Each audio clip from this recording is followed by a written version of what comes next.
Wednesday, they kick off a road trip in Toronto, where they'll take on the Raptors. Then on Thursday, they're off to Brooklyn to face off with the Nets. And you know, for that matchup with the Grizzlies, that's a contest that I'll keep an eye on. That'll be the 5th time they take it to the floor, and they want to get off.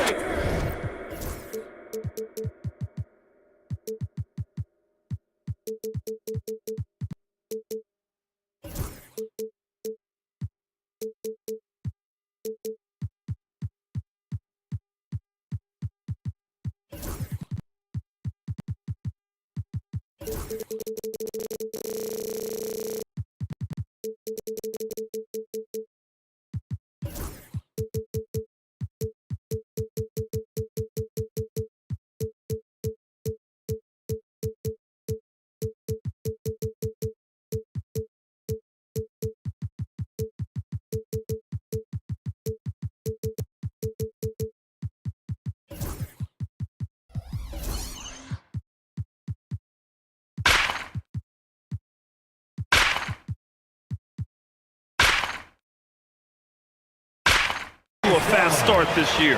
I'll look at Orlando's opening lineup. Harrison Isaac, the 2 and the 3. Goga Batadze is out there with Paolo Banchero. And it's Suggs in at the point. And for Cleveland, Garland and Mitchell, the talented 1 and 2. At the 4 and the 5, the lengthy pair of Mobley and Allen. And it's Okoro in at the 3. Couldn't quite line that one up. Just got to shake it off and move on to the next one. One thing this team loves about Jalen Suggs, he is one tough guard, Clark. Hey, he was the state football player of the year in high school. And you don't just forget about how to be tough when you've done what he's done on the gridiron. And it translates extremely well to the hardwood. I think he's one of the better on-ball defenders in the league right now. Suggs showing you some major bounce right there. He went way upstairs on that one. The 3 from Mitchell. No good. Here's Orlando. Gives us a chance to catch up with Allie LaForce. I was able to talk with Kenny Atkinson for a minute. I asked him how he plans to slow down Paolo Banchero, and Coach told me, look, he's an all-star, so you've got to guard him with your whole team. He's big, he's strong, he can punish you down low, but he's also quick and has the ability to beat you on the perimeter. We'll have to be disciplined tonight, B.A. Thank you for that, Allie. Here's Allen, and the basket's good, off the assist from Garland. Well, I love the mindset of Allen there. I mean, when he gets the ball in that spot, he's very aggressive. Banchero outside for 3, and he buries his first look. Defensively, you have to stay connected to him on the perimeter. Suggs against Garland. Pass to Mitchell. Oh, and Mitchell powers it home! Oh, guys, I mean, this crowd is in awe of that Mitchell dunk. Heck, I'm in awe, too. Here's Suggs. Mobley with the block. Here's Garland. Perfect night so far, 2 for 2. Just taking it right to the rim, and no one was there to greet him. Well, this early, they should be showing a lot more energy on defense. It's not there. Suggs with the bucket. Grant, nothing quite like the first game of a brand new season. So many possibilities. You know, B.A., for the players, you're excited and relieved at the same time. You get to see all the hard work you put in during the offseason pay off. Mobley with it. He's picked up by Banchero. Pulls up. And no good, trying to use the glass. The Magic have gone 4 of 6 in the first quarter. Batadze, the pass to Banchero. Here's Isaac, covered by Mobley. Picked by Isaac. 5 on the clock. Suggs with the bucket. Intelligent basketball. Keep feeding the hot hand. The Cavaliers trail by 3. 1:44 left in the first. The 3 from Mitchell, and the basket's good. Off the assist from Garland. Garland's got 3 assists now in this one. And so it's Suggs. He brings it up for Orlando. And we're joined now by Shams Charania. He's calling in with a story. Good to have you, Shams. What's going on? Hey, guys. Well, the Magic were one of last season's most improved teams. And with the addition this summer of Contavious Caldwell-Pope, they've addressed an area of real need. A player who can space the floor, add to their already stout defense, and has championship pedigree. They're going to continue to rise in this league, guys. Absolutely. All right, Shams, thanks very much. Here's Harris. And the rebound goes to Cleveland. And that's a low percentage shot, and I'm sure he knows it. Well, you can't be forcing a shot like that. You got to keep the ball moving. Get something better. Garland, no good. The Magic have gone 6 of 9 and finding their rhythm now. And that's a foul called on Isaac Okoro.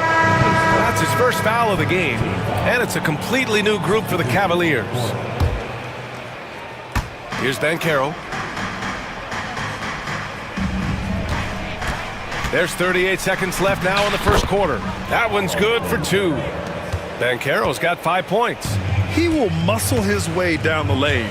Watch out when Banchero comes tumbling by. Pass to Strus. The 3 is up. Buries it from 3. Slow reaction from the D, and it cost him 3. Orlando leading. Suggs surveys the D. Takes it inside, and he bangs it home with one hand. You know, on the drive, Suggs can be a bit unpredictable, which keeps him, I think, a step ahead of the defense. You don't want him knowing exactly what you're going to do. Thor, the pass to Hunter.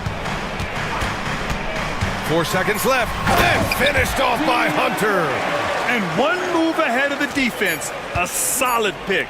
And then the monster dunk to complete the play. Well done. Boy, picture-perfect teamwork that time, guys.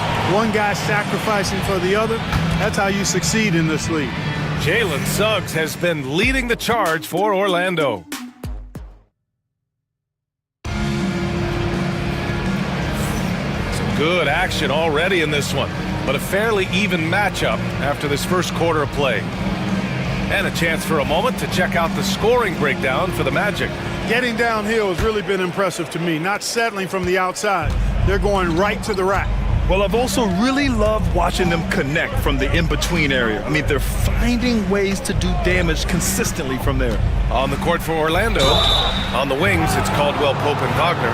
Then there's Mo Wagner, and it's Black in at the point guard position. Everyone in the building saw the obvious contact. Yeah, the officials didn't need to talk that one over. It was obvious. Grant, the Cavs making the playoffs the last 2 years. A big deal in Cleveland. Well, outside of years with LeBron on the roster, they hadn't made the postseason since 1998. But this group of Cavaliers are making their own history now. Shoot from the baseline. Will not go. Misses off the front iron. Orlando leading by 3. All right, let's check in with Allie LaForce. This Magic team is making moves in the East. Star forward Paolo Banchero said, "We're a lot more competitive. We know we're talented. We can play with anybody, and we've proven it. Just one game at a time." Brian? Got to take that simple approach. A team on the rise, Allie. Thank you. Okoro with the ball. Wagner picks him up. Here's Mobley. Howard grabs the miss. And for the Magic, they're shooting 69%. I think they're even surprising themselves out there. You know, Clark, something Kentavious Caldwell-Pope brings, that championship experience. And every championship team has a guy like KCP, a guy who can make shots, who's always there, ultra reliable, plays both ends, doesn't step out of his role, and all he does is help you win championships. I love watching guys like that contribute in a meaningful way to championship teams. And he's a fun guy to watch because he does his job at a high level pretty much every night. And the foul called on Evan Mobley. That'll be a second foul of the game. And there's just one foul now away from the penalty. Yep, the next one puts them on the line, so they've got to be careful the rest of the way. Caldwell-Pope, the pass to Wagner. The rebound by Allen. Cavaliers trail by 7. On the wing, Mitchell.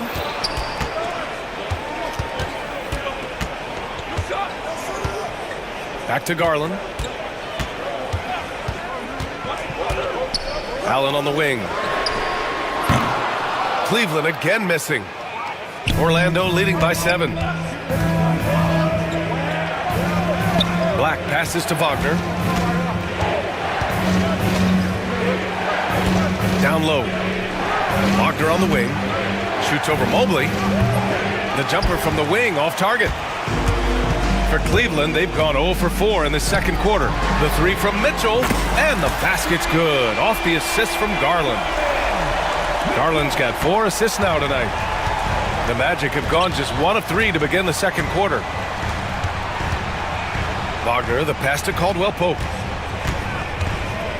Over Mitchell. Can't hit the turnaround jumper. Cleveland has gotten 3 of their 7 threes to find the net in this matchup. Garland, the pass to Mobley. And Mobley throws it down. Easy does it. Mobley is such a fluid athlete for his size. Mobley on a screen. Here's Garland. Got a piece of it. Out of bounds. It'll go to the Magic. All right, let's use this time to check out the teams with the most steals last year. 5th on the list, the Magic. And this is a team that takes great pride in being aggressive on the defensive end. They take good risk and know when to go after opportunities for steals. 2 minutes. Tries it from 16, and Wagner gets it to go. Wagner's gotten 4 this quarter. And from the mid-range area, they've been the more effective team. Well, when you knock down jumpers like that, it opens everything else up as well. Here's Mitchell. Oh, Mitchell looking like a wrecking ball. The burst and power of Mitchell on full display. This guy's incredible. Here's Black, guarded by Garland. Releases. That one's wide left. And so it's Garland who brings up the ball for Cleveland. Trailing by 2. When this game is done, they'll be off to Toronto, taking on the Raptors. It'll be the front end of a 2-game road trip. And down it goes. 2 points. Body control so important to the success of the floater from Garland. Black passes to Wagner. Wagner with a screen. Pass to Black. And the call is going to be, yes, an illegal screen. And it's easy to admire how pesky they were on the defensive end, jumping in passing lanes and being overall extremely aggressive going after steals, finishing in the top 5 in the league in that department. And these guys really took advantage whenever their opponents turned the ball over, finishing in the top 5 in points off turnovers last season. Garland looking around. And off the left side of the rim, it swirls in for him. Garland's got 8 points.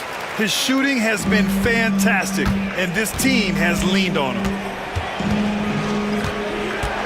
Driving to the basket. Black passes to Caldwell-Pope. Over Mitchell. And Caldwell-Pope gets it to go. You got to give respect to Caldwell-Pope's mid-range jump shot. He's got the green light to take this shot, and that green light is always on. When you do moves like that and you miss, you know you're going to hear it from your coaches and your teammates. And that's a foul called on Isaac Okoro. That's foul number 2 for him. Tough break for the defense. I mean, he took the hit, but he didn't get the call. Yeah, but he was late to get there, so the referee couldn't give him a free pass on that one. Here's Black, guarded by Garland. Black passes to Howard. Caldwell-Pope for 3. He got it up in time, but it would not fall for him. It's a tie game in Cleveland. And we'll be right back after halftime for the start of the third quarter. See you in just a bit.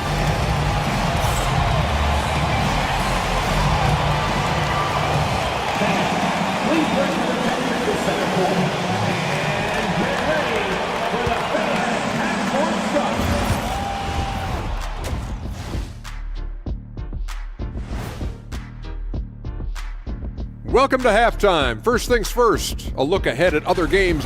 For the Raptors, they'll be up against the 76ers out in Philadelphia. That one tips off at 7 p.m. Eastern. It's one to watch, kind of a heavyweight matchup. That's my favorite. And turning back now to talk about the Orlando Magic. What a close game this has been. Depth has been the key for them so far. And that'll do it for us. Thanks for stopping by. We'll head back down to Brian Anderson and crew for the start of the third quarter.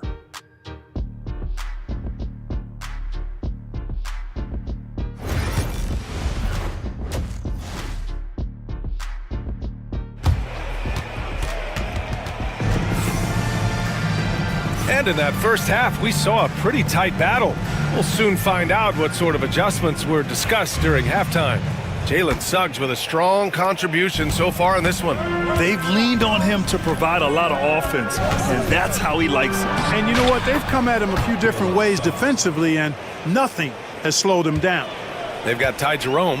He's out there with Max Strus. Thompson out there with DeAndre Hunter. And it's Thor in at the 4. So that's who's on the floor for the Cavs. Strus against Harris. Tipped!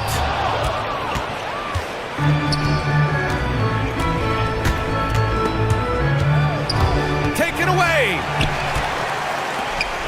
Here they come with numbers in transition. And let's swing it over to the sideline and hear from Allie. Well, Paolo Banchero grew up in Seattle playing pros every summer, and that gave him a huge leg up in the NBA. He said, quote, "They'd always tell me it's not as hard as you think. You just have to be focused and locked in." That's what led to me having that demeanor. Brian? The 2023 Rookie of the Year, Allie. He hit the ground running. Suggs handling his business so far in this one. Really putting the work in on the offensive end. Grant, there are such intense rivalries at the college level. Do any of those carry over to the NBA? Oh, BA, they sure do. I was part of some serious college rivalries. There was a lot of trash talk with the guys on the other side. It didn't stop that much after we got to the NBA. With some arc, and that one's good. Now it's a 3-point Cleveland lead. You want to run your offense through him, a reliable scoring option.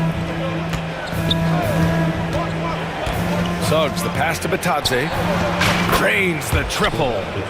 Batadze's gotten himself going here. His first points of the game on the deep ball. And we're just about 2 minutes into the final half of play now. Oh, and the jam by Thompson. Put your head down and go to work. That's what they need to do. Yeah, these teams trading punches right now. I mean, it's table tennis. Back and forth we go. Banchero outside. And the shot falls short that time. Almost too wide open there. That's like a warm-up jumper for him. And here's Hunter from the arc. It's rebounded by Banchero. And Suggs has got the ball here for the Magic. And at home for the next game, it'll be Charlotte pulling in to face them. It'll be a quick stopover at home before they have to get back out on the road. Tell you what, off the drive, Suggs vertical, really something to behold. Good luck trying to stop this guy when he comes at you like that. Well, Clark, he's a former 1-1 back in 2022. The league better watch out. Paolo Banchero is coming. And he's coming with force, B.A. Loved him his 1 year in college. Loved his mobility, his strength, his savvy, and all of that on display, as he's going to be one of the bright stars in the years ahead in the NBA. Cleveland shooting their first foul shot of the night. And Grant, for the Cavs to take that next step in terms of contending, what do you think has to happen? Well, number one, enhancing their ability to put pressure on the rim. When you look at their rate of free throws and offensive rebounds, there's big room for improvement. Now, that's how you use the screen right there. And it leads to a thunderous finish. That was nice. And, you know, not enough help from the defense there to compensate. He gets a clean look, and that's exactly how you draw it up. Clark, the Magic winning the Southeast Division last year. A bit of a surprise to some. Yeah, I agree. I was surprised as well, but you know what? That young group came together and is a bit ahead of schedule based on the typical trajectory of that kind of young team. But they've got a great, exciting core led by 2022 first-round draft pick, number 1 overall pick, Paolo Banchero. And that's a solid foundation to build around, folks. The Cavaliers have gotten 6 of 8 shots to go and looking good since the break. Outside Hunter. With the drive, uses the glass on the layup. Hunter's gotten his second bucket on the night. And force-feeding the ball inside. I mean, no reason to go away from what's working. And when you make 5 in a row in close like that, it also takes pressure off your perimeter guys, too. And it's a blessing to have a big wing with the mobility of Wagner. Here's Jerome. 7 points in the game. Hunter on the wing. Played it in with a nice touch off the window. Hunter's got his third basket on the night right there. Gotta fight harder to get over those screens. Well, I'm going to credit the screen. I mean, that's a good, strong pick he lays there. Count it. Good. 36 seconds left in the third quarter here. Pass to Strus. The three. Drops in the three. Strus has got 11 points. That right there, that's the kind of look this system is designed to create. Here's Black. Drives to the hoop. And that one is hammered home. And you have to love it. The floor general taking things into his own hands. Just the aggression they're looking for, man. And it just forces the defense to pay more attention to him, guys, which we know can open up things for others. From deep, Strus. And Cleveland, another three. Yeah, he's in his bag from beyond the arc right now. You see his confidence. Yeah, I'd be confident too.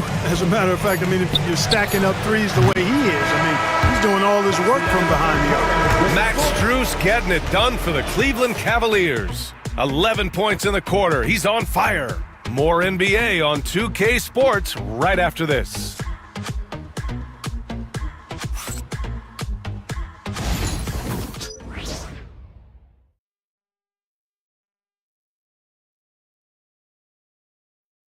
And now we have a moment to reveal our State Farm assist of the game. Yeah, just shredding the defense with that feed. Zero chance to stop that. Yeah, that's just a brilliant read of the defense. I mean, it was also excellent anticipation of the movement of his teammates before the pass. Just great harmony on all sides. 3 tense quarters behind us. One more to go. Thanks for being with us as we get ready for the fourth. On the court for the Magic, the Wagner brothers on the floor. Franz at the three, Mo in the middle. Then there's Kentavious Caldwell-Pope, and it's Howard in at the four.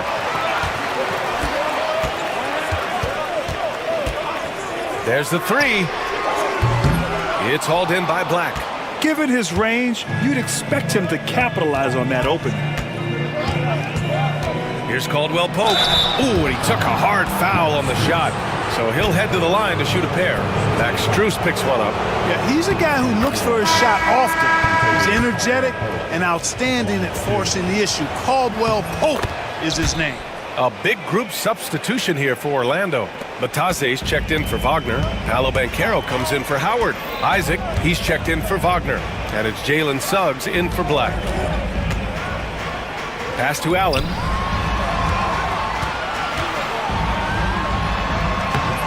It's rebounded by Bataze. Bataze's got 4 rebounds now. Suggs against Garland. Isaac with a screen on Garland.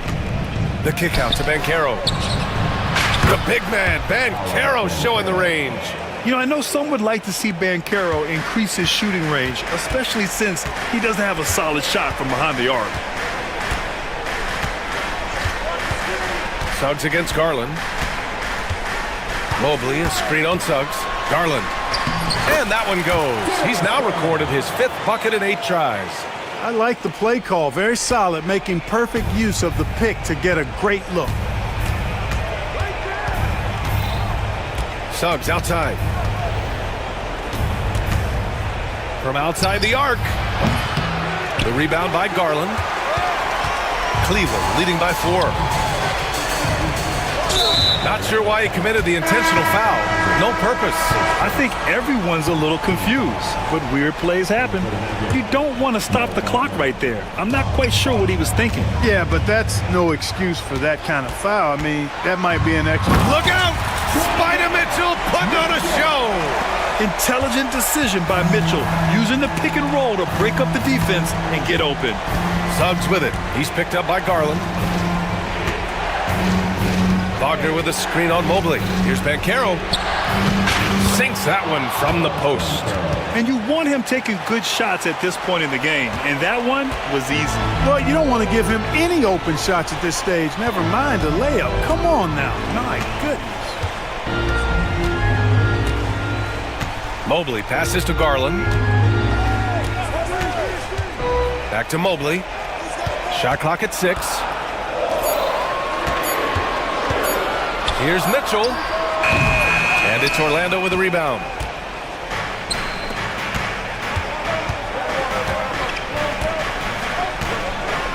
Wagner outside. It's tipped. Garland against Caldwell Pope. Now here's Garland. He's guarded closely. Oh, he drains it. His sixth make in 9 tries so far. All right, guys, let's get your take on the hustle stats for the Cavaliers. Their defense has been on point all game long. They're out hustling the shooters and swatting down plenty of shots. The shooting's been great, but also how about the energy level?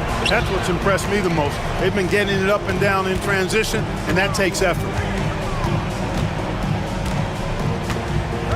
Well, if you're just tuning in, welcome. We've played about 3.5 minutes into the fourth quarter here. Mitchell misses. Magic trail by 6. Caldwell Pope, the pass to Wagner.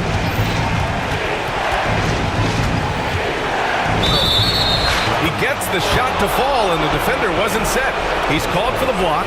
A 3-point opportunity here.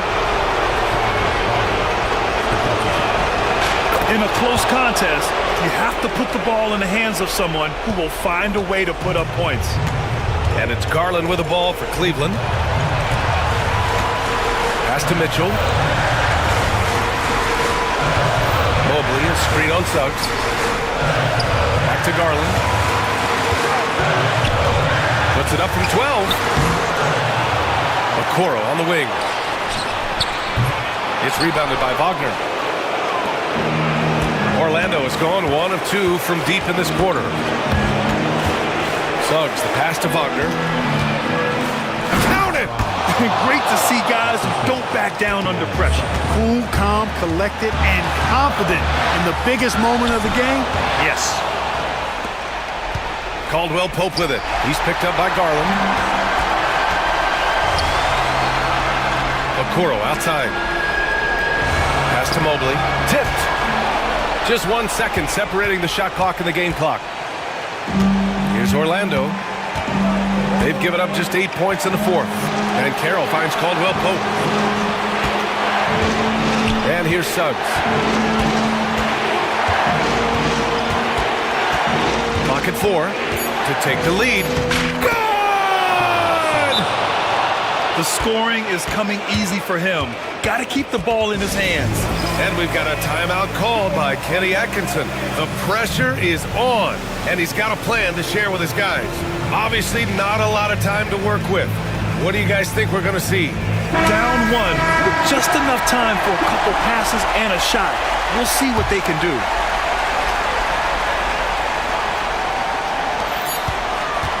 Inside, Allen. Money! He may give up a little size, but has the bounce to hold his own. And so Jamal Mosley calls for the timeout. There is a lot on the line, and he is determined to make sure everyone's on the same page. All right, what are the considerations at this late juncture? They've got just enough time for a catch and shoot, but it needs to be immediate. Substitution on the court.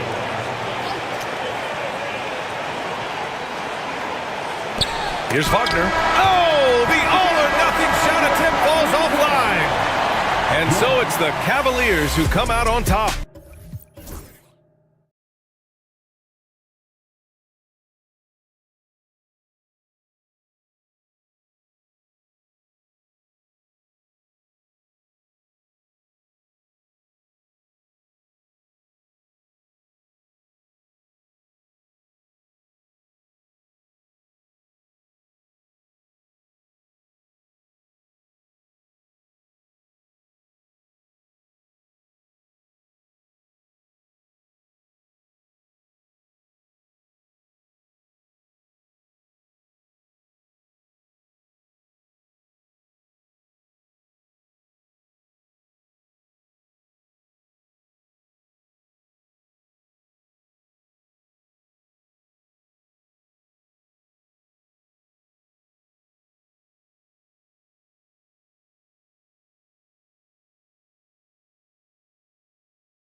I feel like he hasn't been paying as much attention to the defensive aspect of the game as he needs to. His steals have dropped over the past few months, and he needs to get back some of that fire on D. Look at the 76ers starting group. They've got Edwards, Tyrese Maxey out there with Paul George. Then it's Joel Embiid, and it's Oubre in at the 4 slot. Now, here's Bridges. Brunson outside. There's a screen by Achua. Lets a floater go, and Brunson gets it to go. And this season's still very young. Greg, what are you looking forward to this year? Well, Kevin, I'm always interested in the rookies, seeing which guys step up. The leap to the NBA can be a huge one, so you never know what will happen with some of these young players. George passes to Embiid, just 5 to shoot. Oubre for 3. And Mikal Bridges pulls it down. And while we've got a moment, let's send it over to our terrific reporter, David Aldridge. David? Well, earlier I spoke with Tom Thibodeau. Coach said he knows the obstacles of playing against Paul George. He told me, you know he's going to have his fingerprints all over this game on offense and defense. Our goal will be to minimize how often we let him disrupt our game plan. We'll see how long they can keep George out of the picture. Kevin? Thank you, David. Basket good. And with his strength, George is not your average swing player. He can get his in the paint. And guys, hold on now. I'm getting word we have Shams Charania calling in. Shams, what do you have for us? Well, guys, a big story this summer was Jalen Brunson signing a team-friendly extension, leaving an unprecedented amount of money on the table, but providing the Knicks with the opportunity to lock in this tight-knit core and contend in the East at the highest of levels for years to come. Wow, a team to be reckoned with. Shams, thank you very much for the report. Here's Brunson. Paul George making his last shot. Oh, good on the triple. The first quarter of action, 2 minutes in. Here's Maxey, and slam dunk by Maxey. Getting up and finishing, Maxey leaving no doubt. Brunson against George. A floater, and the rejection by Embiid. Oh, and here comes Oubre all alone. And finished off by Oubre. Attacking in transition, the most consistent way to generate easy looks. Yeah, when you hustle on the break like he does, good things tend to happen. Now here's Brunson.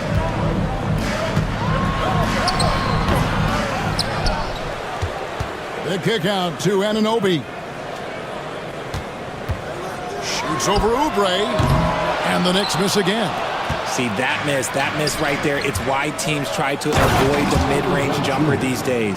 And the leaping ability of Oubre Jr. When he gets inside, this guy is determined to finish. Paul George with the steal.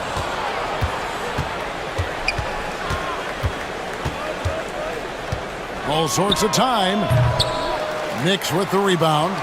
I didn't see that miss coming. I mean, he's usually been money from that range. And we have an intentional foul there, GA. Wish I could say why. That one's pretty strange. I mean, no idea what got into his head right there. Now, here's Bridges. That one's in, his first shot this game. Nice effort by Bridges. He's got that wiry strength. And so it's Maxey with it. He brings it up for the 76ers. Richard, one thing you don't see Mikal Bridges do is miss games. He is always out there. I think it would take a lot to make him sit out of a game. He is committed to being there for his team. It's so impressive. 4 on the clock. Oubre for 3. They get it back. George against Anunoby. And that one's good, George. Nice pass by Embiid, smartly taking advantage of a wide-open man. There's a screen by Achua. Lets it fly from 18. Out to Brunson. And it's off from three-point range. They have a chance to go 2 for 1 here. Let's see how they play the clock. And there's Paul George on the assist by Maxey. Maxey's got 3 assists tonight. They could use a big shot here to get this offense going. Too many empty possessions. Right now, they need a basket. And they don't want to get in a habit of giving him open looks from three. First quarter still, but not who you want to leave open. And here's Maxey after OG Anunoby made that last three-pointer. 2-second difference between shot clock and game clock. Here's Embiid, still without a basket. Back to Maxey. And they come right back with their own three-pointer. The real. Come at us, and we're coming right back at you. Yeah, I love the competitive fire right there. You drain a triple on us, and I'm coming for my revenge. Paul George, he's been the guy making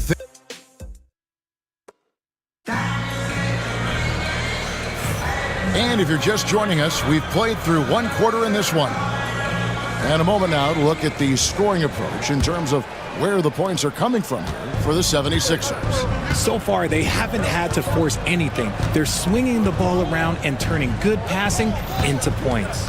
Also, they're getting into the teeth of the defense. Points in the paint, something coaches always love to see. So to begin the second quarter for the Philadelphia 76ers, Edwards is out there with Kelly Oubre. Then there's Maxey. Then it's George. And it's Embiid in at the 5 down low. And Nick Nurse, Greg, the 26th head coach in 76ers franchise history. And Kevin, known for his creativity and that outside-the-box thinking, I think it's a good fit with this forward-thinking front office. With a short break in the action, gives us a chance now to send it over to David Aldridge. Kevin, thank you. Tyrese Maxey has stepped up into a starring role with the 76ers. He says these guys have the ultimate confidence in me, all the way from the organization down to the players. So I can just go out there and be aggressive, play my game, even through mistakes. It's all part of extraordinary growth for the guard. Kevin? EA thanks. He is rewarding their faith. And I love his statement on growth. He's always looking to expand. Hart, wide open. He fires. Bangs home the trifecta. Hart's got 9 points.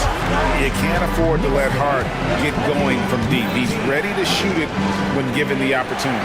Maxey passes to Oubre. Maxey with the screen on Anunoby. Here's George. Rebounded by Hart. The Knicks with the lead. Greg, they're in a rhythm offensively, really cooking. And the opposition looks helpless to stop them right now. First team foul.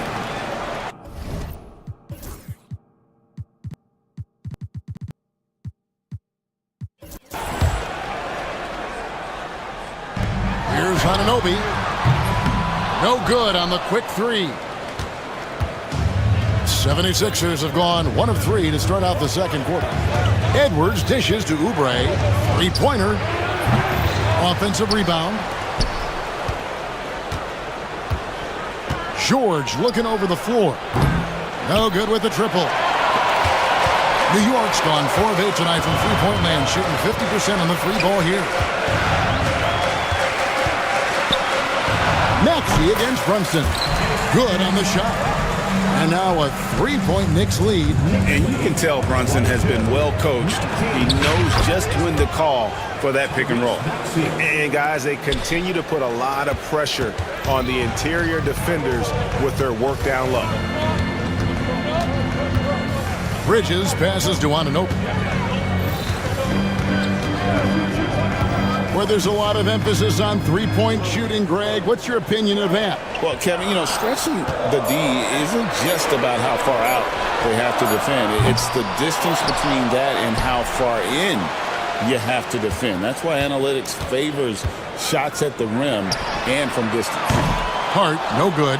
Definitely a situation you want to make sure you don't give him too good of a look.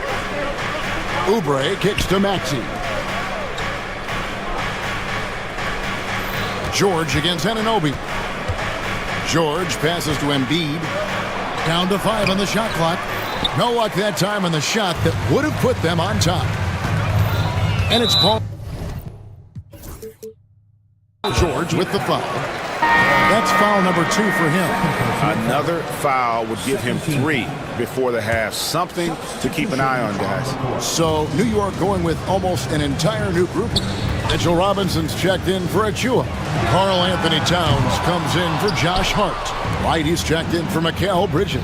And Miles McBride subbed in for Jalen Brunson. And you know, guys, with Embiid on the floor, it's not just about his individual play. He changes everything for everyone on that team. That's how dominant he is. It's not just statistics. His presence alone propels them. Outside for George. Back to Embiid. That falls. Nice speed that time from George. Just another thing that makes Embiid unguardable. He can hit shots from any spot on the floor. Here's McBride. Drains it from beyond the arc. And the Knicks lead by 2. That's a guy you want taking shots. A quality offensive player. Out left to the wing. Okeke passes to Roddy. Tries it from the top of the key. Chalk up 2 there. Roddy's got the game tied up here for the 76ers. New York's gotten a lot of looks from outside tonight. 5 of 12. The Knicks shooting their first free throws of the game on this trip to the line. And just to mention, a season ago, they were very comfortable at the line, hitting about 78% of their free throws. The first one falls. And McBride drops them both. Philadelphia's gone 0-2 from deep here in the second.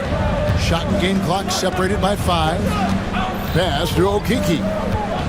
Here's Lowry. Defended by McBride. Lowry feeling it out a bit. Lets the 3 fly. Hits the 3-point bomb.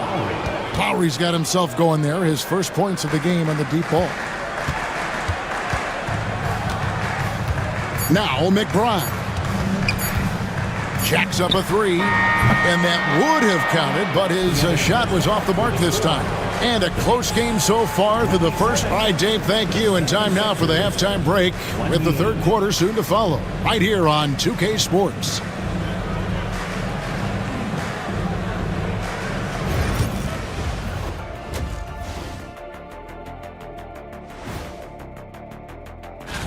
Well, I think for the Knicks, I've always loved when I started the season at home. I'd be eating good, I'd be dominating down low, I'd be picking up that big.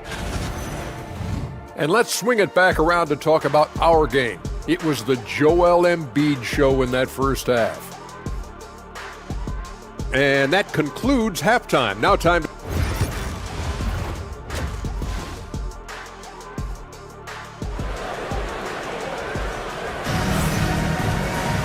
We've got second half action for you, and if the next couple quarters are similar to the first, this one could go down to the last possession. You look at Tyrese Maxey in this one, guys. He has been everywhere. And how about the amount he's contributing in the scoring column? Through 2 quarters, he has been terrific. He always wants to be a go-to guy for them. I'm sure he'll be calling for the ball even more in this half. Robinson is out there with Towns. Then it's OG Anunoby. Then there's Miles McBride. And it's right in at the 3 slot. That's the 5 for New York right now. A tall and powerful big. Drummond has a natural ability to finish inside. Pass to Towns. This one for 3. And Philadelphia grabs the miss. And what about the evolution of Tyrese Maxey? Greg, according to him, he's just getting started. Well, Kevin, I'd have to agree. I mean, he's got some big shoes to fill with James Harden leaving, but each year this guy has just gotten better. And not only has he matched Harden's production in Philadelphia, I think he's exceeded it. Knicks trail by 3. And the foul is called. He intentionally grabbed him there for some reason. I don't know. Kevin, all I can think of is that he's trying to slow the game down a little bit. Right. That's a stretch, though. Definitely a strange move on his part. And it's a completely new group here for Philadelphia. Right outside. And what was that about? Not a good shot right there. The 76ers leading by 3. Edwards finds Maxey. Over McBride. And it's off the back rim. No good. New York's gone 0-2 from deep to start things here in the second half. Robinson sets a screen for Wright. And the Knicks miss again. And they start the second half with 3 straight misses. Right now, let's send it over to the sidelines and get a report from David Aldridge. Hey, Kevin, as always with Tom Thibodeau teams, they are level-headed. He said of his Knicks, we want guys to sacrifice and put the team first. But there has to be that belief. When your best players have it, your entire team ends up having it. We know if we stay disciplined, we'll have a chance to win. Kevin? A very good chance, D.A. Thank you. Okiki's checked in for Edwards. Is it possible to rest too much? Because he hasn't been able to get into a groove since coming back in. Pass to Okiki. Maxey looking it over. Now here's Embiid. Embiid knocks it home from distance. The pure talent of Joel Embiid knows no bounds. How'd you talk about a guy who can completely take over? Tyrese Maxey. Oh, I love his energy. I love his focus. I love his love for the game. He is relentless. What's amazing is that there's still so much upside there, Kevin. And now the Knicks on the break. Here's Wright. A good finish at the rack off the slick feed. And that's how you lead a team. Literally. Third quarter here, and 3 minutes have come off the clock. Outside, George. He slams it down right on top of Karl Anthony Towns. And putting his explosive athleticism on full display there. George is capable of some highlight reel dunks. Outside, Towns. Drills the three-pointer. Towns has got his first bucket of the game, and he's on the board for 3. The way he can elevate over a defender from deep, very tough to contain outside the arc. Oubre passes to Maxey. And slam dunk by Maxey. Just rubbing it in their faces with that dunk. He is never going to take his foot off the pedal. And that finish shows you how dangerous he can be as a passer and a finisher. You got to cut off these lanes if you're the D. When Towns spots one, he's coming through full force. George dishes to Embiid. Shoots the 3. Karl Anthony Towns with the rebound. McBride with the ball. He's got 5. Wright finds Towns. Count the basket. And it's now only a 1-point Philadelphia lead. And he is really in a zone right now, playing and scoring with confidence. Oubre with it, now guarded by Towns. And that's when they say you can't teach tall. This is where size helps you, owning those rebounds on the defensive end. No good on that one. And so it's Maxey with it. He brings it up for the 76ers. We're playing host to Toronto for the next one. That game is the first and last of their homestand.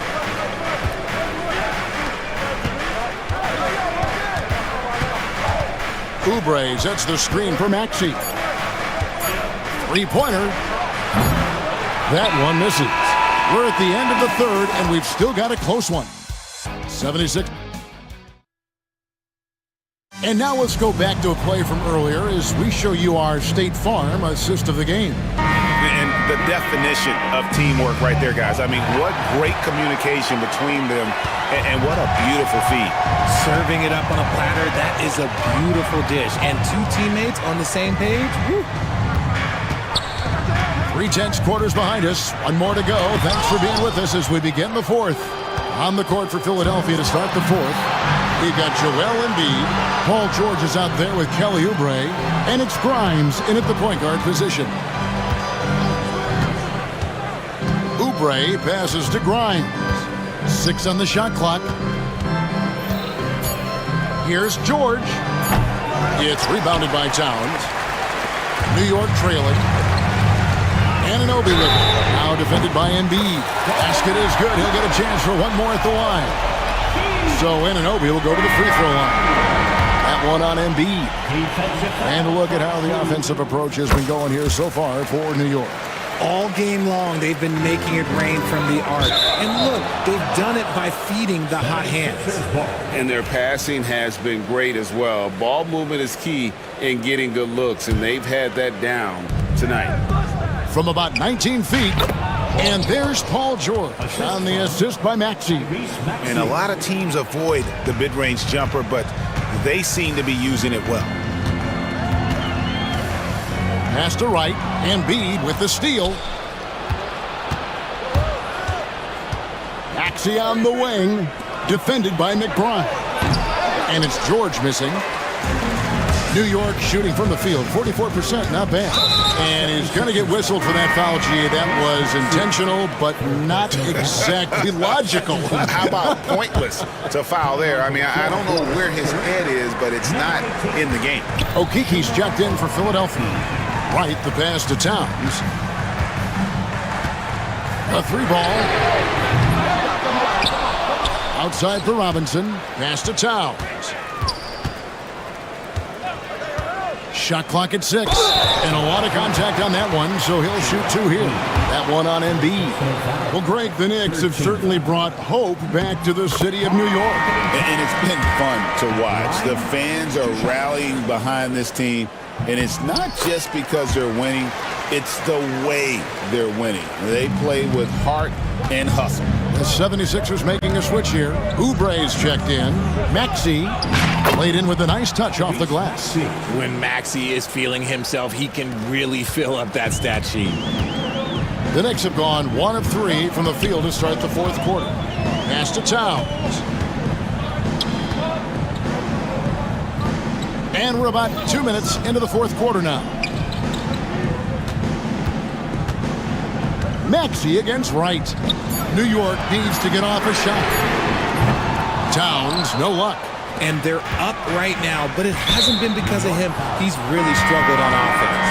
And the foul is called. He intentionally grabbed him there for some reason. I don't know. Kevin, all I can think of is that he's trying to slow the game down a little bit. Right. That's a stretch, though. Definitely a strange move on his part. Looking at who's out there now for the Knicks. Achua, he's checked in for Robinson. Josh Hart comes in for Towns. Mikal Bridges checked in for Wright. And it's Jalen Brunson in for Miles McBride. Achua, the pass to Hart. Lays it up and in off the pretty assist. And the Knicks lead by 1. We can expect a dramatic end to this one. Yeah, no quit by either side, guys. Neither team willing to give any ground. George against Anunoby. George, no good. And the defense was right on him there. Nice contest. To the wing on the left. Oubre against Hart. Over Oubre. Out to Bridges. Oubre with the steal. George with the ball. Hart covering. Okiki passes to Embiid. Here's Maxey.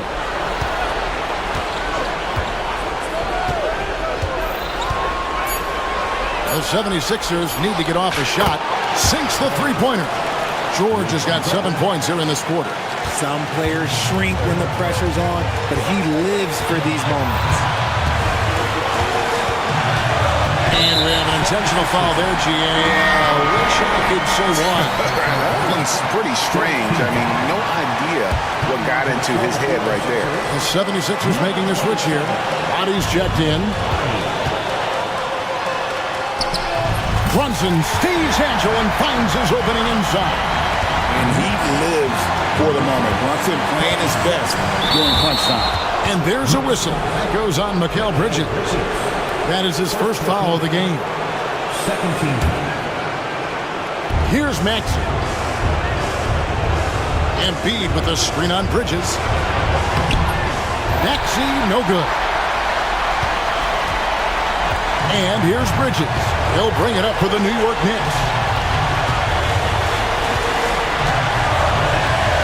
43 seconds left in the fourth quarter. Hurt nails the triple. Oh, you just love seeing a player with absolutely no fear. He knew what they needed here and was determined to deliver. Embiid the screen. Kept alive. Kicks it out to Maxey. Good! A tremendous three to tie it up. When it comes down to crunch time, Maxey wants the ball in his hands. To the inside. It drops. How clutch is that from Bridges coming through at a huge moment? Can't afford any wasted possessions down the stretch. Pretty much, they have to be perfect the rest of the way. That puts tremendous pressure on your offense. And that hurts as he doesn't get the first one to fall. Trying to focus now on the second. And he does get the second one. And that narrows the gap to 1. There's 14 seconds left in the game. And so they foul intentionally. Yeah, you can't let them hold the ball and just milk those last seconds away. Good on the first, and that will put them up by 2. And so both free throws are good. And it's a 3-point game. Wow, doing all he can to give them the edge, pulling their lead out to 3 points. Body the pass to Embiid. From deep three-point land. Oh.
opening night for these two teams in this new NBA season. And we've been waiting all summer, BA, to kick this thing off. So much excitement, so much hope, so much possibility. I'm sure both of these teams are going to come out with a lot of jitters and nervous energy, but we're going to settle in. We're going to see the highest level of play right in front of us.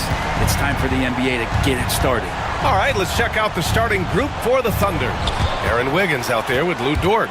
Then it's Shai Gilgeous-Alexander. Then it's Chet Holmgren. And it's Wallace in at the 2. Now here's Wallace. Tries again. That won't go. Misses his first shot of the game. Not a bad shot from the mid-range. D's giving it to him, and he's usually got an eye in that kind of range.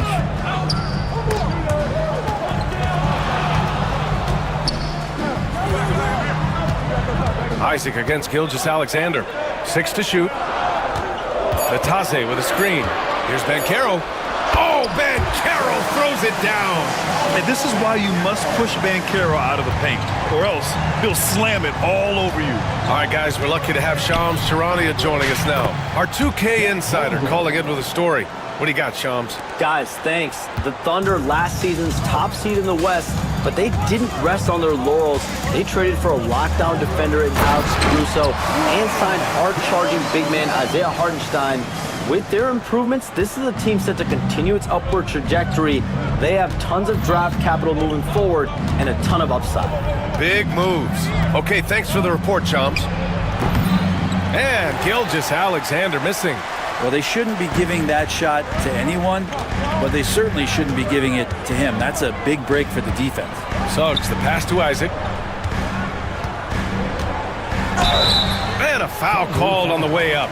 So he'll take 2 from the free throw line. And good effort from Isaac inside the paint, just refusing to back off and getting fouled. Both free throws good from Isaac. Well, after a decade of uncertainty, Magic fans now have a lot to cheer about. This is the most optimism they've had around the team since the Dwight Howard era. And it centers around their young star, Paolo Banchero. He is going to be a force for a very long time. For Oklahoma City, they've gone 1 of 5 to start things off. Gilgeous-Alexander looking it over. To the middle. Here's Wallace. And a two-handed jam! Oh, come on, B.A. I mean, where's the defense? That's just too easy. Yeah, they got to do a much better job in help. Yeah, we see this all too often. The team gets a huge lead, and then their guard gets let down. It's Suggs with a drive. Can't connect from short range. Well, he creates such a great opportunity right at the rim, and he just can't get it to go, even with the defense not really a factor. Gilgeous-Alexander against Suggs. Gilgeous-Alexander passes to Holmgren. That one's good. And so Gilgeous-Alexander with the assist. A beautiful finish through contact. That's the dog in Holmgren. And keeping us updated from the sideline, Allie LaForce. Jamal Mosley gave me a few minutes to catch up with him. I asked him specifically about Shai Gilgeous-Alexander and what their defensive game plan is for him, and Coach said we have to be active, we have to keep him in front of us, and to try to limit his chances around the rim. Their offense really opens up when he's able to attack the basket, so let's see if the defense is up for the challenge. B.A.? As always, Allie, we thank you. Well, a solid facilitator that helps that the defense thinks that Shai Gilgeous-Alexander is going to shoot and not pass. And Carroll with a screen on Dort. Back to Bataze. From deep. Oklahoma City grabs a miss. Oh, what a performance offensively. They're really rolling at that end.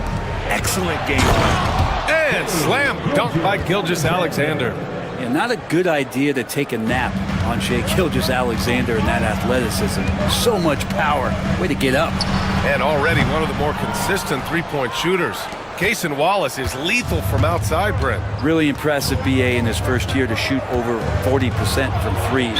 Pretty selective in the ones he took, but still his #1 attribute is how disruptive he can be defensively at that guard position. You know, Shai Gilgeous-Alexander has so many of the qualities that you want in a leader. He fights, he's energetic, he's a team-first guy. And he just looks for ways to get his guys fired up. A line change here for Orlando. Jalen Williams, he's checked in for Oklahoma City. Caruso comes in for Wallace. Here's Black. Kicks it out to Wagner. Caruso against Caldwell Pope to stop the run, and he gets it to go. I like when Caldwell Pope gets on the roll with his offense. He knows when to take the shot. Here's Gilgeous-Alexander. Pass to Williams. Over Wagner. Williams misses. For Orlando, they've gone 4 of 9 in this one so far. Right side, Caldwell Pope. Over Williams. Oh, he drains the 3, and he'll go to the line for one more. It's going to be on Jalen Williams. First trip to the free throw line for him tonight. And here's Gilgeous-Alexander. It could go. No good. Would have counted had it gone. And so, lots of scoring in a competitive first quarter. It's the Magic up by 2. Let's take a quick break, and then it's on to the second quarter after this.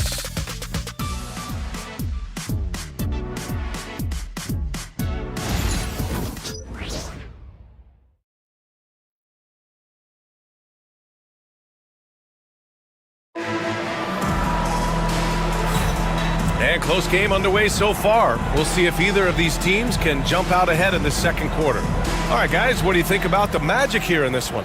They're getting a big contribution from the bench already. Yeah, looking for a spark here, and the coach tapped the right guys to get out there and provide it. The Wagner brothers on the floor. Franz at the 3, Mo in the middle. Then there's Kentavious Caldwell-Pope, and it's Howard in at the power forward position. That's who's out there for Orlando. Last season, the Thunder became the youngest team in NBA history to clinch a #1 seed. Yeah, how about that? The age average combined last year, 23.9 years of age. And most of their players not even close to their full potential. To have that kind of success and to share in that kind of story means that they have a big-time foundation to build upon, B.A. Williams. Down to 5 on the shot clock. Here's Holmgren, and from 16 feet away, he cans it. Holmgren's got 6 points. Yeah, and certainly room for growth from Holmgren in the mid-range. But good to see him taking the shot rather than passing on it. Black, no good. And the Thunder shooting 54% from the field so far in this one. Holmgren finds Williams. He buries it from 3. Williams has gotten himself going with a triple, his first basket of the game. Wagner inside, Dort defending. And there's a whistle. That'll belong to Shai Gilgeous-Alexander. That's his first foul of the game. Here's Caldwell Pope. 6 points for him. Caldwell Pope, a screen on Williams. Caldwell Pope, the pass to Wagner. Dort grabs the miss. And it's Dort with the ball for the Oklahoma City Thunder. It's a 3-point game. They'll be hosting Miami for their next game. And that's a 1-game homestand for the club. Yeah, the defense making it way too easy for Holmgren. Gotta push him farther out than this. Wagner against Dort.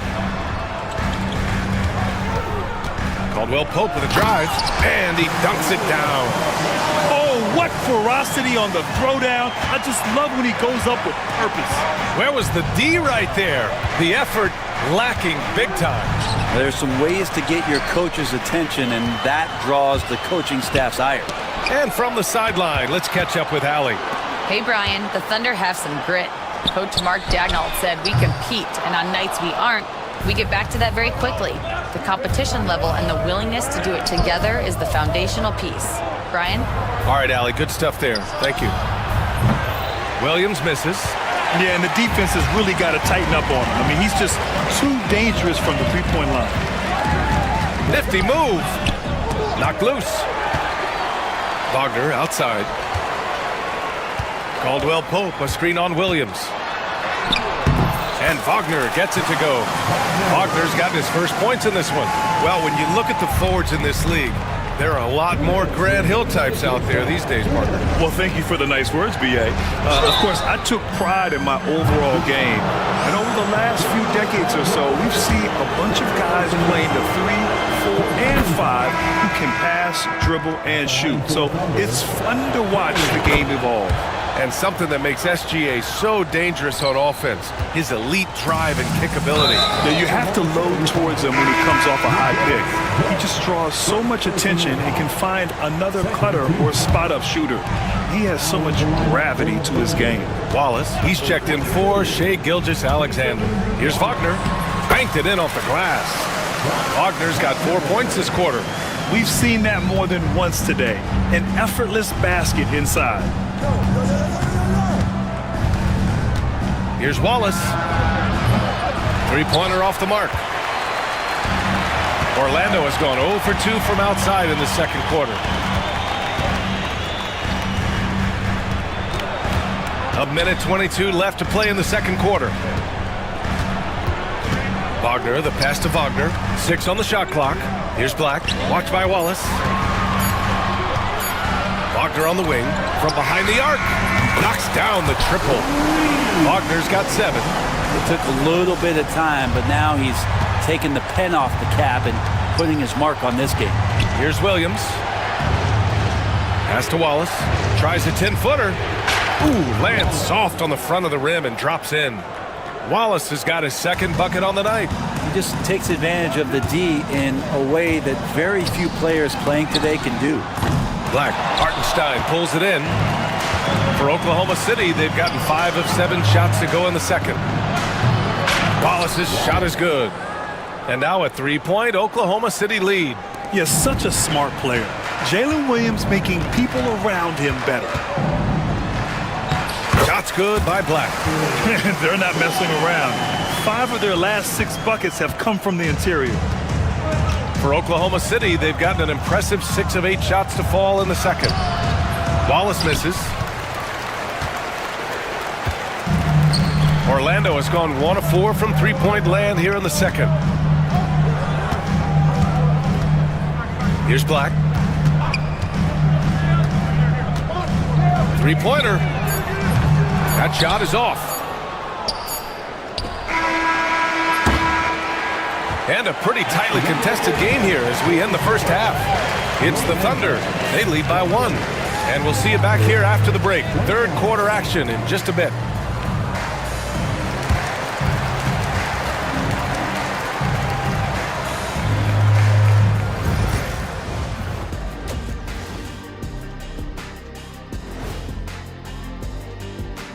Come one, come all. The 2K halftime is here, and so's our breakdown of the upcoming schedule. Let's check it out.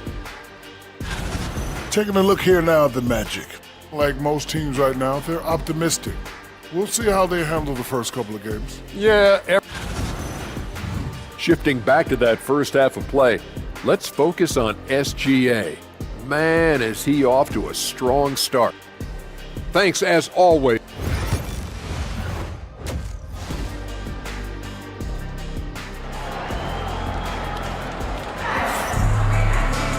And as we get into this third quarter, as we've seen so far, neither team able to create much separation on the scoreboard. You have to like what we're seeing from Shai Gilgeous-Alexander. He took a head-on approach in the first half, going straight at the D and drawing fouls. Yeah, almost inviting contact, that attack mentality on full display. And on the floor for Mark Daigneault starting the second half. In it forward, it's Dort and Williams. Cason Wallace out there with Alex Caruso. And it's Hartenstein in at center, filling out the middle. Now here's Williams. Dort for 3. It's rebounded by Banchero. What a fantastic second year for Paolo Banchero, Grant. A bona fide all-star in Orlando. Yeah, only their second all-star over the last decade. Paolo was incredible during the playoffs, averaging 27, 9, and 4. That playoff experience is big for him going forward. And I'm surprised that didn't go down. I mean, I'm sure he is too. Here's Harris. And Orlando again with the bucket. And he did that so well in college. Suggs sharing it well in the league too. Here's Wallace. Nails it from 3. Wallace has got 10 points in the game. Got his man all tangled up. I mean, serious crossover. Stripped away. Pushing it up the floor. Here comes Oklahoma City. Williams with it. Now guarded by Isaac. Wallace outside. Jacks up a three. And it's Harris with the rebound. And Harris has got the ball here for Orlando. And at home for the next game, it'll be Charlotte pulling in to face them. And that'll be the finale in their 4-game homestand. Here's Hartenstein. Caruso against Suggs. Hartenstein. Clock at 6. Caruso misses. And even though he couldn't send the shot back at him, he certainly altered it. Yeah, that's the kind of energy that you want to see on every possession throughout the game. Suggs, no good. The Thunder have gone only 1 for 6 here in the second half. Williams, a screen on Harris. No coverage that time. He's got 13. That's his 3rd triple of the night, his 2nd since halftime. Dort against Suggs. Takes a 3. And the rebound goes to the Thunder. Hartenstein's got his 4th rebound in this one. And stolen by Suggs. Oh, and a beautiful feed leads to a monster jam. And a smart feed from Suggs. The defense making it easy, leaving his teammate open. Boy, that foul looked intentional. Not exactly what you'd expect here. Yeah, I know. It just doesn't make sense, given the situation. Second team foul. It's blocked. Well, Wagner has the length, but that block was more about effort and timing. Pass to Howard.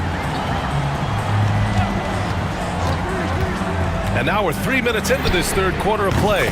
So they take the lead. Howard's got his first 3 points of the game. Incredible game. This lead has been exchanged 8 times. Tremendous show of will and resilience on both sides. Now here's Gilgeous-Alexander. Give him 8. I mean, Holmgren, not that hard for him at his height, but jamming it through. Orlando's gone only 1 of 3 from deep here in the 3rd. Ooh, poked away. Gilgeous-Alexander with a steal. Pass to Dort. Outside Gilgeous-Alexander. 1:24 left in the 3rd quarter. Count it. Gilgeous-Alexander is such a tough cover, especially at his size. He's established himself as an MVP candidate. But what is the ceiling of SGA in your mind, Brent? Well, if he's there now, isn't that good enough, BA? I mean, this guy has a chance to win an MVP award in the next 6 or 7 years, and is going to be considered that caliber of player for that stretch. That's pretty awesome. He can put up big numbers, which is more impressive. Another shot right in the lane. That's been their MO this evening. From deep, Holmgren. Orlando grabs the miss.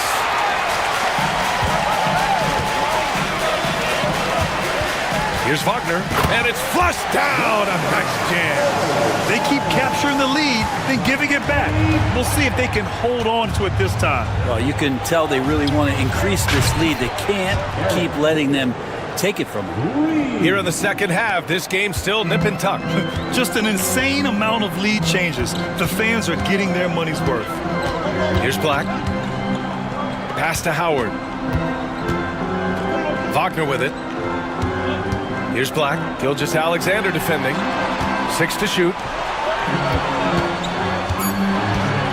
Here's Black. There's Howard with the 3. Doesn't go that time. Now here's Gilgeous-Alexander. Tight defense on him. From downtown. The shot, no good. Here's Black. Oh, it would have counted had it fallen, but it is offline. It's still anybody's game as we reach.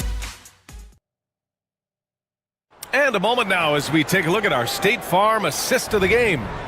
You know, I'm kind of stoked this was a choice because I love this pass. A remarkable find. He put his court vision on full display. Well, a great job with the eyes. And what separates great playmakers, as we note, is peripheral vision. Well, what a terrific game it's been so far, with this fourth quarter sure to bring more pressure-packed basketball. On the wings, it's Caldwell Pope and Wagner. Then there's Wagner, and it's Howard in at the 4. So that's the lineup on the floor for the Magic. You don't want to stop the clock right there. I'm not quite sure what he was thinking. Here's Gilgeous-Alexander, uses the glass to finish the layup. He's got the ability to do damage inside and out. SGA's not going to miss that. Isaac, the pass to Batadze. The kick out to Banchero. Batadze with a screen. They get it back. Out of bounds. Magic ball as Orlando keeps possession.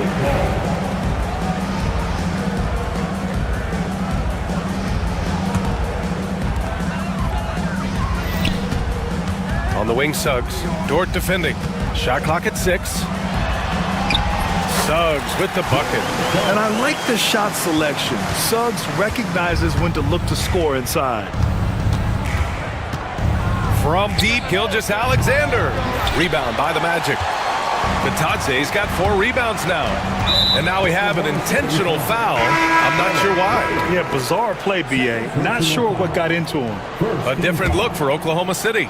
Hartenstein comes in for Holmgren, and it's Wallace in for Gilgeous-Alexander. Now here's Banchero. Banchero getting creative.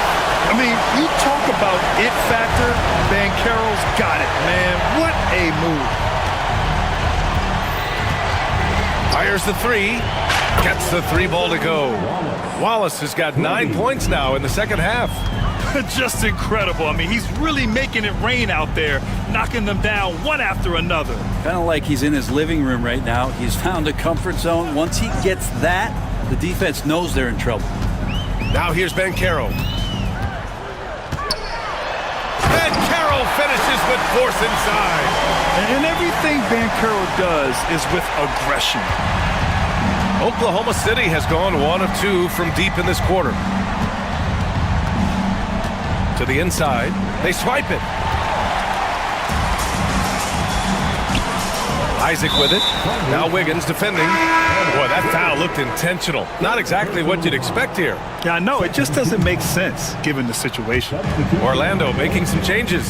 Wagner's checked in for Batadze. Franz Wagner comes in for Isaac. And Caldwell Pope is subbed in for Harris. Here's Wagner. And once again, off the mark by Orlando. The Thunder have gone 2 of 3 to open the fourth quarter. And so they choose to intentionally foul. Second personal foul. Second team foul. We're in the fourth quarter here. Just under 2.5 minutes gone by. Caruso, the pass to Williams. And the layup is good off the glass. And the Thunder lead by 2. That's been typical of their performance today. They're sharing the ball and creating good shots. For 3, Caldwell Pope. Counted from distance. So reliable with the ball in his hands. Caldwell Pope wanted that shot, and he got it. Gilgeous-Alexander against Caldwell Pope. Screen by Holmgren. Dort, the pass to Holmgren. Caruso outside. 5 to shoot. To the paint. Williams finds Holmgren. And it's going to be a goaltending call here, so they will count the bucket. I mean, you love the aggression defensively, but at this stage of the game, that's a huge mistake. 1:52 left in the game. Dort against Suggs. Wagner with a screen on Dort. Suggs, the pass to Wagner. 6 on the shot clock. The floater. Holmgren with the block. Wow, I mean, the 7'6" wingspan coming in handy.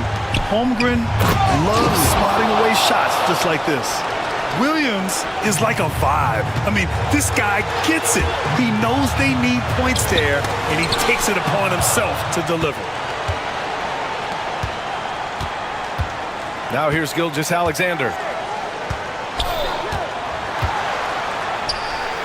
Over to the wing. Holmgren, the pass to Caruso. Back to Holmgren. Oklahoma City's got to hurry. They got to get up a shot. Caruso misses. For Orlando, they've got 4 of 8 shots to drop here in this final quarter. Wagner outside. Wagner outside. There's 37 seconds left in the final quarter. Oh, he nails it! And that one brings them within 1. It's all come down to this one critical possession. And BA, you can feel the intensity in this arena. Here's Holmgren. He connects! Now that's one to remember. What an impact on the game. I'm wondering, is that the biggest shot of the game? And there's a whistle. That's going to go on Lou Dort. That's his 3rd foul so far. There's 21 seconds left in the game. Pass to Caldwell Pope.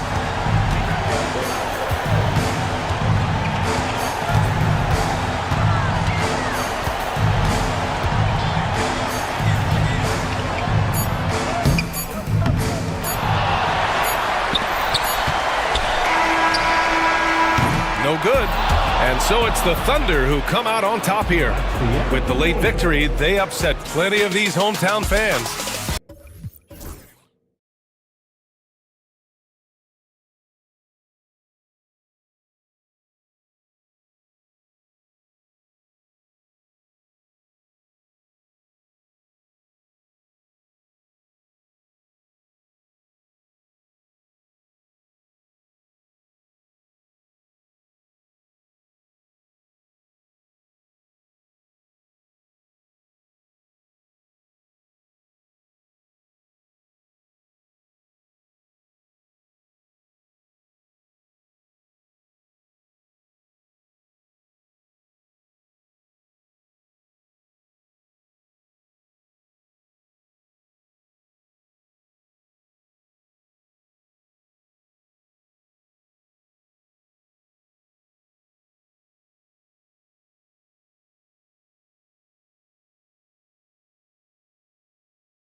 George. I feel like he hasn't been paying as much attention to the defensive aspect of the game as he needs to. His steals have dropped over the past few months, and he needs to get back some of that fire on D.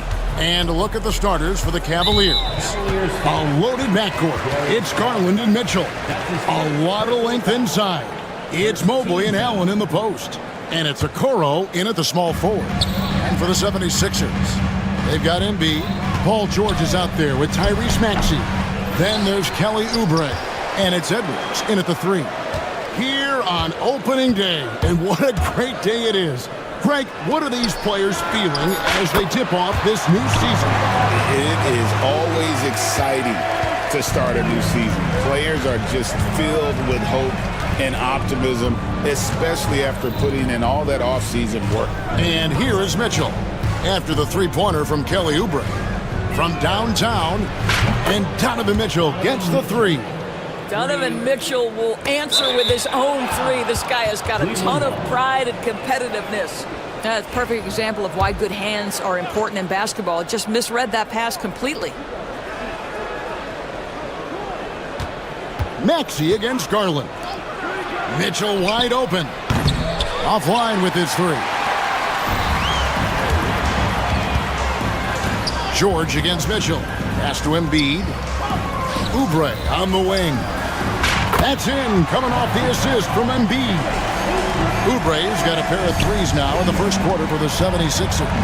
And Greg, the Cavaliers in recent years establishing a defensive identity. They do a great job of locking down the paint, Kevin, forcing teams to shoot over the top and just vacuuming up those misses. How about 3 or 4 from the floor to start? That's always a good sign. A moment now to hear from our sideline reporter, Hall of Famer David Aldridge. David. Well, Kevin, I was able to talk with Nick Nurse for a minute. In front of mine tonight, Jared Allen, the outstanding center. They were telling me how Allen does so much out there, particularly on defense. They said Jared is an incredible rim protector. When he's on the floor, they'll avoid driving the paint. Jared Allen looming large down low, guys. Thank you, David. Here's Garland. Paul George making his last shot. Now Garland. To the middle. Here's Mobley. Puts the move on. And Mobley throws it down. Oh my goodness, the size and athleticism of Evan Mobley. What a sight to behold. Outside, Maxey. Now here's Oubre, covered by Okoro. I'll tell you, that vertical ability he has puts him in select company in NBA power forwards. May not have great size, but boy, he plays bigger than it. Now here's Mitchell. Turned in an outstanding game against Minnesota. Another 3 for Cleveland. There's a measure of composure with Donovan Mitchell, just so calm and focused, understanding how to manipulate the pick and roll. George dishes to Edwards. Oubre sets the screen for Edwards. Maxey on the wing. For 3. It's good. He makes his first shot of the game. Take your focus off Maxey for 1 second, and he will let it fly from out there. This team has handed a lot of responsibility to Tyrese Maxey, but Greg, he's lived up to it. And has grown very well into his role with the team. Shown that he can be a scorer all over the floor. Amazing to think how far he's come in such a short amount of time. And it's Paul George with the foul. That is his first foul of the game. First team foul.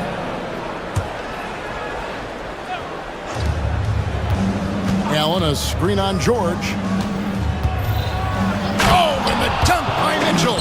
Well, why did Donovan Mitchell win the dunk contest? Case in point right there. And George here. Oh! My goodness.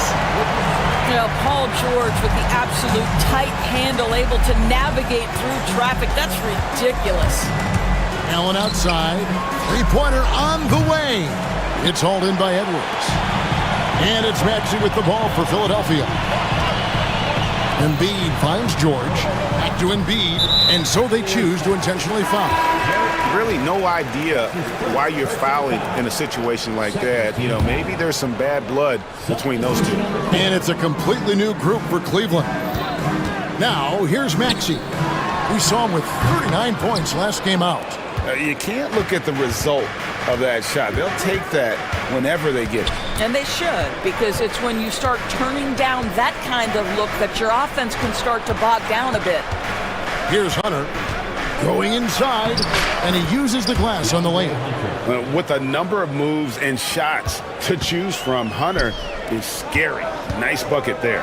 Oubre, that's in, coming off the assist from Embiid. 10 points for Kelly Oubre. And it's definitely been a shootout here. The first team that actually starts playing some defense may end up having the edge. Here's Jerome. And so the first quarter comes to a close. Both teams scoring well, but it's all tied up. And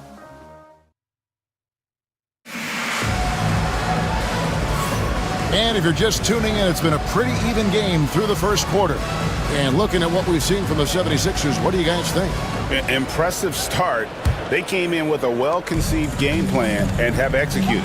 What terrific work at the offensive end. They have built some early momentum here. So on the floor for Cleveland, they've got Max Strus. Hunter is out there with Thompson. And it's Jerome in at the point guard position. Here's George. Kicks it out to Maxey. George against Allen. Pocket 6. And it's Paul George with the finish.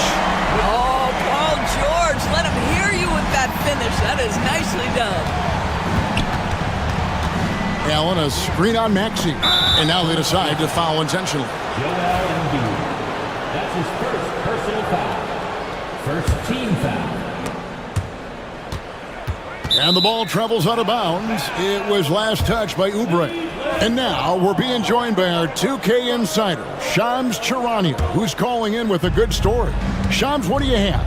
Thanks. Well, the Sixers this summer signing Paul George to create a star trio. Oh! How high was Donovan Mitchell? How pretty was that dunk? My goodness. Maxey passes to George. Embiid sets the pick for George. Pass to Edwards. The baseline J. Mobley with the block. That's about reach, folks. The length, the athleticism, the timing of Evan Mobley. Just over a minute gone here in the second quarter. Buries the long-range jumper. And here is Garland. No scoring in this one. Mitchell right side. Mobley, a screen on George. Here's Mitchell. That drops, and it comes off an assist from Garland. Garland's got 4 assists now tonight. Looking at Philadelphia, they want to turn it around after the loss to the Bucks in Milwaukee.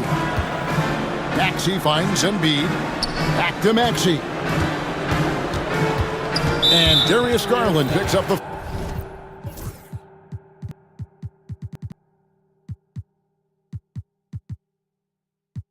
foul. That's foul number 2 for him. Another foul would give him 3 before the half. Something to keep an eye on, guys. George dishes to Embiid. 6 to shoot. George passes to Embiid. The 76ers need to get off a shot. Here's Maxey. And they force the shot clock violation. Great D. Let's take a second look at that fantastic block. And guys, that is lockdown defense at its finest. Going right at the shot and then able to knock it away. And here in the second, 2 minutes gone by. On the wing, Mitchell. And they call the foul, so he's got the and one chance here to make it a three-point play. And the league giving a bit more leeway, GA, to defenders. As a hard-nosed defender yourself, I'm sure you like that change. Oh, I do. I mean, we all love the intensity of playoff basketball. So why not bring a certain level of physicality to the regular season? It's good. And Maxey plays with so much energy. That time he wheels that one in off the contact. Maxey against Garland.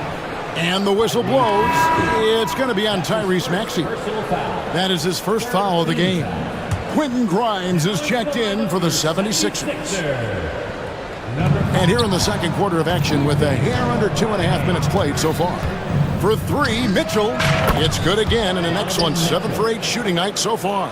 Taking back the lead once more. Give these teams credit. Man, they are battling. Neither team willing to give an inch, and neither able to seize the momentum. This has been a fascinating one to watch. And George kicks to Embiid. Just 5 on the clock. Hits some rim on the way in, and the bucket's good. And really, Embiid is a threat to score from anywhere. The defense has got to honor him. Mitchell in the corner, lets it go with a three. It's hauled in by the 76ers, who are playing host to Toronto for the next one. And that game is the second of 2 straight at home. Grimes passes to Embiid. Good ball movement here by the 76ers. Here's Roddy, and the 76ers tack on 2 more. What a slick look by Paul George. Defense expecting him to shoot, but he decides otherwise. And Doris, the Cavs had a very successful 23-24 season. 47 wins and the number 4 seed in the East. And Kevin winning a playoff series, their first one without LeBron James since 1993. Most of the players on the floor weren't even alive back then. Incredible to think of it in that context. And you want to use the whole court, but you got to be careful with the long passes. Those are easier to pick off. George looking over the floor. And a miss there on the triple. And close to making the defense pay for the lax coverage that time. Down low, Allen. And then Allen slams it in. Well, this guy has got tremendous length and hops. Jared Allen makes it easy. Here's Grimes, guarded by Garland. Embiid finds George. Driving to the basket. And George with the stuff. Well, Paul George won't be shy. You give him a driving lane, he will expose you defensively. Now, here's Garland. Defense right on him. Mobley, a screen on George. And the call is going to be, yes, it is, an illegal screen. And not the most common call you'll see in the NBA, but hard to argue that pick wasn't illegal. It is really difficult to get your feet completely set, to stay completely still. It's almost surprising to me that it isn't called more often. Pass to Roddy. The shot's good on the assist by George. And it's a 4-point 76ers lead. Really crisp, intelligent passing to make that basket possible. For three, Mitchell.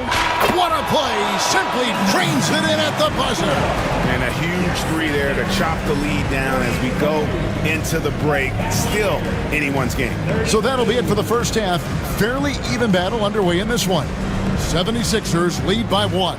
And join us right back here after the break for the start of the second half.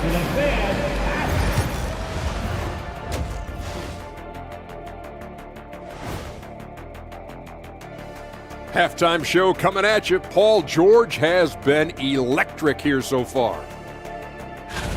He took a lot of good shots in the first half, also made some contested shots, playing with great confidence. You know what? Taking a peek now. And that's all for us.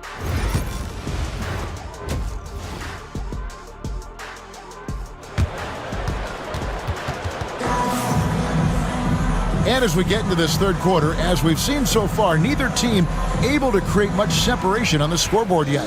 It's been one outstanding game from Donovan Mitchell. No problems fighting his way to the rim in this one. A lot of points in close. And part of that has to do with his mindset. He has been looking to push the action at every opportunity, and he has been in attack mode all night. They've got Embiid, and it's Roddy in at the small forward position. That's Nick Nurse's 5 as we get into the second half. Basket counts. We are talking about a proficient, efficient scorer in Paul George. Go to work, sir. You've seen, Doris, Paul George's journey from role player to MVP candidate. There's a reason, Kevin, Paul George is one of the most emulated players in the league with young people. His game is so well-rounded, and maybe his best attribute is his adaptability. Paul George is equally comfortable either being the lead man, or if need be, he can play with 2 or 3 other stars and still be effective. Really incredible. Oubre, good. Boy, this is an area of his game that he has stepped up from his entry point into the league. Kelly Oubre is got to be taken seriously from downtown right now. In the corner, it's Hunter. Thompson sets the pick for Hunter. Inside. Thompson misses. Boy, that's one he wishes he could have back, especially against soft defense. Oubre kicks to Maxey. Ball's knocked loose. And now the Cavaliers. Fast break, and that's an intentional foul. Kelly Oubre Jr. That's his first personal foul. First team foul. Third quarter of basketball. We're about a minute and a half in. A 3 from Strus. Well, we call that defensive chops, right? Paul George is draped all over his man. He will not give up anything easy. And it's George finishing it off. You've got to love his aggressiveness to finish inside. Well, his leaping ability gives him a great advantage. And he commits the intentional foul.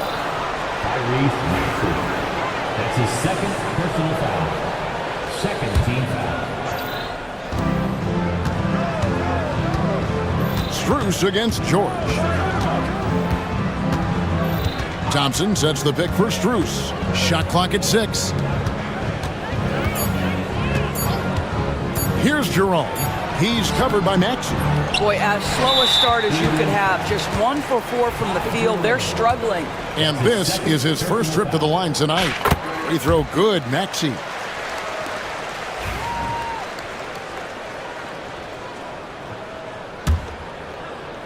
The 76ers leading by 7. Back to Embiid. Embiid is a monster in the lane. Wow. Brilliant second half start. 4 for 4 from the field. Can't ask for any better. Pass to Hunter. To halt the run. And he's good on the 3-ball. Hunter's got 5 now. And the defense has to recognize this. Hunter is a legit threat to shoot off the catch. And there's the call on Ty Jerome. That's his 3rd foul of the game. And now only 1 away from being in the penalty. Well, we're into the 3rd quarter, just over 2.5 minutes played. Now here's Embiid. Right side Maxey. Oubre outside. Clock at 4. Embiid from outside. It's hauled in by Thor. The Cavaliers trail by 6.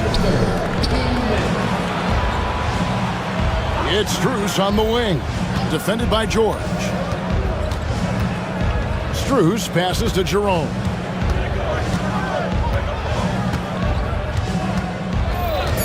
Cleveland needs to get a shot off here. For 3, Hunter. It's hauled in by George. You will not see this guy miss many of those. He's one of the keys to their floor spacing. It's time now to hear from our Hall of Fame reporter, David Aldridge. What's the latest, David? Thank you, Kevin. Joel Embiid talks about leading his team. He said, I've been guarded so many different ways. I feel like I've seen everything, and I know how to attack everything. For me, it's all about how do I bring everyone along with me. You can't win alone. It's just about playing together and involving everybody. Kevin? And you've got to involve everybody. All right, D.A., thanks. And now we've got the intentional foul. And some changes here for the 76ers. Drummond's checked in for Joel Embiid. And it's Quentin Grimes in for Maxey. Oubre against Strus. Makes it off the glass. Strus has got 4 points now in the quarter. And guys, the D has to show a little more fight on the interior than they did on that trip. Oubre, a screen on Hunter. Here's Edwards. Pass to Grimes. George with the ball. Defended by Strus. Shot on the wing. The 76ers with another miss. All alone from mid-range. They know he won't miss many of those. 26 seconds left in the third quarter. Hits it from three-point range. Now just a one-point Philadelphia lead. And think about his career. Max Strus has taken a lot of corner threes. So comfortable. And Max...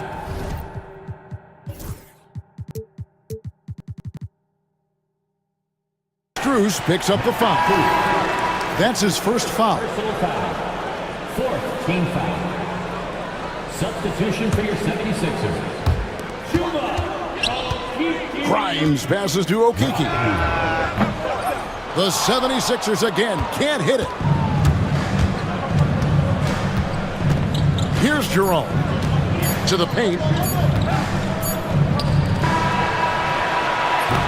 And we've reached the end of the third quarter. Just a terrific game so far. 70s.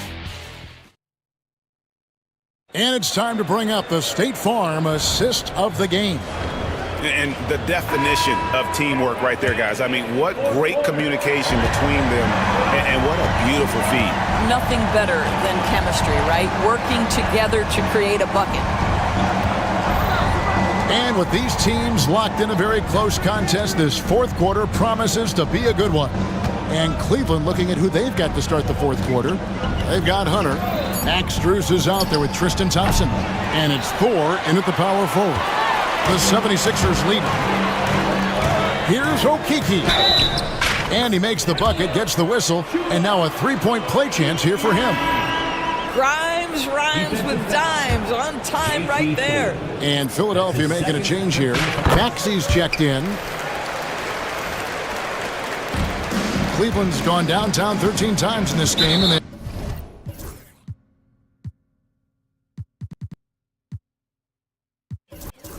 just over 50%, 7 of 13 on threes. That's his third personal foul. First team foul. Substitution for your 76ers. Mobley a screen on George. And that one's good, Mitchell. The defense is far too slow to close out on those three-point attempts.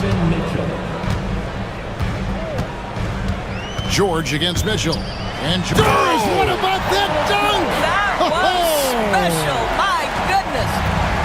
And putting his explosive athleticism on full display there. George is capable of some highlight reel dunks. Down low, Paul George with the steal. Fourth quarter still young, just over a minute play. Pass to Embiid. The shot's good on the assist by Jordan. And it's a 5-point 76ers lead. And of the last 6 baskets, 5 have come on the interior. This is just smash mouth physical basketball, guys. Second team foul.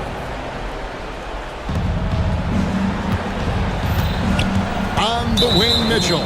Covered by Oubre. And that's a foul called on Kelly Oubre. That'll be his second foul of the game. Yeah, clearly struggling here with the foul. Still early. And just one more will put him over the line. And it's Mitchell with the jam. When he's determined to finish, Donovan Mitchell is so good powering through whatever the defense puts in his path. In a moment now to quickly take a look at the offensive approach for the 76ers. The mid-range game has been there for them all game long, and that old-school approach still getting it done in this. I think the other thing we're seeing tonight is the floor spacing of this team. Boy, they are shooting the cover off the basketball all game. Maxey finds George. Pass to Embiid. 5 to shoot. Philadelphia moving the ball around. The defensive instincts of Okoro right there. So solid at using his body and his length to bother shooters. There's Garland. Yes! And the foul. That one on Maxey. And that's right in his wheelhouse. Looking to make an impact when it counts. This is a player who understands when the game is hanging in the balance. He knows it's winning time. DeAndre Hunter, he's checked in for the Cavaliers. Embiid in the corner. Garland against Maxey. Back to Embiid. And here's George for three. Rebounded by Allen. Cavaliers leading. And he's going to get whistled for that foul, G. That was intentional, but not exactly logical. How about pointless to foul there? I mean, I don't know where his head is, but it's not in the game. In the NBA, there is a high need for relentless scoring and skill to match that scoring. That is Donovan Mitchell. Edwards, he's checked in for Philadelphia. Here's George. That shot is good. He has made 8 while missing only 4. That's 67% shooting. That's what you expect from your leader. Paul George stays calm and doesn't get overwhelmed by the moment. And that one's good, Mitchell. That's one of those clutch shots he's known for. When the pressure is high, he seems to be the most locked in. Maxey passes to Edwards. George against Mitchell. The shot by George, no good. And that shot isn't the one they should be taking if they want to make this comeback happen. Back to Garland.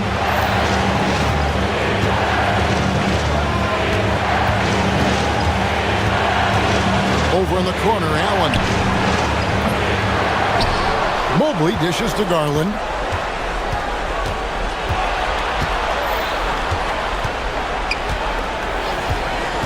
Pass to Hunter. Tries again. The shot, no good. The 76ers trail by 4. Outside, Maxey. George sets a screen for Maxey. From outside the arc. That doesn't go either for George.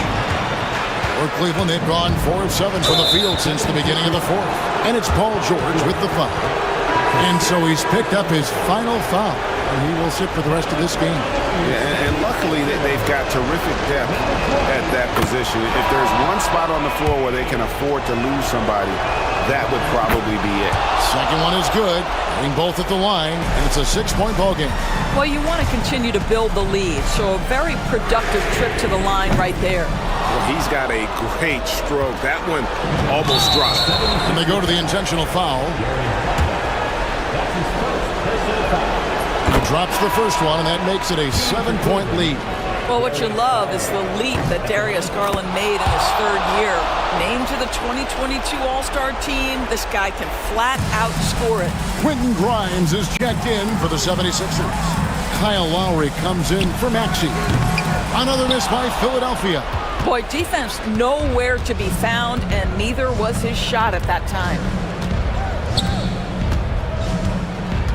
Garland against Lowry to the inside. Here's Allen. A chance to extend the lead to double digits, but it's no good. I think it's safe to call this one a wrap. Well, it's been a hard-fought battle through much of the night. They just missed out on a couple of opportunities they'd love to do over. Mitchell with it to the middle.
That's on the year for them and a chance to evaluate where they stand. Now, New York starting five.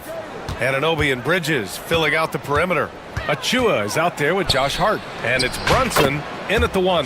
And for Oklahoma City, we've got Aaron Wiggins. Shea Gilgeous-Alexander is out there with Kaysen Wallace. Then it's Chet Holmgren, and it's Dort in at the three, the small forward. And Gilgeous-Alexander, here we go. Always a nice way to start, makes his first one. What's not to love about opening day, Grant? Every team with an equal chance to do something special. Oh, B.A., that's the way these teams look at it. Regardless how your previous season went, you have a chance to do something special, something great. Time to start fresh and build on that optimism.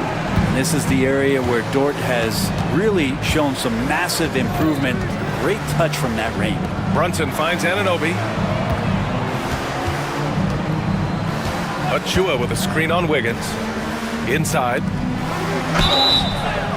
And he was fouled while in the act of shooting, so he'll take 2 free throws. It's going to go on Chet Holmgren.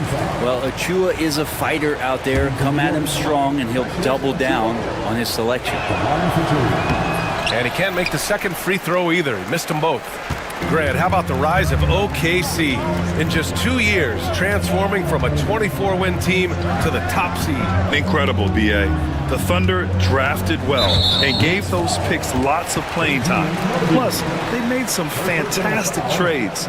And of course, don't forget, OKC still has a boatload of picks. And it's the Thunder with the ball. It's a three-point game. How about the vertical of Gilgeous-Alexander, a guard who can get up and throw it down. And that's his second turnover already this quarter. He really needs to tighten it up.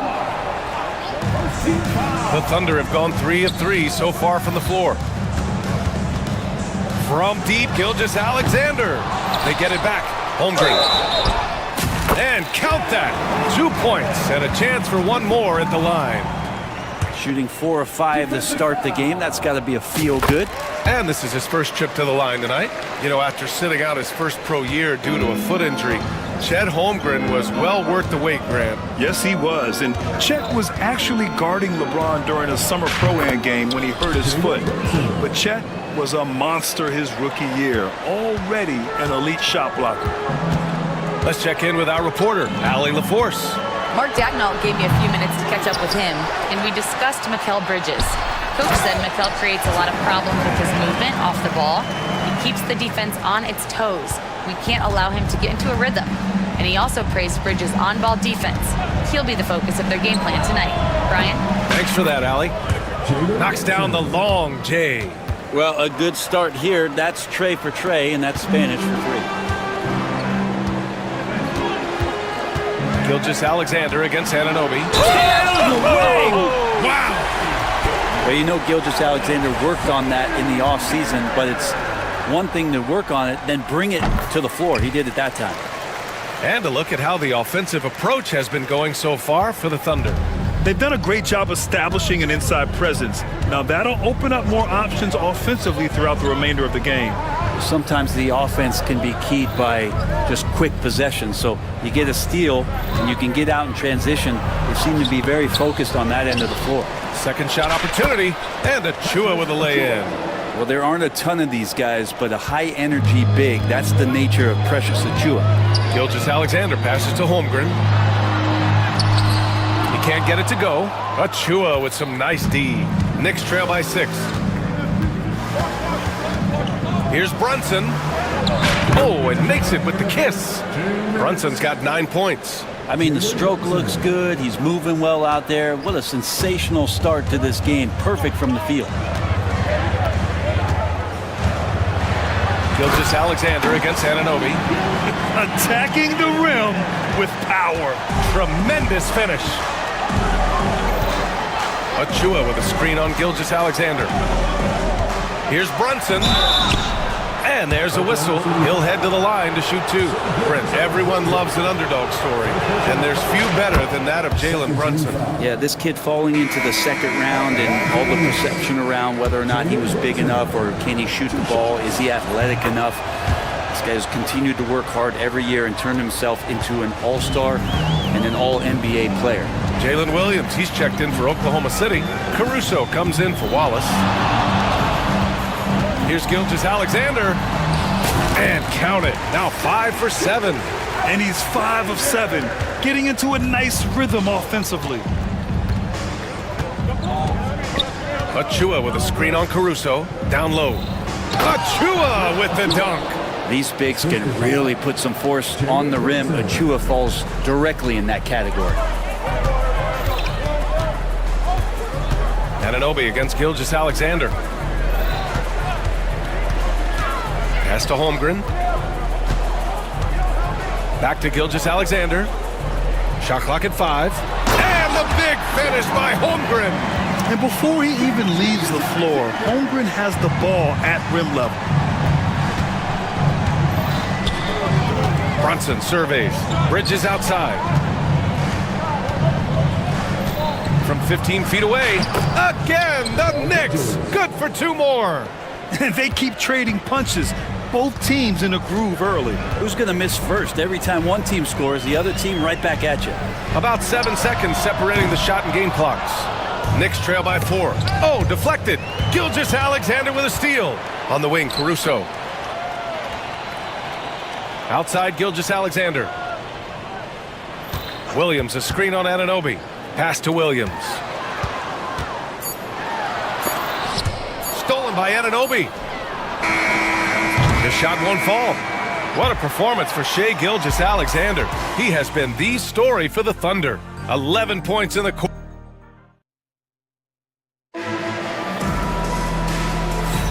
Hope you've enjoyed the broadcast so far. Halfway through the first half in this one. And what do you guys think about the Thunder here in this one? Well, there's no reason to take risky shots when you can collect points at the rim. Yeah, that worked wonders for them in the quarter. We'll see what kind of adjustments get made. Well, we have a chance to hear from Shams Charania. He's calling in right now. Shams, great to have you on, bud. Thanks, guys. The Knicks went all in this summer, trading with their rivals, the Brooklyn Nets, for Mikal Bridges. In reuniting a core that won collegiate championships together, they hope to replicate that success at this level. And now with perhaps the league's top defensive wing tandem, they'll have a chance. A big-time move. Shams, appreciate the report. So on the floor for New York. Bridges in hard of the 3 and the 4. Brunson runs point. Anunoby slots in at the 2. And it's Achua in at the 5. A chance here to catch up with Ali from the sideline. Hey, Brian. Shai Gilgeous-Alexander, the 11th pick back in 2018, has developed to the point where he is in the MVP conversation. His coach, Mark Daignault, said he's improved every year. He's been in the league. It's a testament to his humility. He looks in the mirror, he sees what he needs to improve on, and then he works at it. Brian? All right, Ali, thank you. Gilgeous-Alexander. And slam dunk by Gilgeous-Alexander. This is what Gilgeous-Alexander does. He attacks you relentlessly. And so it's Brunson with it. He brings it up for the Knicks. Trailing by 4. To the middle. Achua passes to Brunson. There's a screen. Over Caruso. No good, off the front rim. And even with the miss, that's a high percentage shot for him. Williams finds Caruso. Gilgeous-Alexander feeling it out a bit. Oh, and there's a one-hand jam. Now, Gilgeous-Alexander, with that height at his position, allows him to do so many things other guys really pretty much dream of. Floats one up. It's Brunson working inside. Thunder leading by 4. And over the last few years, SGA has emerged as an all-NBA level player, Brent. What's been the key to his success? I think the key, BA, to him is his confidence. I think that he feels like he is overlooked on a nightly basis and does not get the respect he deserves. So he comes in with that chip on his shoulder, and he plays the entire game coming at any defense that people throw at him. Hartenstein, he's checked in for Oklahoma City. Wallace comes in for Shai Gilgeous-Alexander. The Thunder have gone 3 of 5 since the beginning of the second. And Dort with the bucket on the assist from Williams. So Dort's got 7 points. How about the athleticism of Dort? You see the width he has, but man, he can outwork you defensively. Brunson missing. The Thunder have gone 4 for 6 here in the second. And now we have an intentional foul. I'm not sure why. Yeah, bizarre play, B.A. Not sure what got into him. And the Knicks making a change here. Robinson, he's checked in for Achua. Karl Anthony Towns comes in for Hart. Wright's checked in for Mikal Bridges. And it's McBride in for Brunson. Outside McBride, pass to Towns. Robinson, a screen on Williams. And the basket by Towns. A big man with Towns' range is invaluable. You can put him anywhere and he can score it. Wallace outside. And they come right back with their own three-pointer. And both teams running long-range plays that are working. Well, both of them looking towards the three-point line. And I like to see that, especially when the results are made buckets. To the inside. Here's Robinson. Towns against Williams. Shot clock at 6. Towns passes to Anunoby. Lets it go from deep. Offensive board. Towns finds Robinson. Back to Towns. Tipped away. And so the ball out of bounds. Caruso touched it last. All right, a moment now to bring up last season's top rebounding teams. 5th on the list, the Knicks. And they, of course, have a style of play that is all about physicality. I mean, they love to embrace the contact out on the court, but the possession game for them is always pivotal. He needs to break out of this funk as soon as possible. Still scoreless in the second quarter. Dort, the pass to Hartenstein, and here is Williams. Hartenstein with a screen on Towns. From the high post, Williams' shot is good. And it's an 8-point Thunder lead. And I like when Williams works in these mid-range areas. I mean, such an impressive score. Up top, McBride. Watched by Wallace. Right up top. Yet to see a basket. Oklahoma City grabs a miss. First chance of the season for them to go up against this Knicks team. Last season, they got swept in a 2-game season series against this opponent. I'm sure they're looking for payback tonight. And this one of the few opponents who really stuck it to them during what was an otherwise excellent season for them. You're right, they've got to have revenge on their minds tonight. Pulls it from 20. A nice shot by McBride. McBride's got his first 2 points. Yeah, here's a list of things I don't want to do, and right at the top is guard that guy. And that concludes the first half. Thunder out in front. They're up by 6. All right, now let's check in with Allie LaForce. Allie, what do you have? I'm here with Coach. Okay, Allie, appreciate it. And folks, we'll be back after halftime to begin the third quarter. Get ready for the fan at courtside.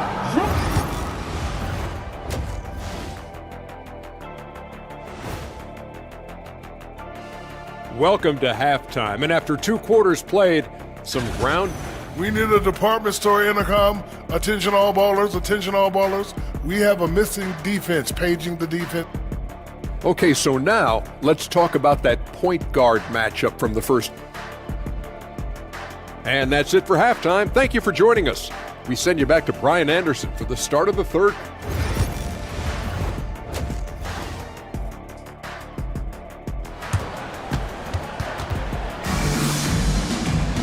Second half of basketball is upon us, and we may be in for an exciting finish based on how close of a game we've seen so far.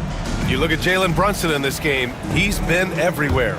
He's been excellent at cutting through the defense and giving them fits around the basket. Yeah, you want these kind of nights where you can start to see those openings before they happen. In it forward, it's Dort and Williams. Alex Caruso is out there with Cason Wallace. And it's Hartenstein in at the pivot spot, manning the middle. That's the group from Mark Dagnall starting the second half. And as the perimeter game took over, it seemed that the dominant big man went away a bit. Instead, the bigs just got more skilled, Brent. Well, BA, dominant big men are really hard to come by. So when you do get one, there tends to be a lean. But yes, it's been about the skill of the big over the past few years, along with the game transitioning to the three-point line and picking up the pace. There'll be another big man out there who changes the game back to the low block, BA. All right, let's get a report from Allie. Hey, Brian, Chet Holmgren said, quote, it's exciting to have this sort of success early on because it's just rare for young teams. But at the same time, we cannot let it distract us from how much better we have to get. Hopefully, we have a long runway together to figure things out. Brian? A chance for great things, Allie. Thanks for that. And they call an illegal screen here. You're not going to fool the officials too often on an illegal screen. Yeah, everybody saw that one. That was pretty blatant there. Knicks trail by 6. Well, it's rare to see a young player as efficient as Jalen Williams, Brent. BA, it's been remarkable, especially when you factor in that this guy is relied on for a lot of shooting. I mean, his shooting volume is very high. This is a blossoming star for this team, and I'm not sure we can put a ceiling on what that potential is. Here's Wallace. Off the mark there with a 3. He didn't make them pay for that weak defense, but they just can't rely on him to miss those kind of shots. Brunson finds Achua. Bridges peeling it out a little bit. Oh, he used the shot fake to create the angle, but he couldn't get it to fall. Here's Wallace. Hits the trifecta. Wallace has got 5 points now in the quarter. That's pretty much not how they want to defend the three-point line. Somebody's got to shadow him out there. That's tipped. Caruso with it, and it's Brunson picking him up. Pushing it up the floor. Here comes Oklahoma's. That is what I'm talking about. Wow. And we see the speed and power. I mean, Williams shows off on that one. Hart with a screen on Caruso. Inside. Outside Anunoby.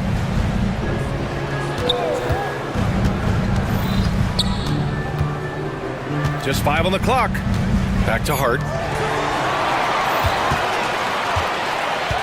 Not quite 2.5 minutes played here in the second half. Not sure why he committed the intentional foul. No purpose. I think everyone's a little confused, but weird plays happen. New York making a switch here. Mitchell Robinson, he's checked in for Achua. Karl Anthony Towns comes in for Hart. Wright's checked in for Mikal Bridges. And it's McBride in for Brunson. Outside for Dort. 4-3. Pure from three-point range. So Dort's got 10 points. They're making it look easy out there, just having fun. Yeah, some of these nights you got to enjoy yourself. Not too much at the expense of the other team, but right now this team is balling. When the Knicks are having a good season, it is amazing how excited their fans get, Brent. Well, it's been generations, BA, that have been salivating for this franchise to get back to its winning ways. The last championship came in 1973, so as a fan, you can't help but get fired up when there's a chance at a title run. Mid-range, plenty of room for that release. He's going to take those all day long. And there's the foul. It'll go on Miles McBride. That's his first foul of the game. So for Oklahoma City, Holmgren, he's checked in for Hartenstein. Wiggins comes in for Williams. And Shai Gilgeous-Alexander is subbed in for Wallace. And a switch here also for New York. Hart's checked in. Here's Gilgeous-Alexander. And here's Caruso outside. Hart pulls it in. Hart's got 4 rebounds now. McBride with it. Now Gilgeous-Alexander defending. Pass to Towns.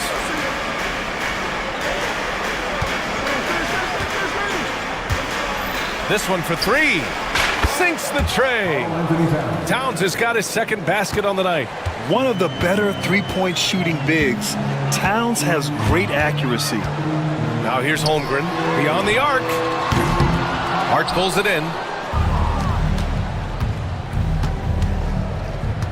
1:03 left in the third quarter. Right side McBride.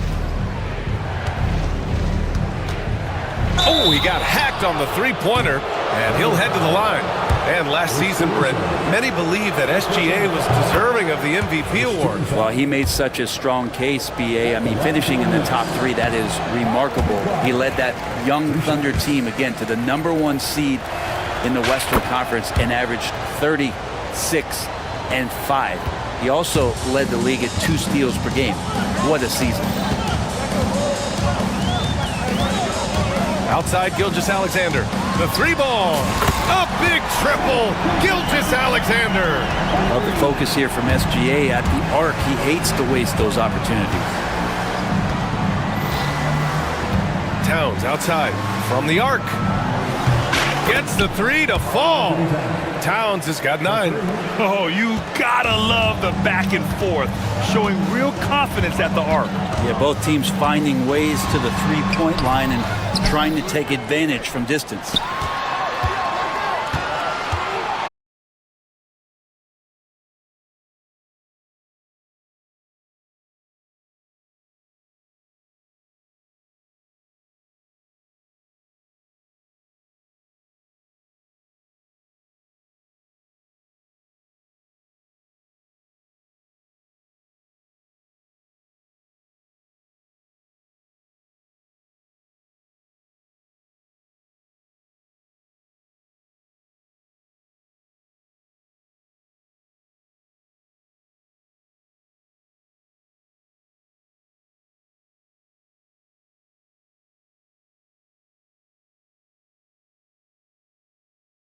We'll see if there's a comeback in the works, or if it's more of the same for the first 3 quarters. And on the floor for New York here in the 4th, we've got OG Anunoby. Josh Hart is out there with Karl Anthony Towns. Then it's Delon Wright, and it's McBride in at the point guard position. And his perimeter shooting might be the key to trimming their deficit. Well, he's doing everything he can to make them competitive. And by everything, I mean draining threes. Here's Gilgeous-Alexander. Pass to Holmgren. The ball's knocked loose. Outside Gilgeous-Alexander. And here's Wiggins. He's covered by Hart. 4 on the clock. And the shot's good by Wiggins. They're just taking what the defense gives them. And right now, that's the interior. 1 minute in now in the 4th quarter. McBride passes to Towns. Back to McBride. Pass to Towns. Caruso grabs the board. Coaches loathe empty possessions. You got to be able to hit the easy ones. Offensive rebound, and they go to the intentional foul. You don't want to stop the clock right there. I'm not quite sure what he was thinking. For the Knicks, Achua's checked in for Towns. Mikal Bridges comes in for Wright, and it's Jalen Brunson in for McBride. Anunoby passes to Brunson. Brunson, count that one. He's 8 for 10 from the field now. What a good burst from Brunson just to get by the initial defense. And so it's Gilgeous-Alexander with it. He brings it up for the Thunder. At one point, they led by 16. Thunder leading by 8. Wiggins for 3. Here's Holmgren. Bam! Chad rocking the rim. And this is what coach wants to see from Holmgren. Outworking the defense to get a second chance look. Here's Brunson outside. Sinks it. What range from downtown. Brunson's got 5 points now this quarter. The Thunder have gone 2 of 3 to open the 4th quarter.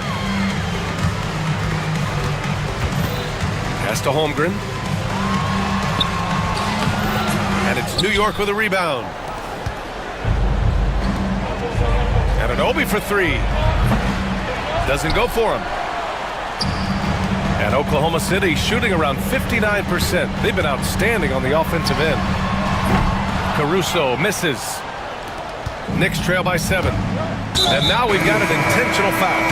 So for Oklahoma City, Hartenstein comes in for Chet Holmgren. And it's Jalen Williams in for Wiggins. Here's Brunson. To the right side. Achua into the lane. Pass to Anunoby. Now here's Brunson. He's guarded by Caruso. Achua with a screen on Caruso. Here's Hart. Achua, the open look. New York again can't hit. Thunder leading by 7. Right side, Williams. Caruso outside. Launches it. Got a piece of it. Well, more than capable as a defender. Bridges with a great job using his length.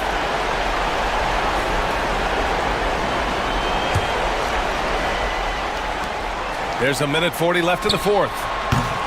And Hartenstein gets it to go. Well, Picasso couldn't have drawn that up any better. Perfect execution off the inbounds. Caruso against Brunson.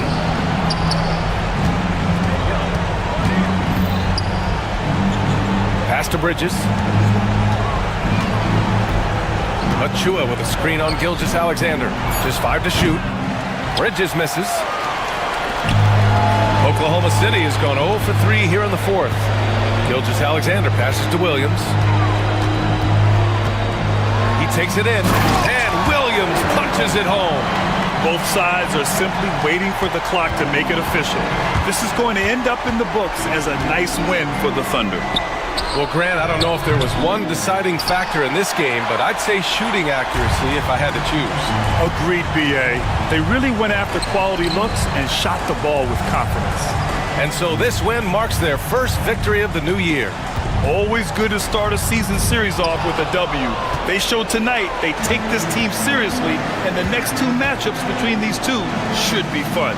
And as it was happening, as it was building, you knew this was a monster game for Shai Gilgeous-Alexander. And guys, I just felt he was tremendous tonight. His energy infected his teammates, and the wrecking ball on both ends. Impressive job by this team, and you really can't discount the impact of this crowd here. Awesome to see their output tonight, trying to urge their team on, and that can always help. That home advantage of home fans getting you going, fully on display here.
the Charlotte Hornets. Then on Thursday, they'll be taking on Clint Capella and the Atlanta Hawks.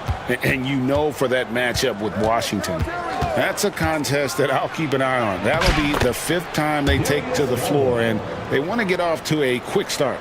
Here's the starting group for the Cleveland Cavaliers. A lot of length inside. It's Mobley and Allen in the post. A loaded backcourt. It's Garland and Mitchell. And it's Okoro in at small forward. And for the Magic, the guard pair, it's Suggs and Harris. Isaac out there with Banchero. And it's Bitadze in at the 5. For 3, Mitchell gets the three-pointer to fall. Here we are, Greg, in Game 1 of the NBA season. How does opening night feel different from the rest of the season, the rest of the schedule? Well, Kevin, it's the excitement of the unknown. Everybody comes in with the highest of expectations, right? You got new teammates, some new wrinkles, still a lot to figure out and shake out over the course of a long season. Mitchell wide open, and another 3 for Cleveland. Reliable. That's Mitchell from 3. Mitchell's gone 2 of 2 from three-point land tonight. No one near Suggs as he lets it go. Nice open look, but it's no good. Cleveland's gone 2 of 2 from three-point range here in the first quarter. Mitchell outside, wide open. That's good, and it's...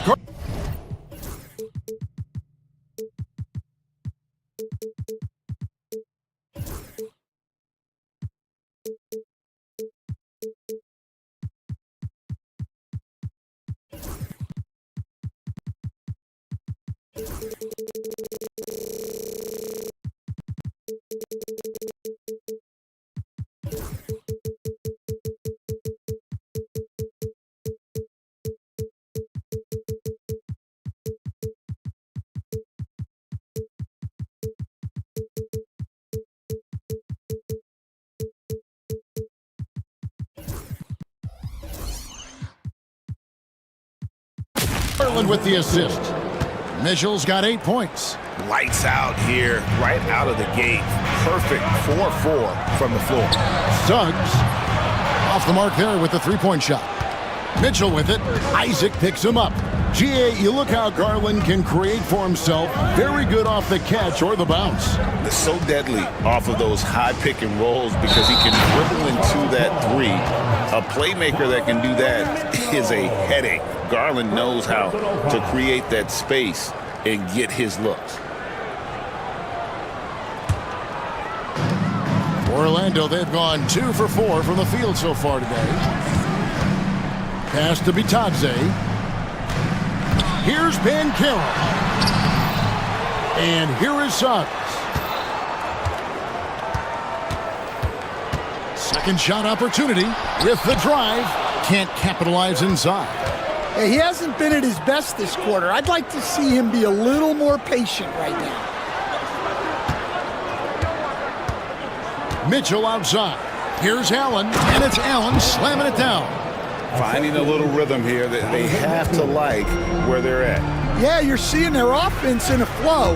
Now it's time for their defense to turn up the heat a little more. Out of bounds as Orlando keeps possession. And taking a look here at some stats for Jared Allen. He's coming off an excellent season. Last season put up about 16 points a game, 10 rebounds, and 2 assists. And what sets him apart is his rebounding. And as you can see, he's been in peak form. Yeah, when a shot is missed, he has got great instincts for where the ball is going. Here's Bitadze. And this is Allen's calling card. He can defend straight up, and boy, he's a monster in help defense. Garland the pass to Mobley, and Mobley throws it down. And what a way to start this game, dominating at both ends of the floor. Obviously, guys, brilliant coaching, a perfect game plan. Pass to Bitadze to end the cold streak. Hands it from downtown. Just great court recognition there by Suggs. His teammates appreciate when he gets it to them when they're open. Although they were eliminated in the first round, last season was a success stand for the Magic. It sure was, Kevin. I don't think many people had them even making the playoffs, but they fought hard, pushed the Cavs to 7 games, and gain valuable playoff experience. And now the latest from our reporter, David Aldridge. Kevin, thank you. Paolo Banchero is not skipping steps. Magic Superstar says it's like anything in life, it's a process. Having that perspective just makes you want to work every day, because this is the best league in the world. If you become impatient, you're going to drive yourself crazy. It's a cliche, Kevin. Just keep pounding away. Back to you. Well said, David. Dedication to the craft. EA thanks. And it's a completely new group on the floor for the Cavaliers. Well, last season, the Cavaliers won their first playoff series since 2018. That's when LeBron was with them, Greg. And it was their first series win without LeBron James since 1993. So it was a huge deal for the organization as they continue to take steps in the right direction. Count that one from Isaac. And one area Isaac must continue to improve upon. Has the size to dominate inside, now just needs to add the muscle. Jerome, the shot goes in. First shot, first basket. Yeah, another nice bucket down low. They've really been able to work the ball into the post effectively here so far. Here's Suggs. It's hauled in by Thor. Well, and even though he couldn't get that one to fall, that's a shot they want him taking. Pass to Hunter.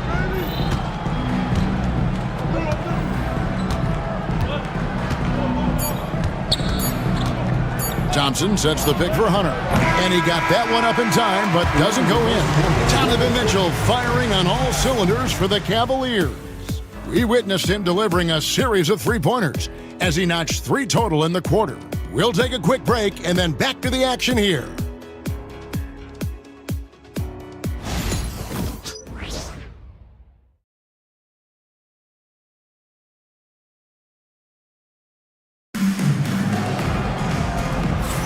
And for those of you just tuning in, the second quarter of action is where we're at right now. Now let's take a moment to get your guys' take on the scoring so far for the Cavaliers. Well, the thing about hitting early threes, it spaces the floor and makes things a lot easier offensively. And something else that I liked is how they attack the paint, finding ways to get inside and capitalize time and time again. So on the floor for Cleveland, a loaded backcourt. It's Garland and Mitchell. A lot of length inside. It's Mobley and Allen in the post. And it's Okoro in at the 3. Carter with a screen on Mitchell. Here's Caldwell Pope, and 2 free throws coming up, unable to get that one to go with all the contact. So, Stan, we watched Kentavious Caldwell Pope's career, and he's played for a handful of teams, and he's been a starter on multiple title teams, including the 2020 LA Lakers. Yeah, Kevin, I loved coaching him. This guy is a hard worker. He's one of the best conditioned athletes in the league. His stamina is incredible. He knocks down threes. It's not a coincidence that he's been on championship teams in 2 different cities. Amazing. Here's Mitchell, and it's going to be out of bounds. The Magic will take it. Now we have a moment to look at how the blocks have been stacking up over the past several months for Goga Bitadze.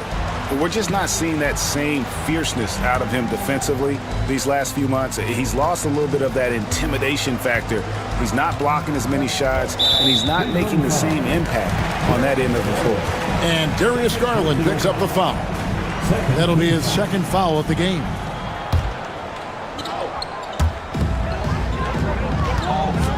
Caldwell Pope against Mitchell. And Caldwell Pope gets the basket. Caldwell Pope's got the lead up to 1 now for the Magic. Here in the second quarter with a little over a minute gone. Mobley sets the pick for Mitchell. And Mobley throws it down. And that's just opportunistic basketball. Mobley carving out space and then cashing in on the second chance opportunity. Here's Black, guarded by Garland. Black kicks to Caldwell Pope. Clock at 6. Over Mitchell. No good off the front iron. That's exactly how you have to defend him. He's a guy that the D needs to be aware of at all times. And he shows us all what the breakaway rim was invented for. Can you believe he almost brought the whole thing down by hanging on that long? And it's Isaac Okoro with the foul. That's foul number 2 for him. Yeah, clearly struggling here with the foul, still early, and just one more will put him over the limit. And joining us now by phone is insider Shams Charania with some news. Shams, give it to us. Well, guys, teams are all grappling with this new CBA, especially the dreaded second apron. Fans possibly unclear on what it means. Honestly, even front offices are still navigating the complexities of the new restrictions. But basically, it has become harder for teams to spend big and acquire new players under the current systems. We'll see, guys, how this impacts everyone moving forward. Something to keep an eye on, no doubt. All right, Shams, thanks a lot. And when you are as good a shooter as he is, you have to have the confidence to take that shot. It might not always fall. That's one of those heat check shots, and heat check is a synonym for bad shot. Garland with it, and it's Carter picking him up. Garland, no good. Well, they know he can finish at the rim, but the defense did just enough to force the miss. Carter sets the pick for Wagner. Misses from close range. The Cavaliers leading by 3. Allen, a screen on Carter. There's Garland. Lays it up off the glass. Garland's got his second basket of the night. Garland, so intelligent on the floor. The kind of player you want taking over in that pick and roll. Garland with the rebound. Cleveland's gone 0-3 from beyond the arc to start the second quarter. An intentional foul committed, but for what purpose, Greg, I'm not sure. A scene of confusion right there. I can't imagine why he thought it was a good idea to foul there. Carter pulls it in. The Magic trail by 5. Well, there's a unique profile for Wendell Carter Jr., a tremendous rebounder and shooter, and now he's playing on a pretty good team, and he's a big reason why. He sure is. Look, he's really big at 6'10", 270. All right, top 20 in the league in rebounding and effective field goal percentage. Can shoot the 3. Great blend of size, skill, and toughness. Wagner outside. From past the arc. Second chance shot. And foul on the shot. He'll shoot 2 at the free throw line. It's time now to look at the NBA's toughest defensive teams from a season ago. Fourth, the Magic. I mean, they held opponents to so few points that it allowed them to win games even when their offense wasn't clicking. And he knocks down the first one. Working his way from scout to head coach, Jamal Mosley was a longtime assistant under Rick Carlisle. He has paid his dues, Coach. Yeah, and Kevin, I really admire the guys that put in the time, as you say, pay their dues, and get themselves ready for when they get the opportunity. There's a lot of outstanding younger coaches in this league, and Jamal Mosley's as good as any of them. Yep, I would agree. A dynamic leaper with an impressive wingspan. Mitchell usually has some flashy dunks up his sleeve. 6 seconds separating the shot and game clocks. Once again off the mark, Orlando. The Cavaliers leading by 3. Takes it inside, and then Mitchell with the dunk. What a ferocious finish. Once Mitchell gets some speed behind him, look out. Here's Wagner, and finished off by Wagner. Only a big-time height advantage there, and he does not mess around. Good recognition to take it right at him. And that'll do it for the first half. A competitive game so far. Cavaliers on top, up by 3. We'll see you back here after the break for third quarter basketball.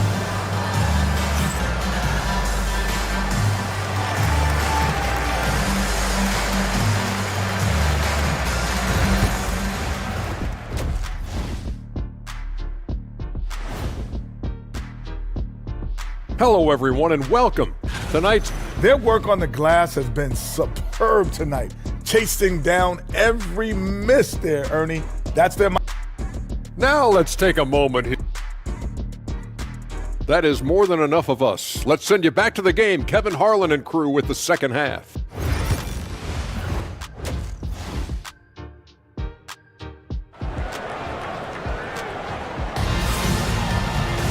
And after a fairly even first couple of quarters, the second half could turn out to be a great one as both teams try to gain an edge. It's been one outstanding game from Donovan Mitchell. Yeah, it's been a great performance from him, really staying focused on quality shots. Yeah, he's found his spots, been patient with his shot selection, and it's paid off for himself and the team. Harris on the wing. He's paired with Isaac. Then there's Suggs. Then there's Banchero. And it's Bitadze in at the 5 down low. That's who's out there for Orlando. Time now to turn to our sideline reporter, David Aldridge. David. Hey, Kevin, last season the Magic extended Coach Jamal Mosley's contract through 2028. He said, it's not about me. I just want each one of these guys to reach their full potential. This game has been good to all of us. I want to be part of maximizing how great they can be on and off the court. Kevin? All right, David, thank you. Get up, Jalen Suggs. This guy also a terrific football player in high school. Here's Jerome. He's covered by Suggs. Hunter, no one around him, knocks down the 3-ball. Hunter's got his first 3 points of the game. Really well done there. Just confident and composed, never in a hurry. Count it, and the Cavalier lead has been cut down to 4 on the bucket from Suggs. Yeah, finessing his way around down low. Suggs found an opening for the score. Here's Jerome. He's covered by Suggs. Launches it to the right side. Thor.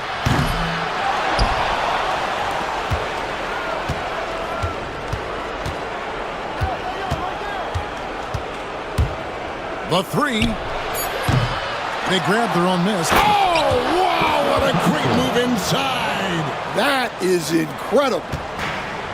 And this is what Thompson does best. His aggressiveness on the boards is what makes him a valuable player.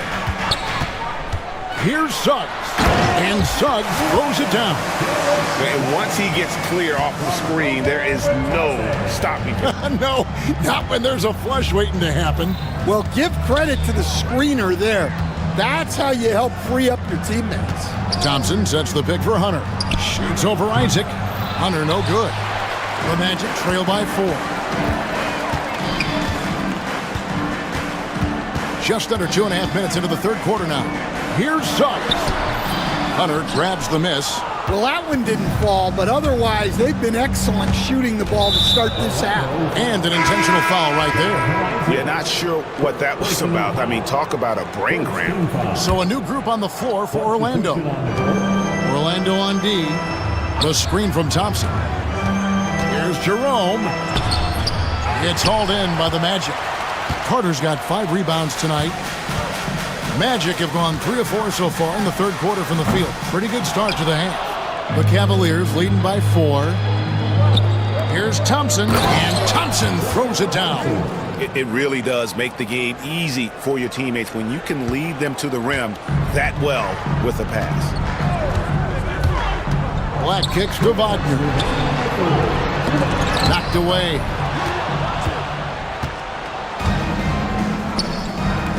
Thompson finds Strus.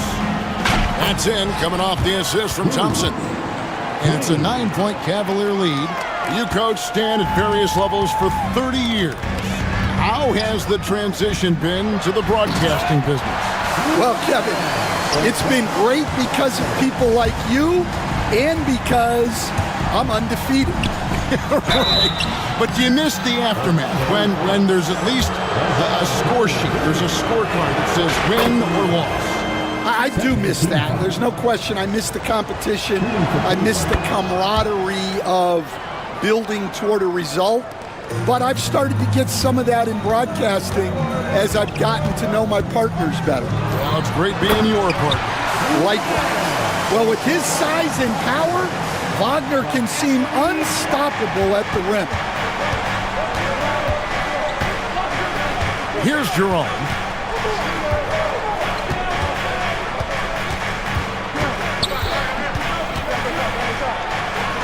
uses the glass to finish the layup. Jerome's got 6. I love the advantage he has from a speed standpoint. Does a great job of creating separation for that shot. That one good for 2. And I tell you what, they're doing their best to cut down the lead with some smart offense here in the second half. Shot selection much improved since the break. Pass to Strus. Fires top of the key. And all around the rim that time before dropping in. Strus has got 7 points here in this quarter. The Magic trail by 9. Here's Black. Now Howard. 24 seconds left in the third quarter. And Howard with the second chance points. Howard's got his first points of the game.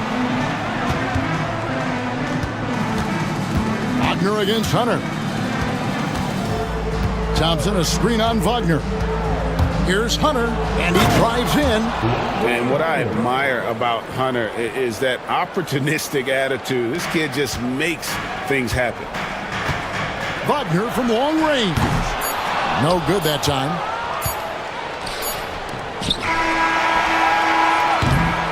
And so it's Cleveland, ahead by 9 as the quarter comes to a close. They're shooting the ball so well in this one. A great performance from the field. And we'll be right back after this.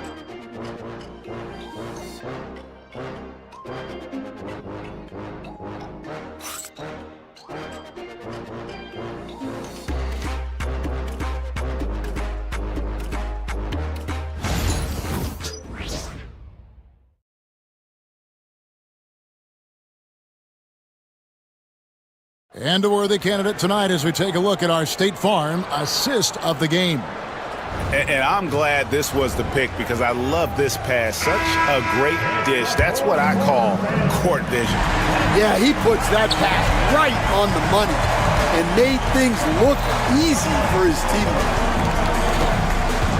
The fourth quarter has arrived. So good to have you with us. On the court for Cleveland, we've got Thompson. DeAndre Hunter out there with Max Strus. And it's Jerome in at the point guard. 5 on the clock. A 3 from Strus. It's hauled in by the Magic. Following this one, they get to host the Hornets. And that game closes out the 4-game homestand for them. Banchero, that's good. Just no resistance on the inside. That's their 5th consecutive make in the paint. Here's Jerome. He's covered by Suggs. Hunter, no good. Well, sometimes it's just not your night. But despite his struggles, they're ahead in the game. And Max Strus picks up the foul. That is his first foul of the game. And really, these are some of the toughest calls an official has to make. And it's out of bounds. Pass touched by Mitchell.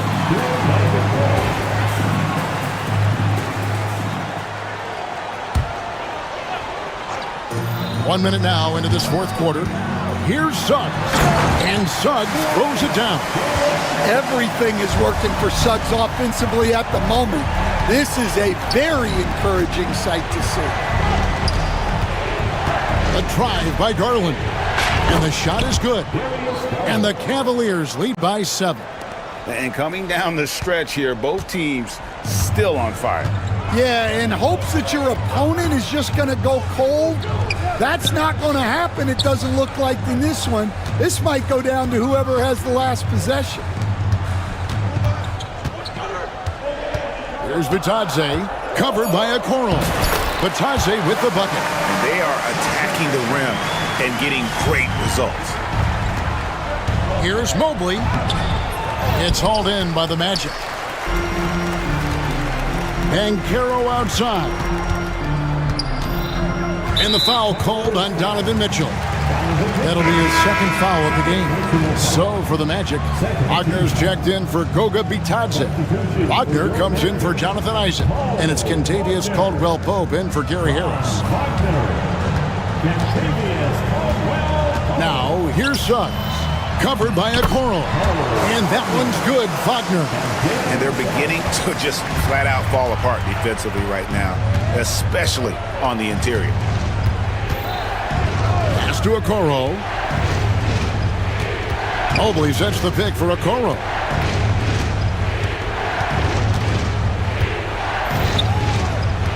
Shot clock at 5. Here's Mobley, and Mobley throws it down. Sets a great screen, and then Mobley gets perfect position there on the roll. Inside, and finished off by Wagner. Well, no surprise, Wagner is becoming a guy they can go to in big spots. And then Mitchell with the dunk. And this is the time in the game when you want to go to your stars. Mitchell delivering. The Magic trail by 5. 1:57 left in the fourth quarter. And that one is good from Suggs. Well, he's got that clutch gene in him. Suggs digging deep when they need it. On the wing, Mitchell.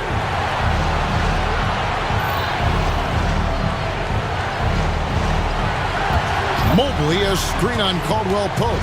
He's feeling it. Mitchell finds Mobley. Good, and the assist goes to Mitchell. That's now 8 points for Evan Mobley. And the ever-growing confidence of Mobley inside, he knows these are shots he can make consistent. Good ball movement here by the Magic. Jared Allen grabs the miss. Allen's got his 6th rebound on the night. Mobley, a screen on Suggs. And Mobley throws it down. With how well Garland scores it, in that pick and roll, the roller should always be open. This has reached desperation time for him. It's not going to be easy now. They're going to need just about everything to go right from this point on. Important bucket by Wagner there. They needed that one. Suggs against Garland. Mitchell looking it over.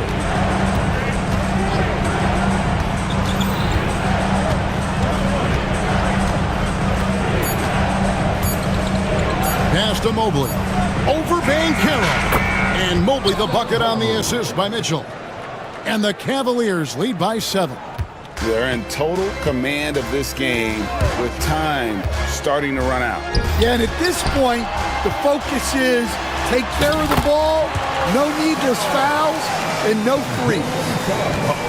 Used to these big moments from his college days, Banchero's heartbeat should stay low here. And here's Mitchell from the arc. Orlando grabs the miss.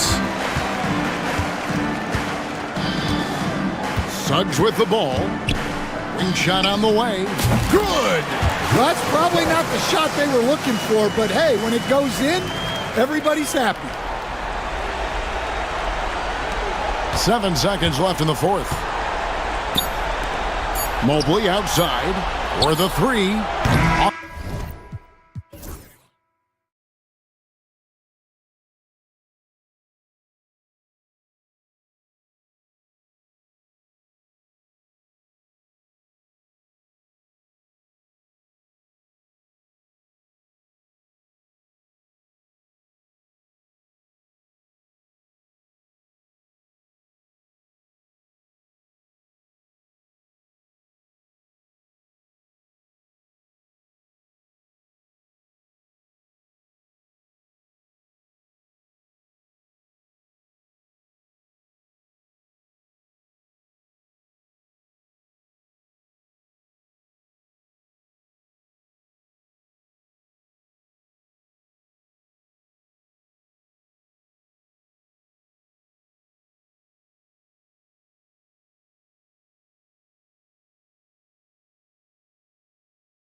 As well, BA, and this is perhaps my favorite night of the year when you talk about the NBA opening night. So much excitement, so much anticipation, and we know the rest of the season will deliver. Now, New York starting five.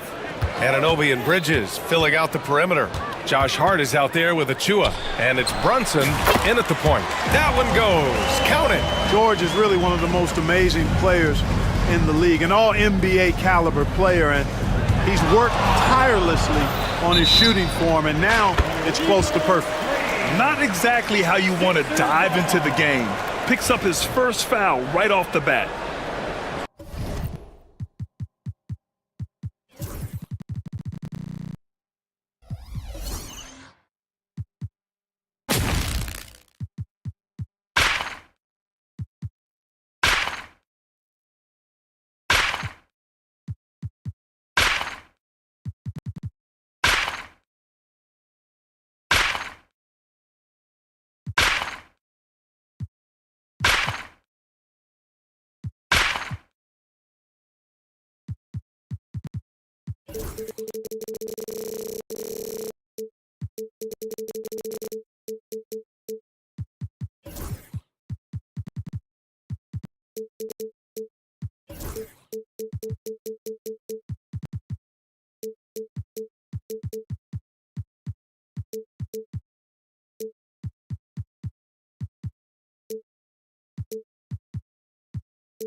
Maxey against Bridges. Embiid passes to Oubre. Lets the three fly. Achua with a rebound.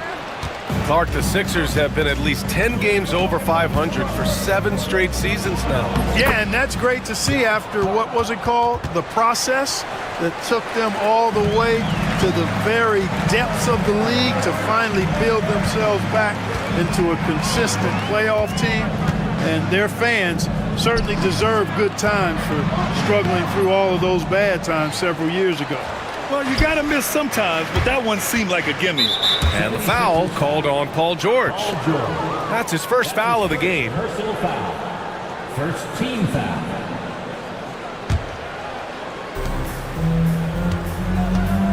Maxey against Bridges. Outside Brunson. Achua with a screen on George. Here's Brunson outside. Always a nice way to start. Makes his first one. And I love the trust between Brunson and his guys. I mean, working so hard to set each other up. Maxey passes to Edwards. And there's a 3-second violation.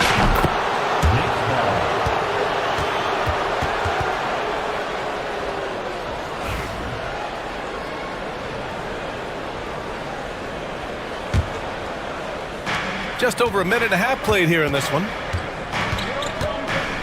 Here's Brunson. The Knicks rebound. Hart passes to Brunson. Here's the three. The rebound by Embiid. The 76ers have gone 1 for 3 so far. Pass to Maxey. And here's Oubre. The three. And so it looks like it'll be Philadelphia ball. Now we'll go to Allie LaForce, who had a chance to talk with head coach Nick Nurse. I discussed with Coach how difficult it is to guard Jalen Brunson. He initially joked. He said, "You'll have to ask my guys that. Jalen is really gritty, confident player. We can't let him get into a rhythm early or we're going to be in trouble. We'll have to keep our eye on how well this defense does against Brunson." Guys? Allie, thank you. Just 1 for 5. Not the start they were looking for. Obviously, there's still plenty of time to get on track. Philadelphia has gone 0 for 3 from downtown. George, left side, puts up a three. Sends it home from three-point land. George has got 5. Cannot let George get his feet set out on the perimeter. He'll bury it. And you watch Tyrese Maxey, Clark. He's so good at creating offense. Yeah, he can get that thing rack to rack and downhill in a heartbeat, BA. In the break and in the pick and roll, he puts tons of pressure on the defense because he's so quick. And he knows how to use angles, too. And he can shoot it from deep, so he's got the full package. Dropping the hammer. That's why Embiid looks to get deep inside position. Here's Brunson. Good on the bucket. He's got 7. You know, so far he's been dominant this period, making the most of his opportunities. A minute 37 left in the first. For 3, Maxey. And Philadelphia hits again from deep. That corner shot, not a problem for Maxey. With his accuracy, he makes short work of that look. And Brunson, here we go. Rebound by Philadelphia. Outside Maxey. Pass to Oubre. 1:07 left in the first. That one's off. He's 0 for 3 now. New York has gone 1 for 3 from beyond the arc. Goes up on the baseline. Yes, and it's George picking up the assist. He's trying to get it going offensively, but right now just 1 of 4 to start. Knicks trail by 3. Outside Brunson. The shot that time not on target. Embiid with the nice defensive effort. Anunoby on the wing. 3-pointer. Count it. 1 for 1 to start the game. And that's what they want to do. Get him open looks early. 8-second difference between the shot clock and game clock. George passes to Oubre. George a screen on Bridges. From deep. Achua with a rebound. It's never easy from that distance, but we see him drill those and shoot around all the time. Well, that looked to me, guys, like a heat check and was maybe a step out of his range.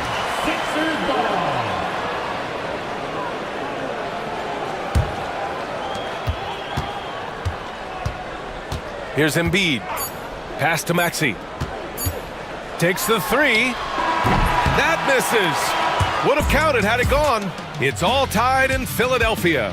And we'll get the second quarter underway on the other side.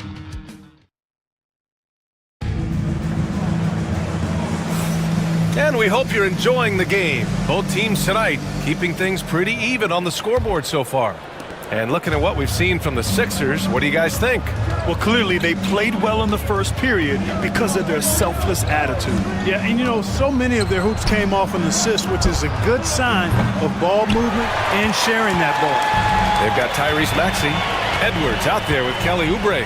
Then there's George, and it's Embiid in at the 5, roaming the paint. That's the group in the game for the 76ers. Here's George. The kick out to Maxey. Just 5 on the clock. Outside Edwards. Late clock, the Sixers need to put one up here. George for 3. The Knicks with the rebound. Their last encounter in Philadelphia, where they were able to handle the Sixers. Yeah, they destroyed this team on the glass in the last meeting. Clearly, that was the overriding factor. Double-digit advantage on the boards. They just pounded them inside. A moment to hear from Allie LaForce. When you have an MVP talent in his prime, the focus has to be on winning a title. The Sixers' Joel Embiid said, quote, "The only thing I care about is winning. That takes a lot, and everybody has to contribute. I'm always going to believe in myself. I love the guys that we have. We are going to go and fight every single night." Great perspective there. Thanks, Allie. The Sixers leading will grant all the high hopes Knicks fans have had in recent years. They have finally come to fruition. Yeah, it really was good to see the Knicks have a great campaign last year. From the players to the coaches to the front office and the fans. They've pressed all the right buttons. Embiid against Achua. Embiid passes to Oubre. Now here's Embiid to the paint. And there's Oubre. That one's good on the assist from Embiid. Oubre's gotten his 3rd basket of the night. And Brunson's got the ball here for the New York Knicks. Nothing on offense from them yet in this second quarter. Great finish inside by Brunson. Such a strong floater game. Just another part of Brunson's expanding arsenal. Philadelphia leading by 4. And here's Oubre from the arc. And the three-pointer goes. Oubre's got 9 points.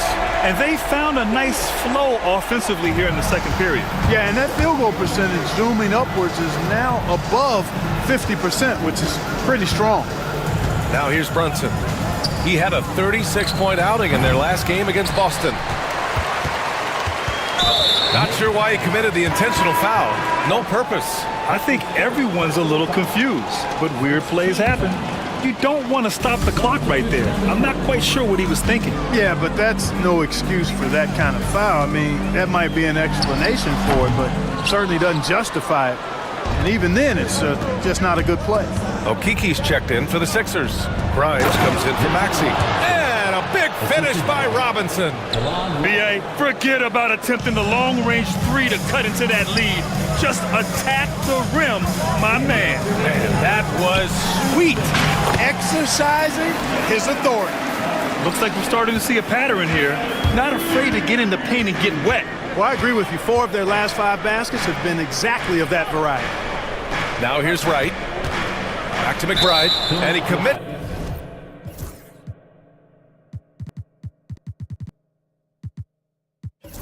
The intentional foul.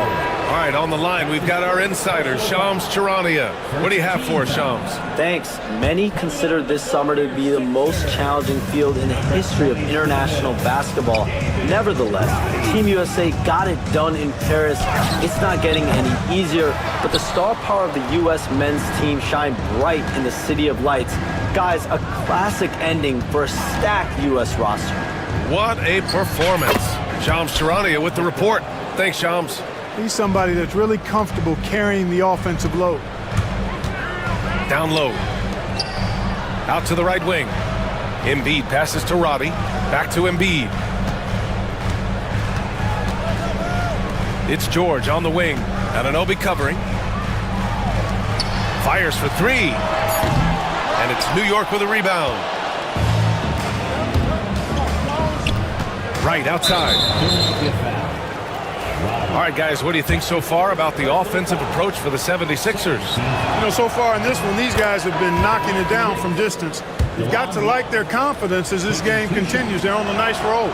Another thing they're doing well early on is moving the ball, playing selfless basketball, and getting everybody involved on the offensive end.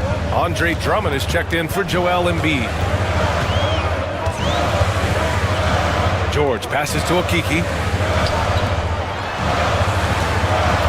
Towns against George. 34 seconds left in the first half of this game. Misses the layup. Well, he has not been sharp this period. Seems to be a little flustered out there, too. To the middle. Here's Robinson. From down in the low post, it goes.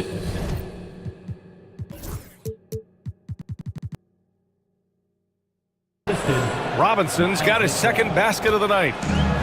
The 76ers have gotten over 50% of their shots to go. 5 for 9 in the second. George passes to Drummond. And the jam by Drummond. Thrown down with Forrest Drummond with great feel around the rim. Now, usually he's one of the leading dunkers in the NBA because he doesn't waste any time or motion in there. Towns for 3. And so a close game as we wrap up the first half of play. Philadelphia on top. They lead by 3. Thanks, Allie. After the break, we'll see you right back here to begin quarter number 3.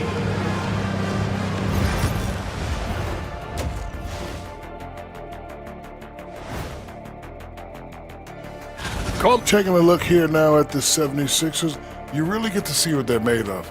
After your hard work in the offseason. Yeah, you have big...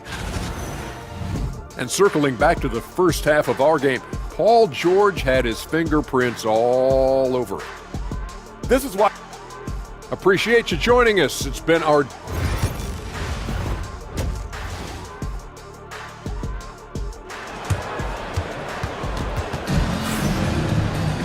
We've got second half action for you, and if the next couple of quarters are similar to the first, this one could go down to the last possession.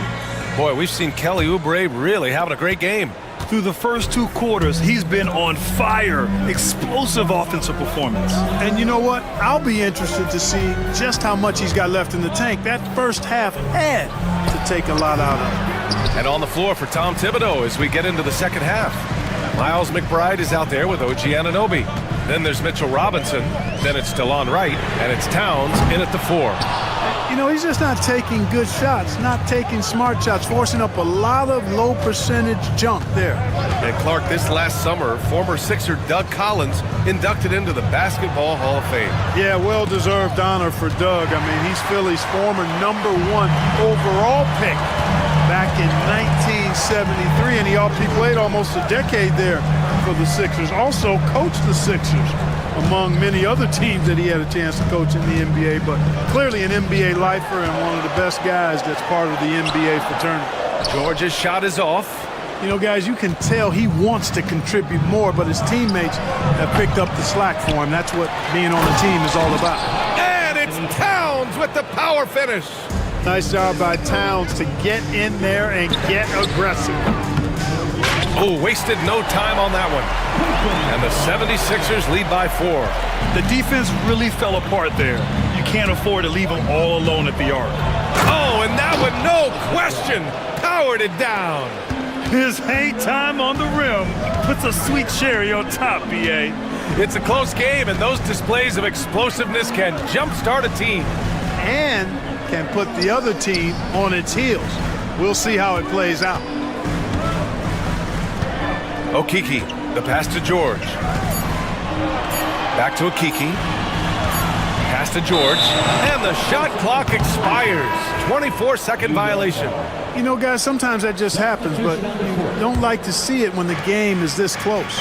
A big group substitution here for Philadelphia. Joel Embiid, he's checked in for Drummond. Oubre comes in for Okiki. Edwards, he's checked in for Robbie. And it's Maxey in for Grimes.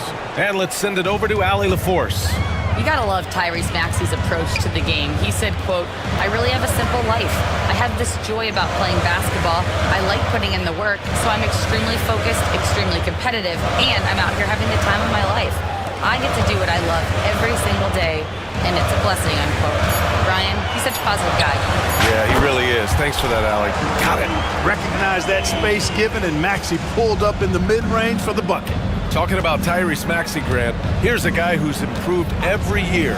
Yeah, B.A. I mean, from averaging 8 as a rookie to 26 points during his breakout 4th year, Maxey has added to his game every offseason and turned himself into an elite scorer.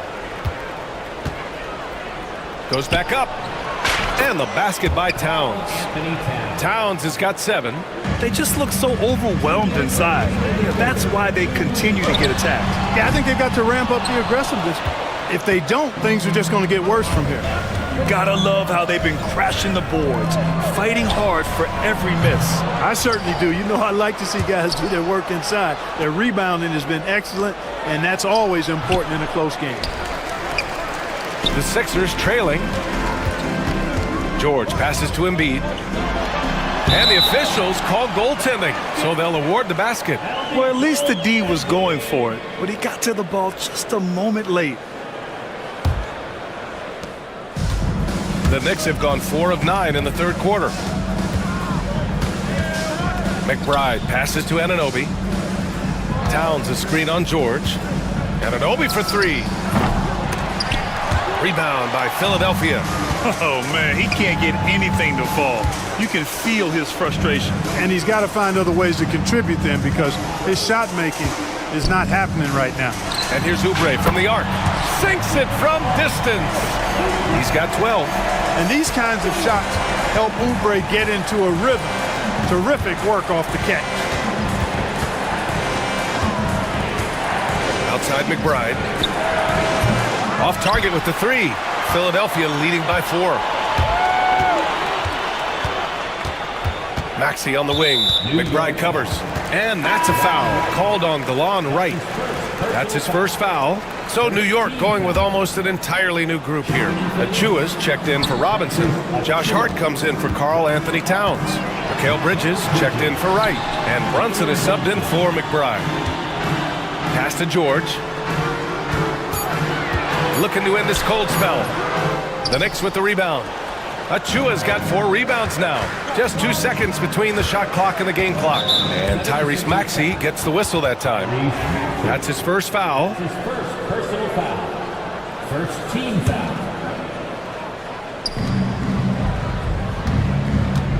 Brunson against George. Brunson, a good look. And the Knicks miss again. That's the shot they wanted. It just didn't fall. You know what? That's a confidence shaker for him, though. I mean, that's a shot he expects to make every time. Here's Achua. And no good. Trying to get that one to fall. And that'll do it for the third quarter. The Sixers on top, leading. And it's time now to bring you our State Farm assist of the game. You know, I'm kind of stoked this was a choice because I love this pass. A remarkable find. He put his court vision on full display. Yeah, and with the accuracy to go along with that vision. I mean, he put the ball in the absolute perfect spot. That's how you orchestrate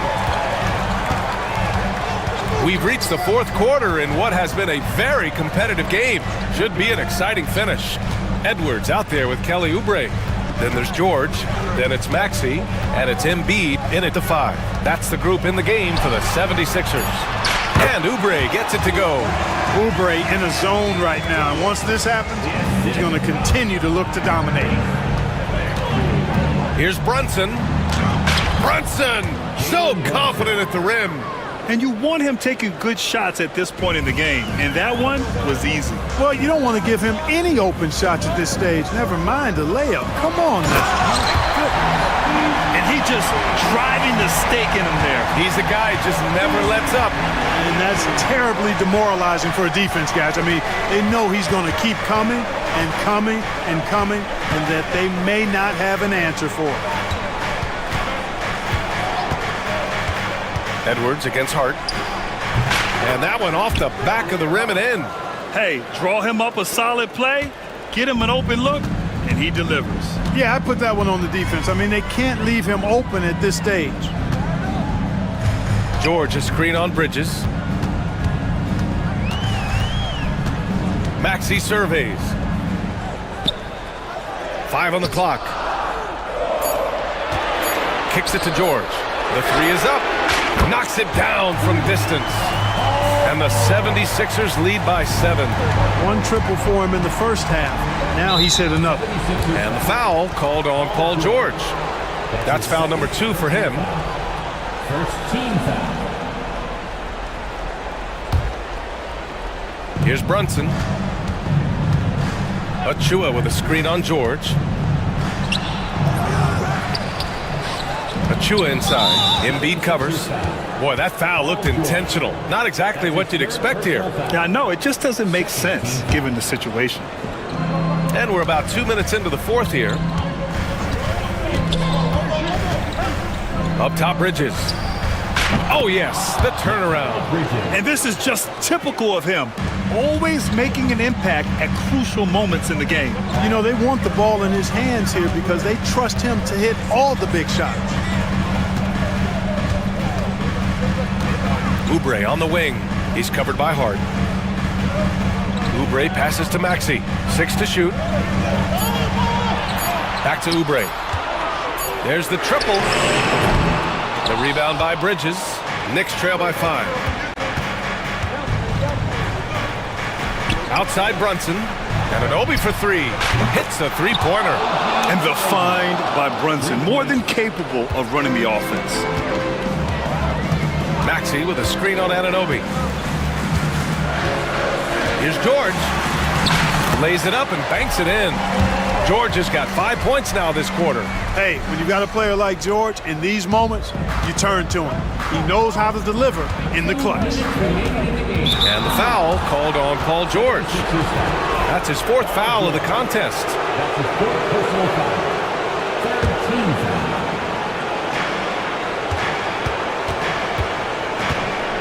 1:56 left to play in the fourth quarter. And here's Brunson from the arc. And a clear foul there as he shot the triple. He'll go to the line for 3 free throws. An aggressive pump fake move by Brunson, pulling the defender in close. He makes the second free throw, and that brings him within 2 here. And so he's good on all 3 free throws, and that narrows the gap to 1. He's such a great free throw shooter who can handle big moments. Maxey passes to Embiid. Outside Maxey. Embiid, high post. Down low, Embiid puts it in. You like Embiid's confidence and willingness to step up in the big moment. Brunson against George. Pass to Hart. Achua with a screen on Edwards. Clock at 6. Hart passes to Bridges. Over Maxey. New York again, can't hit. Hey, sometimes the best looks don't equate to points. And he jams it home with authority. Tyrese Maxey with a big-time play down the stretch. Pass to Anunoby. Launches a 3. Yes!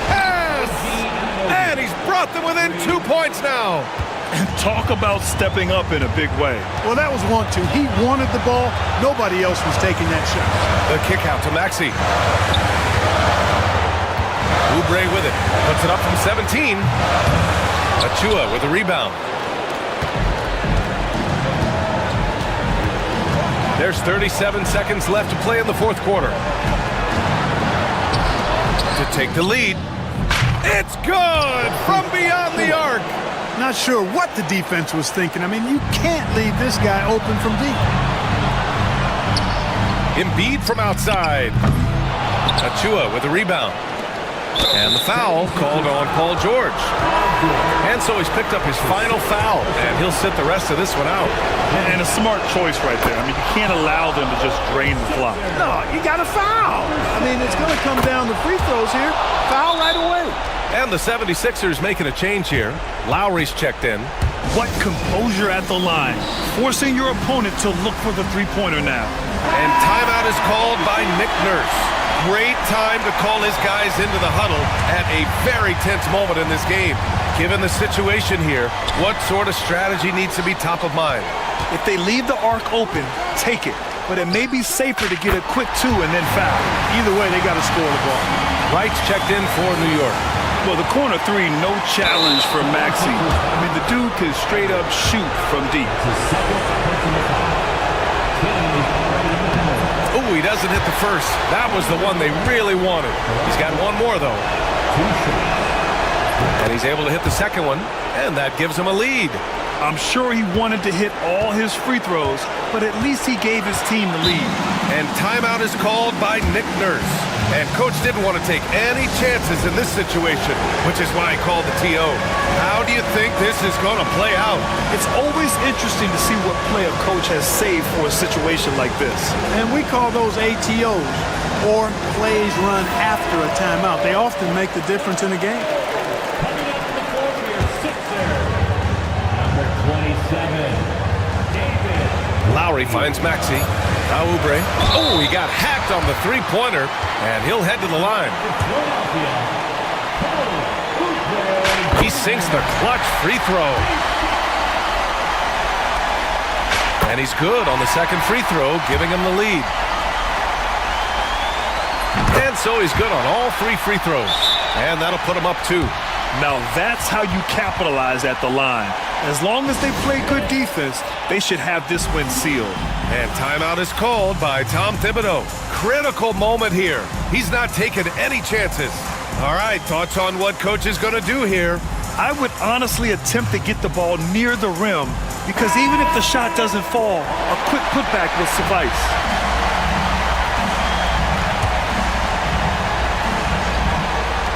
Here's Brunson. It's off. So a close game sees Philadelphia taking this one. What a performance. All right, Allie, good stuff there. Thanks for that. Well, folks, that's going to do it for now. For Allie LaForce, Clark Kelly.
That's one to mark on the schedule. It's their 5th game of the year, and we should start to see their lineups get sorted out.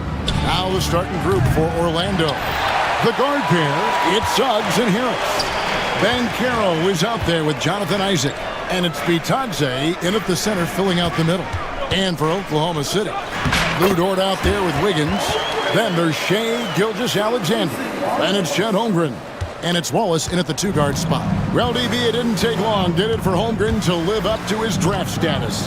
Holmgren, Kevin, was an immediate impact player on both ends of the floor.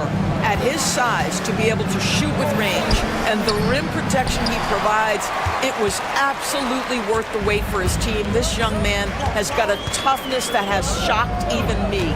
Here's Dort. Wallace kicks to Wiggins. Gilgeous-Alexander against Suggs. 5 on the clock, and it's Wiggins missing. Getting the latest now from our sideline reporter, David Aldridge. David, it's all yours. Take it away. Well, I talked with head coach Mark Dagnall.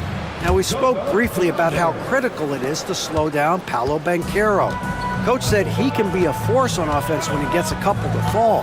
The energy and effort from our guys has to be high if you want to contain him. We'll see if that team can contain Banchero out there, guys. Back to you. Thanks so much, David. Here's Suggs, following the score by Oklahoma City. Harris passes to Suggs.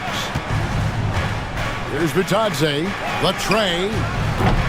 That one's no good. That makes him 1 for 2. Suggs against Gilgeous-Alexander. Score the basket, his second of 2 attempts. You know, outstanding start. You've made 3 of your first 4. Isaac, a screen on Dort. Pass to Isaac. Shoots over Dort. Rebound by Wallace. Boy, a miss like that will drive any scorer crazy, especially with the defender giving a cushion. It's all about effort with Dort. He's had nothing handed to him. When he wants something, this man takes it. And stolen by Wiggins. Wallace outside. Wants to get it to Holmgren and does. Gilgeous-Alexander surveying the D. 6 on the shot clock. Kicks it out to Wiggins. From the arc. That shot misses. Listen, we know the mid-range game is in this guy's arsenal, but you wonder, should he have moved it just 1 pass more? And Greg, the way Orlando ended last season, it's really fueled their fire for this year. Yeah, I mean, a tough loss to Cleveland in Game 7 of the opening round, but it's hard to win in this league without first incurring some battle scars. And we've got a timeout called by Jamal Mosley. He wants to make some adjustments to the game plan, clearly. So for the Magic, Carter, he's checked in for Goga Bitadze. And it's Howard in for Isaac. 1:56 left in the first quarter. Here's Gilgeous-Alexander. Carter pulls it in. That's not the type of opportunity he fails to convert very often. Now one near Suggs as he lets it go. And Holmgren pulls it down. The Thunder leading by 5. Here's Gilgeous-Alexander. And the dunk by Gilgeous-Alexander. Just get right up and over the top of the defense. Gilgeous-Alexander, no doubt. Suggs kicks to Banchero. Gets it to go from beyond the arc. And he's not going to miss that sort of an opportunity from deep. The Thunder have gone 5 of 8 from the field, shooting over 62%. Down low. Outside for Gilgeous-Alexander. No good on the 3. The Magic trail by 4. And here is Howard. Scoreless thus far. The shot by Carter. Nobody around. Off target from outside. Oklahoma City has gone 0 of 2 from deep here. And he gets the bucket. And that's 10 straight points in the paint. The defense, nowhere to be found. here's Suggs. Trains the three-pointer. Boy, if Suggs is knocking this shot down consistently, the spacing will open up. Oklahoma City leading by 3. It's 9 seconds separating the shot clock and game clock. Gilgeous-Alexander passes to George, and he drops in the layup off the glass. I don't know what's happening defensively, but they're not putting up any resistance. Now, here's Suggs.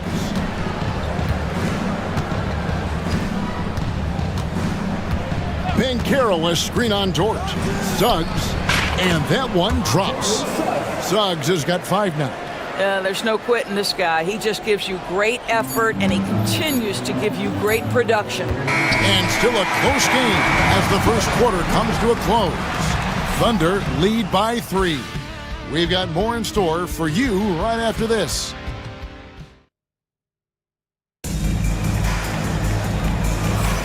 Some good action already in this one, but a fairly even matchup after the first quarter of play.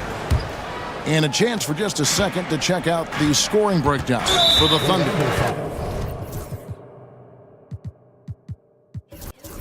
And they've set the tone from the jump. They're looking to pound it inside and score in the paint. Yeah, and in addition, their ball movement has really unleashed their offense. Boy, they've been fun to watch. In the backcourt, we'll see Gilgeous-Alexander and Caruso. Dort and Williams up in the forward positions. And it's Holmgren in at the center position. That's the group for Oklahoma City getting going here in the second. Here we are early in the NBA season, and teams focus on situational awareness. Doris, what have you noticed so far this season?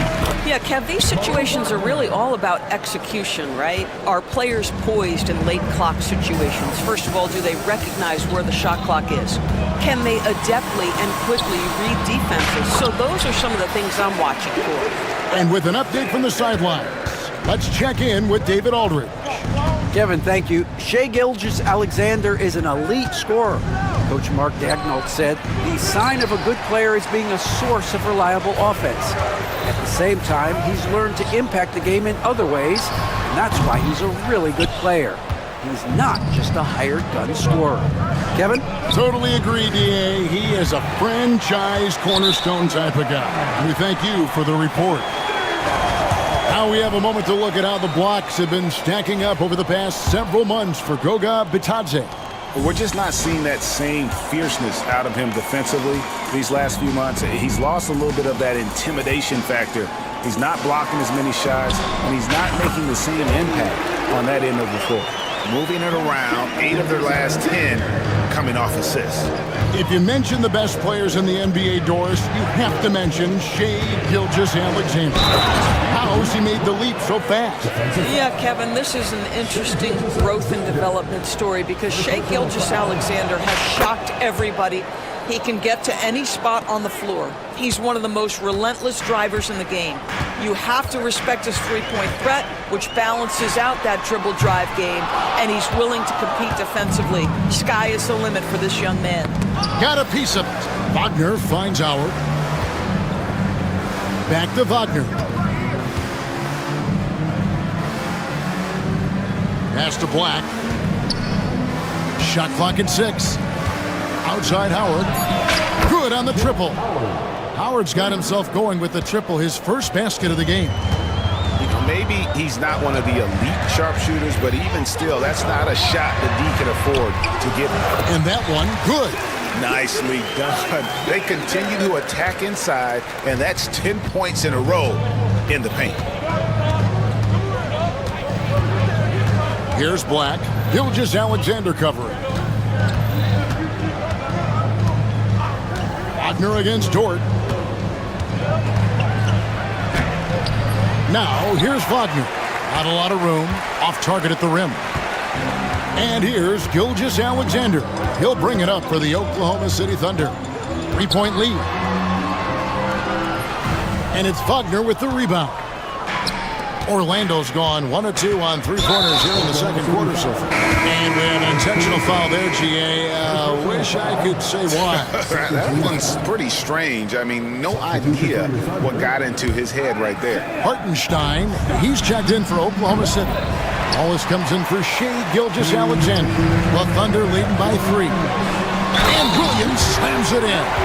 You can see Jalen Williams' speed on display right there. Gets out to score on the fast break. The Magic making a switch here. Houston's checked in. The Thunder shooting their first foul shot of the night. And one of the highlights last year for this group was the fact that they were so efficient from the charity stripe. That's a huge factor. Black, no good. Solid rebound there, and with the score like it is, that's an area where they can't afford to get lazy. Williams passes to Hartenstein. Back to Williams.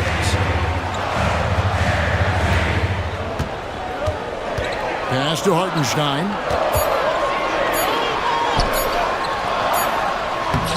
And it's Orlando with the rebound. Their last encounter was in Orlando. Yeah, and their last time out against this club, turnovers really did them in. Just way too many mistakes. They were forced into tons of sloppy play, and I think they'll be looking to be more composed tonight.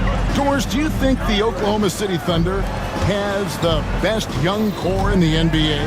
Well, they are absolutely loaded with talent, Kevin. Not only that, they fit together. Now they've got a perennial MVP because Shea Gilgeous-Alexander has inserted himself into the best player in the game conversation, and a rising star in Chet Holmgren. Look out! Offensive rebound, Wagner, and finished off by Wagner. Yeah, just an opportunity to get a second chance by Mo Wagner. You know he's going to be aggressive. Wallace right side. And the dunk by Hartenstein. Not the kind of aggressive defense they need to cut into the lead. Yeah, you have to protect the rim, Greg, a little better. They're just too slow to react. You can't afford to sleepwalk through possessions. What's going on out there? They set the pick. Houston passes to Wagner. And there it is for him. Wagner's got his first 2 points of the night. What you can't do is speed up Franz Wagner. This guy sees what's available in pick and rolls and takes the right shot. On the wing, Wallace. He's defended by Wagner. Caruso looking for an opening. Nailed from three-point land. Caruso's got the lead up to 9 now for the Thunder. And so it's Oklahoma City ahead by 9 as the quarter comes to a close. Their defense has been active and effective. We come back right after this.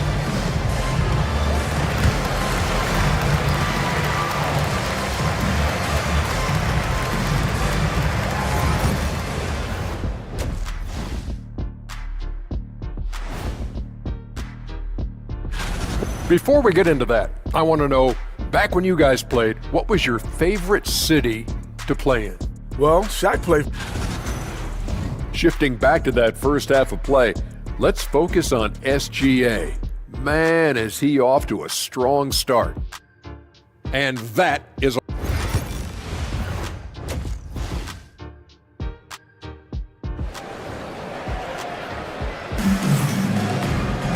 And we've got third quarter of basketball for you. 2 quarters in the books. Shea Gilgeous-Alexander really making a difference here. And how about the amount he's contributing in the scoring column through 2 quarters? He has been terrific. And one would expect that the defense made some adjustments at halftime, but he has the ability to answer right back. Checking out the group for Jamal Mosley to start the second half. Harris on the wing. He's paired with Isaac. Then it's Paolo Banchero. Then there's Jalen Suggs. And it's Bitadze in at the 5. Harris a screen on George. Tries from 16, and it's good. 2 points. Suggs has got 7. Jalen Suggs has all the attributes necessary to be a 3-level scorer. That means the mid-range must be pure. Show him, Jalen. Here's Wallace. Pass to Williams. And he lays it straight in. 9 points in the game so far. And they're forcing the ball inside, and it's working like a charm. Let's check in with our reporter, David Aldrin. Kevin, thanks. Last season, the Magic retired the first jersey number in their franchise's history, that of our esteemed colleague and Hall of Famer, Shaquille O'Neal. Orlando's #1 pick back in 1992, Jack went on to lead them to their first NBA Finals appearance in 1995. The honor is well-deserved, Kevin. Yep, he's our teammate, isn't he, David? We love him as a guy, and we love him as a player. Suggs dishes to Banchero. It's tipped. Greg, every year, injuries are a huge factor in shaping the title race. And I'm guessing that teams should probably put more of a premium on durability. What do you think? Well, Kevin, I think all GMs take that into account. A team wants to be confident it'll have a stable roster over the course of a long season. The Magic trail by 9. And so they choose to intentionally foul. Yeah, not sure what that was about. I mean, talk about a brain cramp. First team foul. 2 minutes gone in this third quarter now. Jort against Suggs. Tries it from 19. And it's Banchero missing. Well, they'll be happy with that look, even though it didn't fall. I think expect them to go back to it because that's the kind of shot this offense is designed to generate. Let's pause to take a look at the teams that were tops in field goal percentage last season. In third, the Thunder. Hard to shoot the ball any better than they did. I mean, they weren't the best in the league, but, man, they were right there. And the Thunder with some changes. Chet Holmgren, he's jacked in for Hartenstein. Aaron Wiggins comes in for Williams. And Gilgeous-Alexander is subbed in for Wallace. Last season, the Thunder finished as the 1 seed for the first time since 2013. Yeah, and that was when they were led by the young duo of Durant and Westbrook. But they've got a new group of young stars now who are looking to bring that first championship to OKC. And playing up-tempo, pro-level ball can be hard for some guys, but Holmgren has easily made the transition. And with that, the Thunder lead is cut down now to just 9 in the bucket from Wagner. Here's Gilgeous-Alexander. It falls through, making him 6 for 11 in the game. There's so many ways Shai Gilgeous-Alexander can create for this offense. He's becoming one of the top scorers in the game. Right wing. Here's Black. Gilgeous-Alexander covering. Black kicks to Howard. Sinks the triple. Howard's got 6. When the defense totally lost track of him, he punishes them with a three-pointer. That's a bad decision. To the inside. Here's Holmgren. And the dunk by Holmgren. And attacking the rim. Holmgren making excellent use of that height inside. Here's Black. Gilgeous-Alexander covering. Black the pass to Wagner. Wagner with a screen for Caldwell Pope. 5 to shoot. From deep. And Holmgren pulls it down. Holmgren's got rebound number 5 here tonight. And they've only got a slight edge on the boards, but it just feels a lot bigger. Active hands from him as he's able to deflect that pass out of bounds. Well, that's what you call a game of inches. They talk about it in football. We see it right there. Tipped away and stolen by Wagner. Caruso with the steal.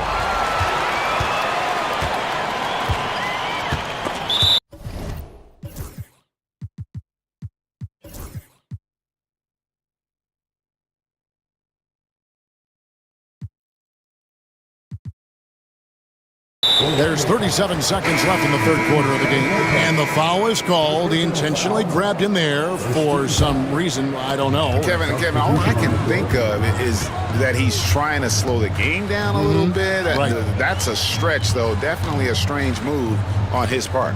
So a new group on the floor for Orlando. Good on the three-point shot. He's got 9. The very definition of a stretch big, right? Chet Holmgren comes in with the reputation as a spacer. And Jamal Mosley has called timeout. Wants to regroup and go over the strategy. And the Magic making a change here. Queens checked in. 24 seconds left in the third. Suggs against Dort, and that one clearly a foul. Gets the whistle, and 2 shots coming up. Despite his young age, we know Jalen Suggs has proven to be a tremendous leader. His teammates love playing with this guy. Both free throws good from Suggs. The way he's shooting free throws tonight, you simply don't want to put him there. And he's got his first free throw of the game. And he buried a bunch of shots from the stripe in that last game. And the first one drops. Boy, Shai Gilgeous-Alexander has become a walking bucket, folks. This is now an elite NBA scorer. Here's Suggs. He's got 9. Over to the wing. Here's Queen. And that one released in time, but no good. And so it's the Oklahoma City Thunder. 13 points up. And a quick look now at the State Farm assist of the game. Just true artistry right there. I mean, great decision on where to go with the ball, and how about the perfect delivery? We call that putting it right in the pocket, and he knew what to do with it once it was there. And there may not be a lot of drama down the stretch as we head into the fourth quarter, but stranger things have happened. In the backcourt, we'll see Gilgeous-Alexander and Caruso. Chet Holmgren out there with Wiggins, and it's Dort in at the 3 spot. That's the lineup out there for the Thunder. Outside, Gilgeous-Alexander, Holmgren.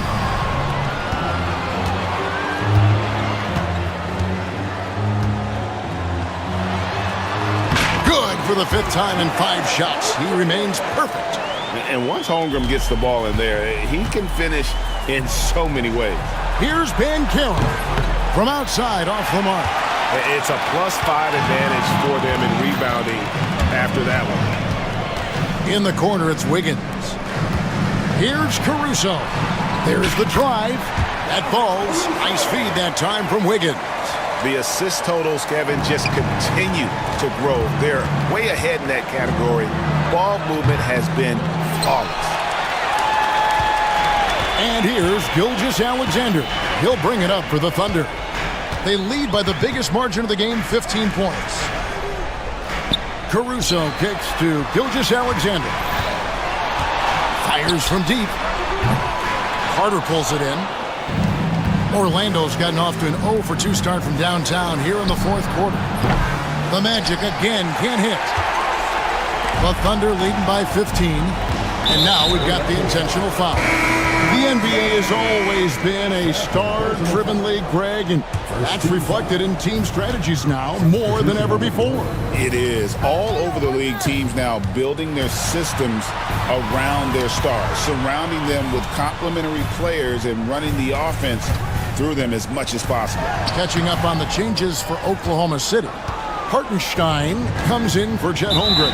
And Jalen Williams is subbed in for Aaron Wiggins. And you could see what he wanted to do there, but that was a tough giveaway. And I think the intention doesn't always equal the result. Wrong play, wrong time. Wallace is checked in for Oklahoma City. And a switcher also for Orlando. Wagner's checked in. The Magic trail by 15. Here's Wagner. And the layup's good off the glass. That's a big-time finish by Franz Wagner. Might be young, but he is undeterred. The Thunder have gone 2 for 5 on field goal attempts in the fourth quarter. Williams inside the line, and it's Wagner with the rebound. Boy, he was wide open. You wonder, did he overthink it? That's a missed opportunity. Banchero outside. Here he goes. And finished off by Banchero. And that drive gives Banchero all the momentum he needs. And boy, he turns it into an explosive finish. To the middle, here's Williams, and Williams throws it down. This guy is a high flyer. I mean, especially for a power forward, and he needs to be as an undersized player. Didn't think that was going to go in. Suggs has got 5 points now this quarter. Well, this is where you love the fast play by Jalen Suggs. Gets just a little bit of room, and the pull-up is pure. To the paint, here's Hartenstein, and the dunk by Hartenstein. And you can see he just has a great overall feel for this game. Excellent job tonight. And that's been his role pretty much from the opening tip. Get the ball to guys where they can score it. Just look at what a sniper he is from long range. He's got such an unusual skill for a big fella. Back to Caruso. Here's Wallace. Banked in off the glass. Wallace has got his first basket of the night. Unwilling to let up even for a moment. That's his killer instinct, just fanning the flame. One thing I enjoy is watching players who don't pay attention to the score. You lock in on the moment and play the right way. Looking at who's out there now for the Thunder. Chet Holmgren, he's checked in for Hartenstein. And Gilgeous Alexander is subbed in for Wallace. Pass to Holmgren. Rebound by Paolo Banchero. The Magic trail by 11. Suggs looking around.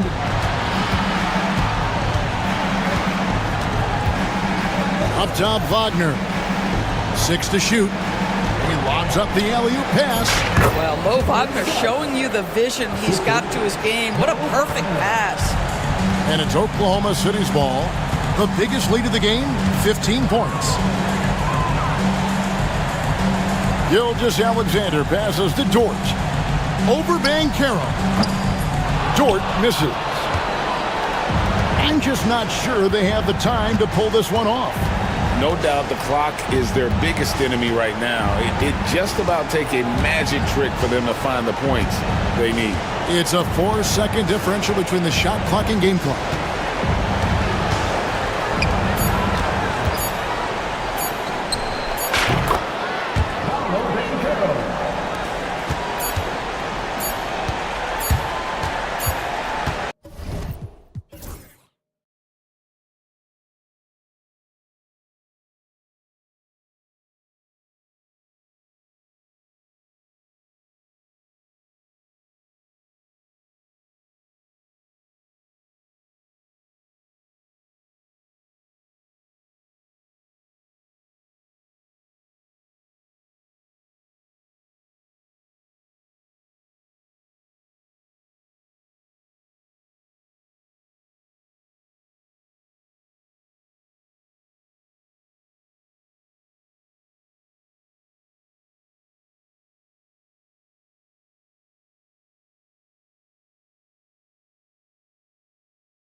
But man, the energy in the building, this house is rocking. These fans are so pumped up and optimistic about their team right now. Here are the five for Philadelphia. We've got George, Edwards out there with Kelly Oubre. Then it's Joel Embiid, and it's Maxey in at the one. And then Embiid with the dunk. Now, I understand he's a large human, but the defense has to be better. You can't let Embiid get whatever he wants inside. Here's Mitchell on the take. The rebound by Maxey. And you don't see that every day. Usually he'll convert when he gets that close to the rim. He turns the offensive board into a big slam. Wow, he was so well positioned there. Credit his anticipation. George for three. The rebound by Garland. For Cleveland, they've gone 2 of 3 from the floor. Mitchell against George. He hangs, and a nice layup by Mitchell. They've come out strong, 3 of their first 4 to start the game. And here are the 76ers. 4-point game. And Grant, when you look at Darius Garland, he has a very polished offensive game. Absolutely. He's great at creating for himself, but also knows when to get others involved. He can score from anywhere, and he works incredibly hard on his craft. Oh, look out! Ruthless! How is the hoop still standing? Ooh. You have to be kidding me. Wow, that's how you take things into your own hands. Maxey passes to Embiid. Oubre with room to shoot. Plenty of room to knock down that one. A great look provided by Embiid. The big man just dropping dimes. Here's Garland. Always a nice way to start. Makes his first one. And their offense looking like a well-oiled machine. For three, Maxey. The rebound by Allen. The Cavaliers have gone 5 of 6. They're rolling. And stolen by Edwards. George against Garland. And there's the foul. It's going to belong to Darius Garland. That's his first foul of the game. Maxey passes to George. Up in the face of the ball handler. Mitchell takes pride in both sides of the ball. And stolen by Edwards. Embiid inside. Allen defending. Maxey surveys. Edwards for three. Nails it from beyond the arc. Hey, good to get him going right away. I mean, those are the shots that really boost confidence. It makes a difference for them if he can establish his three-point shot as a weapon. And it's Mitchell, the miss. That's his shot, and one I'm sure he wants back. George passes to Maxey. Oh, a great 1-2 punch. Beautiful pass and a nasty jam. Getting up and finishing. Maxey leaving no doubt. Allen, and he drops in the layup off the glass. Allen's gotten his second bucket. Very little resistance around the rim right now. That's the 5th straight bucket they've given up in the paint. Well, the recent success of the Cavs has centered around their defense, RJ. Well, if you want a chance to contend, you're going to have to be able to defend. Their coach embodies that, and so does their personnel, specifically their front court. Time now to hear from our reporter, Allie LaForce. The Cavaliers have great size up front. They have Evan Mobley and Jared Allen, who said, we have each other's backs. That's the advantage of having 2 7-footers. If you blow by the first one, there's a second one waiting for you. Brian, they'll make it tough. No doubt. Waves and waves of length inside. Thanks, Allie. Mobley passes to Mitchell. And we know Donovan Mitchell is a superb scorer. But Grant, what do you think he's focused on at this point of his career? Well, B.A., it's all about championships for him. This is a guy that doesn't just want to be seen as an elite player. He really wants to compete for titles, too. We talked about the guys who play bigger than their listed size, and Donovan Mitchell is at the top of that list. Oh, it's stolen by Mitchell. 4-on-1. Here they go. Here's Mobley, and Mobley throws it down. It's just too easy for Mobley. This man, he's quick off the floor. He's got a 7'4" wingspan. Look, this man finishes the way he was built. Here's George. Oubre on the wing. The Sixers again can't hit. That is not a guy you want to allow open looks for Rain. Lucky for the defense, he just couldn't get it to go. Outside Mitchell. Fires the three. Connects from downtown. Mitchell's got 9 points. Boy, I like their energy coming in. Terrific execution so far. Couldn't come up with a much better start than this. They just have to keep it going. Shot clock and game clock separated by less than 6 seconds. Embiid finds Maxey. 6 on the shot clock. Oubre, a screen on Garland. For 3, Maxey on target from range. Maxey's got his second bucket of the night. Gotta fight harder to get over those screens. Yeah, as soon as these guys feel contact, they are just disappearing like they're not even there. You gotta show some fire and keep defending. They've been the more poised team tonight, and the score reflects that. And it's because they're not playing in a rush. They're just letting their shots come naturally within the flow of the offense. Good scoring in this one as we conclude the first quarter.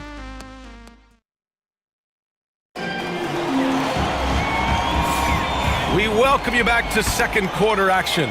Plenty of basketball left to play, but this one has been one-sided so far. A chance to catch up on some numbers here.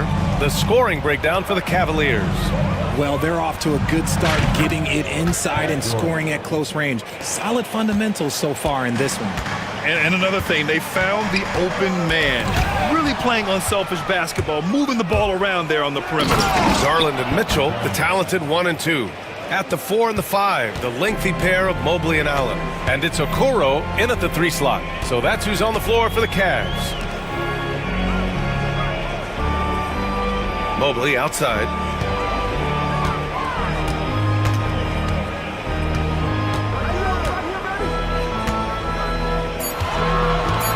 Outside for Mitchell. Fires from deep. Ooh, nice D from George. 76ers trail by 4. Right wing. Embiid passes to George.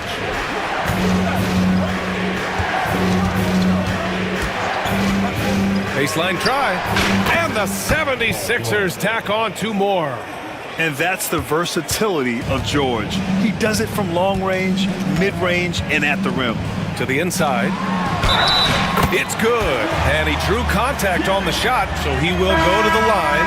A 3-point play opportunity. Maxey, he's checked in for the Sixers. And he's got his first opportunity at the line here tonight.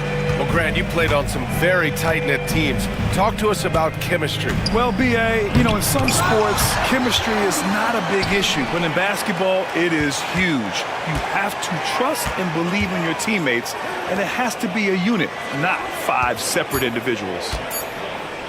For 3, George. And the rebound goes to Cleveland. They've led by as much as 10. Their last meeting was in Philadelphia, where they were unable to fight off the Sixers. Turnovers were the story of that game. It wasn't what I would call a disciplined performance. And Mitchell doesn't take many shots from the corners, but he is more than capable of knocking them down. Maxey against Garland. Let's go with a 3. And it's Maxey missing. And he continues to cast away, but the results just haven't been there tonight. Pass to Mobley, inside, Okoro. For 3, Allen. And he can't get that one. 76ers trail by 8. Well, you talk about an anchor for this defense. Richard Jarrett Allen is that. It's hard to find a big man who can move and eat up space like Allen. He's a great shot blocker that can also move his feet on the perimeter and guard in isolation. But a difference maker at the rim, that is where he's at his best. Now, B.A., you know they would love for him to get more of those opportunities. Well, that would cut into the deficit quickly if he does. And he gets it to go, hitting off the back of the rim. Allen's got 9 points. Watching Allen go to work inside is a thing of beauty. He's so confident operating around the rim. 2 minutes. Allen against Embiid. Pass to Edwards. Now George. Checked by Mitchell. Pulls it from the corner. And George gets it to go on the assist from Edwards. George has got 7 points here in the quarter. The Cavaliers lead by 6. Outside Garland. Here's Mobley. And Evan Mobley throws it down. Adept at fending off aggressive coverage. Mobley already looking like a vet out there. Oh, yeah, that'll do it. Wow, an emphatic two-handed slam. The Cavaliers have gone 4 for 6 here in the second. And there's the screen. Here's Mobley. He's got it. 4 for 4 now. He's automatic. And their offensive game plan is clear. Get it inside and go to work. Maxey passes to George.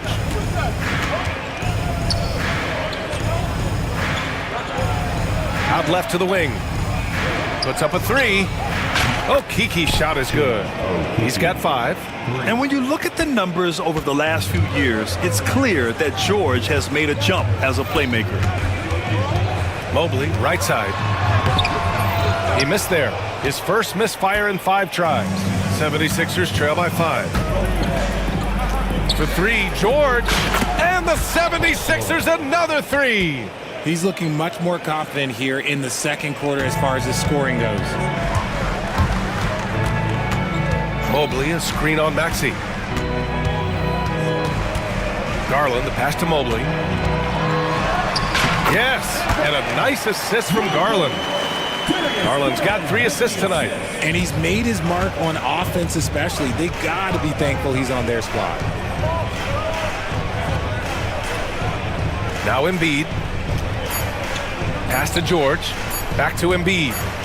Oh, Embiid punishing the basket. The reverse slam, that was sweet. Ah, the finesse on full display. And the first half comes to a conclusion in a game that's been very close so far. The Cavaliers on top, leading by just 2. And time now for the halftime break with the third quarter soon to follow on 2K Sports. And taking a look at the Cavaliers, I've always loved when I started the season at home. I'd be eating good, I'd be dominating down low. And next up, let's take a look at the Cleveland Cavaliers, who seem pretty well matched in their game. They've been choosy when... Thanks for tuning in. Now we head back to...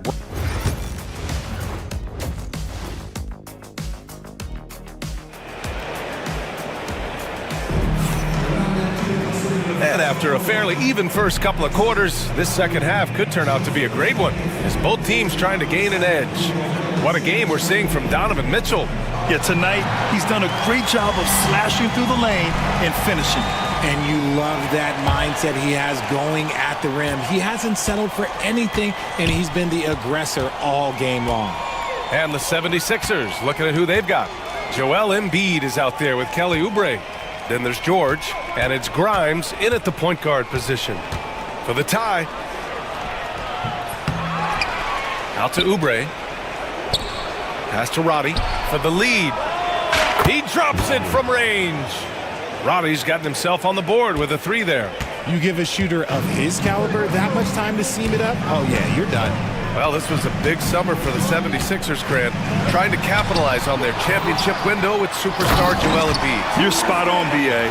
Acquiring the talent that might allow him to save himself for the home stretch. Of course, last year's playoffs, he battled heroically, but ideally, they'd like him much closer to 100% come the postseason.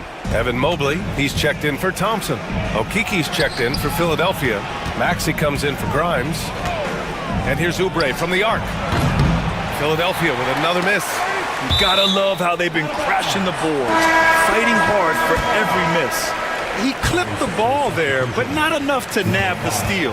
That's fine. You love the effort, not making things easy for the opposition on offense.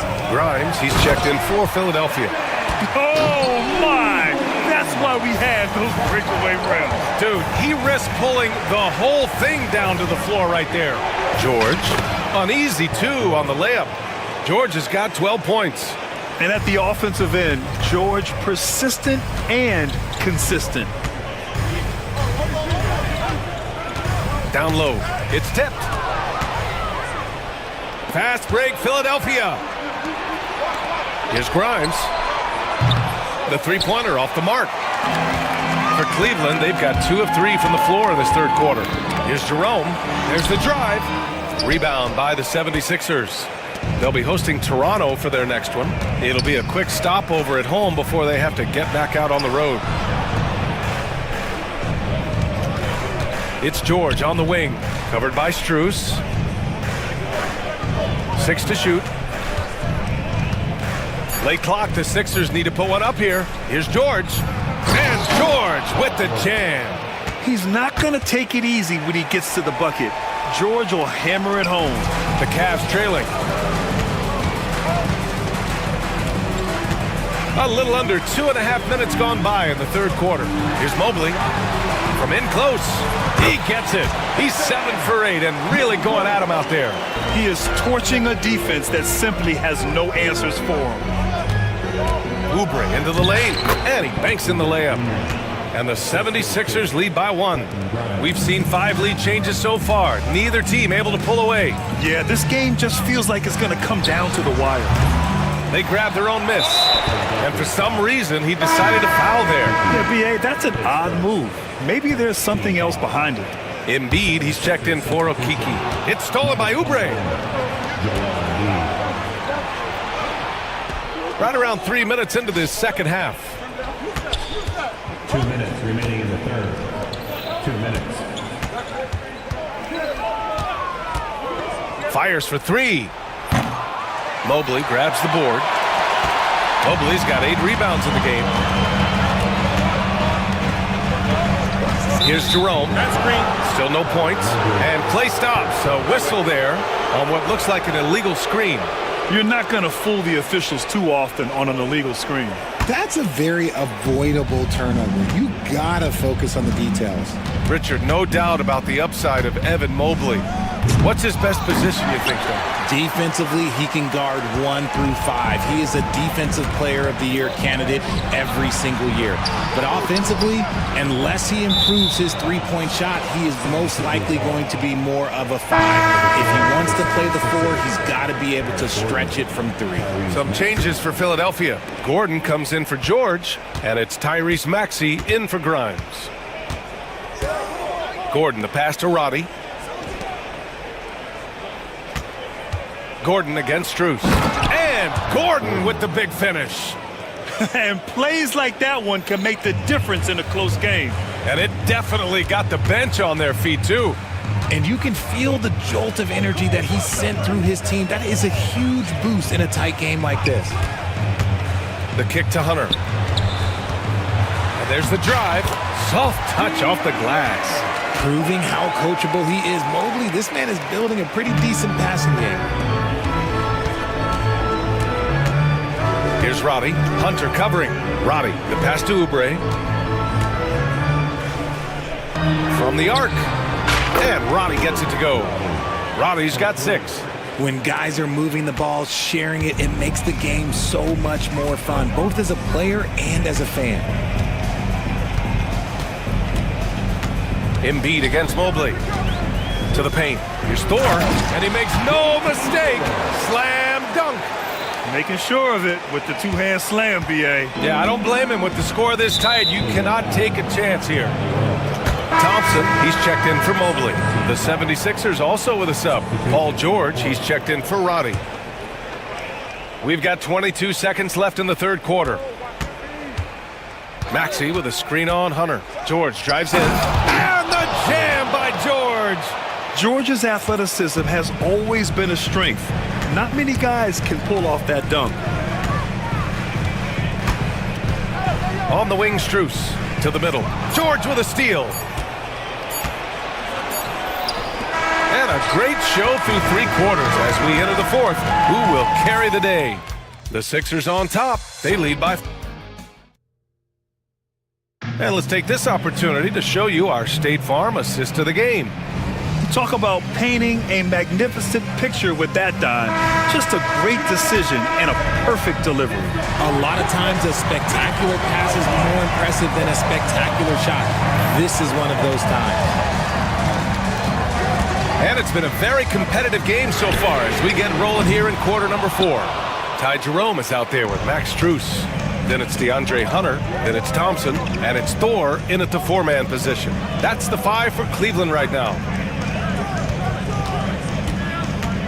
It's George on the drive, and here's Oubre from the arc. Strus grabs the miss. Every player goes through this. When your shots aren't going down, it can ding your confidence. Thor. Oh, a rim-rattling two-handed jam. They're going at it on offense. Neither team backing down. Man, this has been a fun one, but look, who doesn't love a high-scoring game? Drummond to screen on Strus. Gordon, the pass to Drummond. Just 4 to shoot. They set the screen, and here's Oubre from the arc. And the rebound goes to Cleveland.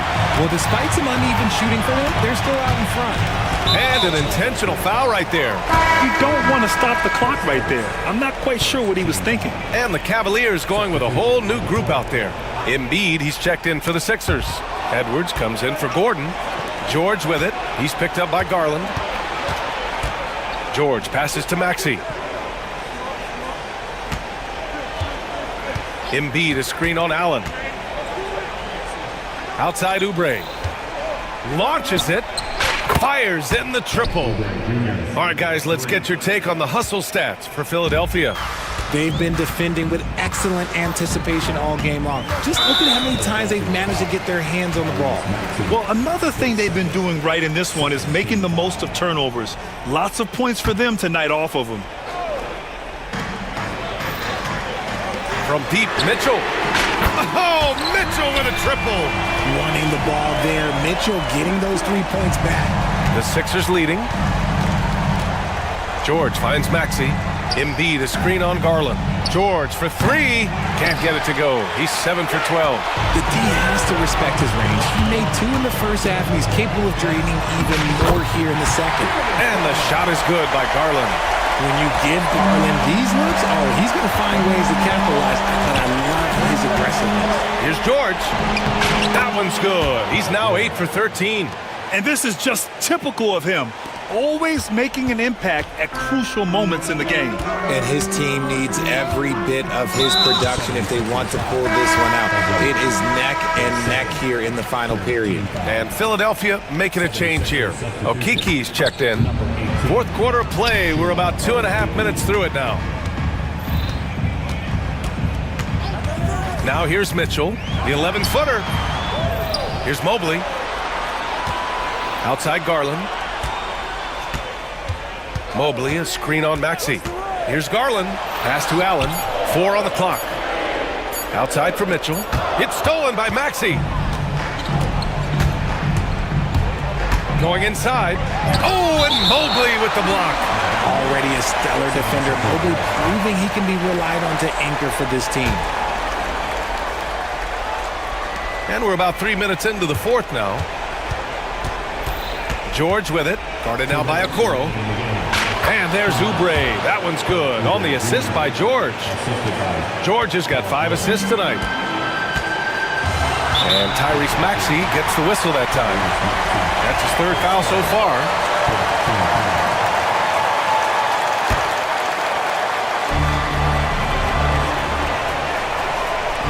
.152 left to play in the fourth quarter of this one. Mobley. And Mobley throws it down. Wow, you can see Mobley just growing over time, accepting these responsibilities in this big moment. Embiid, a screen on Garland. To the wing on the left. Embiid finds Maxey.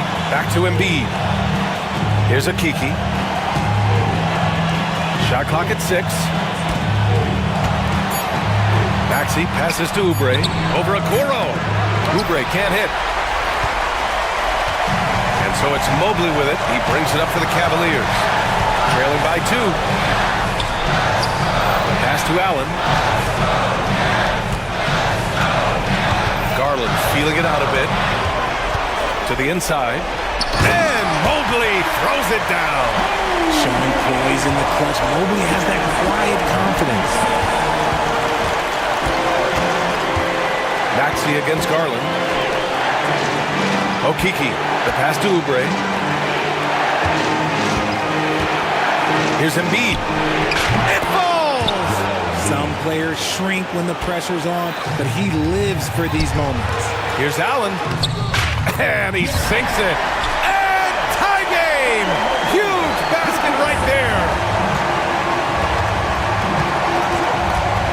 Maxey against Garland. Embiid passes to Maxey. Inside. Pass to Embiid. And here's George. Embiid, a screen on Mitchell. Here's George. And he buries him. Great to see guys who don't back down under pressure. He knew what they needed here and was determined to deliver. Here's Mitchell. Oh, and Mitchell powers it home. The moment is never too big for Donovan Mitchell. And so it's Nick Nurse calling timeout here. And a great call on his part. This is the time you want to be in sync right here.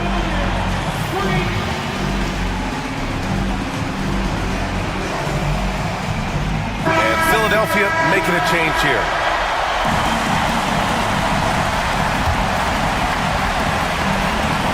Maxey passes to George. The three is up. Misses the trade. And we've got a timeout called by Kenny Atkinson. There is a lot on the line, and he is determined to make sure everyone's on the same page.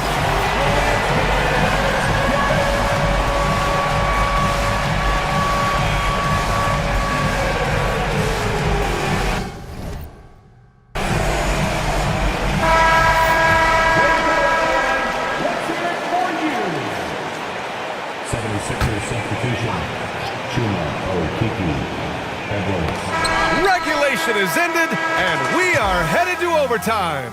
Don't go away. Well, 4 quarters weren't enough to decide this ball game. Sit back and enjoy as we move on to overtime.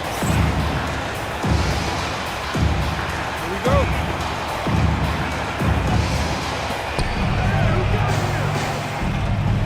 Maxey with it. At the 4 and the 5, the lengthy pair of Mobley and Allen. Garland and Mitchell, the talented 1 and 2. And it's Okoro in at the small forward position. You must respect Embiid's range as a defender. He'll make you pay every chance he gets. And here's Garland. And so they foul intentionally. Hunter's checked in for the Cavaliers. The 76ers also with a sub. Gordon's checked in. Here's Mitchell. Allen with a screen on George. Mitchell on the run. And Mitchell with the slam. This is a huge night for Mitchell, and all he really does is score. Here's Maxey driving in. Hey, how's that for an answer? Right back with the dunk.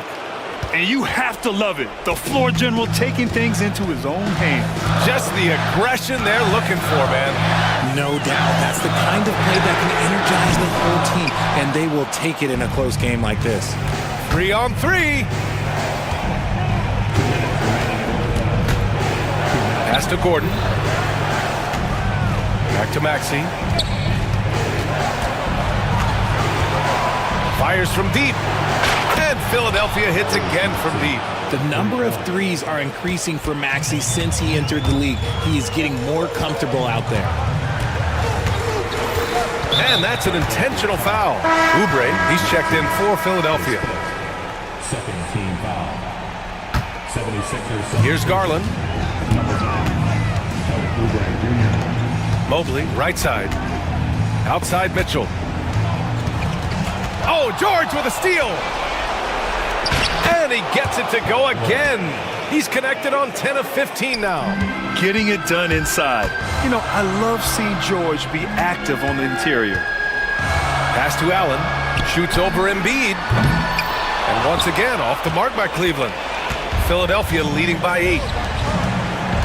For 3, Maxey drills it from deep.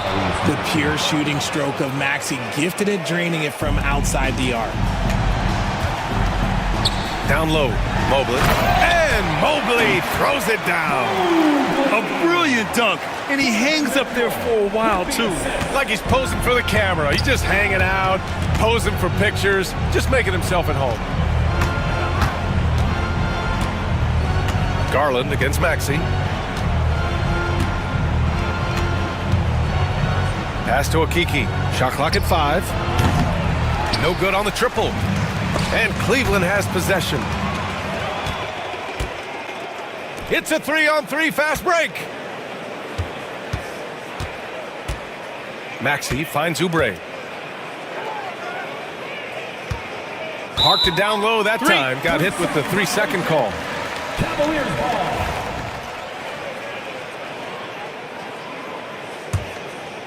I hate to say it, but I'm pretty sure we can close the book on this one. Yeah, they fought as hard as they could. Just wasn't in the cards tonight. And his fantastic performance from the last game has carried over to tonight. He's just riding the wave of momentum right now, getting to his spots and keeping things simple on the offensive side. Okiki, the pass to Embiid. Outside Maxey. 6 to shoot. 4-3. Good. And the assist to Embiid. For 3. This OT has been somewhat lackluster, mainly because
And then on Thursday, they'll be matching up against Mike Conley and the Minnesota Timberwolves. And looking at the Minnesota matchup, that's one to mark on the schedule. It's their 5th game of the year, and we should start to see their lineups get sorted out. So here's Oklahoma City's starting group. We've got Lou Dort. Holmgren is out there with Wiggins. Then there's Wallace. And it's Gilgeous-Alexander in at the guard position. And for New York, at point, we'll see Brunson with Anunoby next to him. And the forwards will be Bridges and Hart. And it's Achua in at the 5 down low. The Knicks off to a quick start here. It's a 5-point game. The numbers will back it up, Brent, but when you watch OG Anunoby, it's easy to see why he is an elite defender. Yeah, Kevin, he's been slept on by a lot of casual fans around the NBA, but trust me, diving deeper into the numbers, OG's defense is elite. He's got that strength, he's got the wingspan, he's got great instincts, and he is daunting for any would-be scorer that wants to put points on the board. Here's Wallace. The offensive rebound, Holmgren. And oh boy, a lot of contact there, but he gets the call and will shoot 2. It's going to go on Josh Hart. And you know teams are going to be physical with Holmgren, but he's aggressive, and boy, he plays with passion. Holmgren hits them both. Well, Brent, we had to wait a year for it, but Chet Holmgren had an incredible rookie season. And I don't think any talent evaluator is surprised at the way that Chet came in his first year and was able to contribute and sometimes dominate in the ways that he did. So coming back healthy, making that immediate impact, Chet Holmgren is going to be a superstar in this league. Here's Brunson, a special move before the shot. And that in-between J, Brunson capable. It's been a slow start here for Oklahoma City. First chance of the season for them to go up against this Knicks team. Yeah, and a bit of a revenge game for them as they were swept in the 2-game season series from last year. And this one of the few opponents who really stuck it to them during what was an otherwise excellent season for them. You're right, they've got to have revenge on their minds tonight. Do not test Mr. Holmgren, a gifted shot blocker. For Oklahoma City, they've gone 1 of 3 for the field to start this one so far. Gilgeous-Alexander, that's a 2-pointer. And it's good off the back of the rim and in. And I like to see this. They're calling his number early, and he's delivering. Well, he's going to just keep going now. That's early confidence for him. If you're just tuning in, we played about 2.5 minutes here in the first. A miss that time. Would have put him up. That's the kind of D you need when he's got the ball near the hoop. They were all over it. The shot's good from Brunson. Brunson working with a quick pace, just brushing the defense off. And here is Gilgeous-Alexander, coming off 31 points last game. Now here's Holmgren from the arc. Score the basket. Nice shot after missing his first attempt. And that's exactly what he's looking for, draining the triple. You know, Brent, when you talk about home court advantage, the Knicks have one of the best. Well, New York is so electric, and just, I have memories, Kevin, of walking out on that court and it just feeling different. So the Mecca is back, and when it's loud, it is delicious. And Gilgeous-Alexander gets it to go. Just under 3.5 minutes gone here in the first quarter. Gilgeous-Alexander against Brunson. That 3 off the mark. And Gilgeous-Alexander's got the ball here for Oklahoma City. Wallace against Bridges. Wallace misses. And typically he has the touch to finish when he's in tight, but not sure on that possession. And let's head over to the sideline and catch up with David Aldridge. Kevin, Lou Dort makes his bones at the defensive end. Shai Gilgeous-Alexander says, I always try to test myself against him in practice because he's the best of the best. And Coach Mark Daigneault said, I look at him more like he's an artist. We can shift him anywhere. There's no one he can't guard. Kevin? David, he is a beast. Wow. Thank you for the report. Gilgeous-Alexander against Brunson. Shoots over Holmgren. Here's Achua. No stopping him there. Jams it in as he's fouled. Chance now for a three-point play. That one on Gilgeous-Alexander. And the Thunder with some changes. Williams, he's checked in for Wiggins. And it's Alex Caruso in for Cason Wallace. And Achua is a good role player for this team. Someone that comes in, rebounds, defends, and gives you some hustle. Yeah, that was the third straight high percentage look the defense has allowed. The defenders have got to start putting bodies on bodies. And it's out of bounds. They say it was last touched by Brunson. And that's just carelessness there. I mean, you have got to have your head in the game. The Thunder have gone 6 of 10 from the field in this ballgame. Holmgren at the elbow. Gilgeous-Alexander against Anunoby. Gilgeous-Alexander passes to Holmgren. Left side, Gilgeous-Alexander. It's a tie game in New York. And back with the start of the second quarter in just a moment.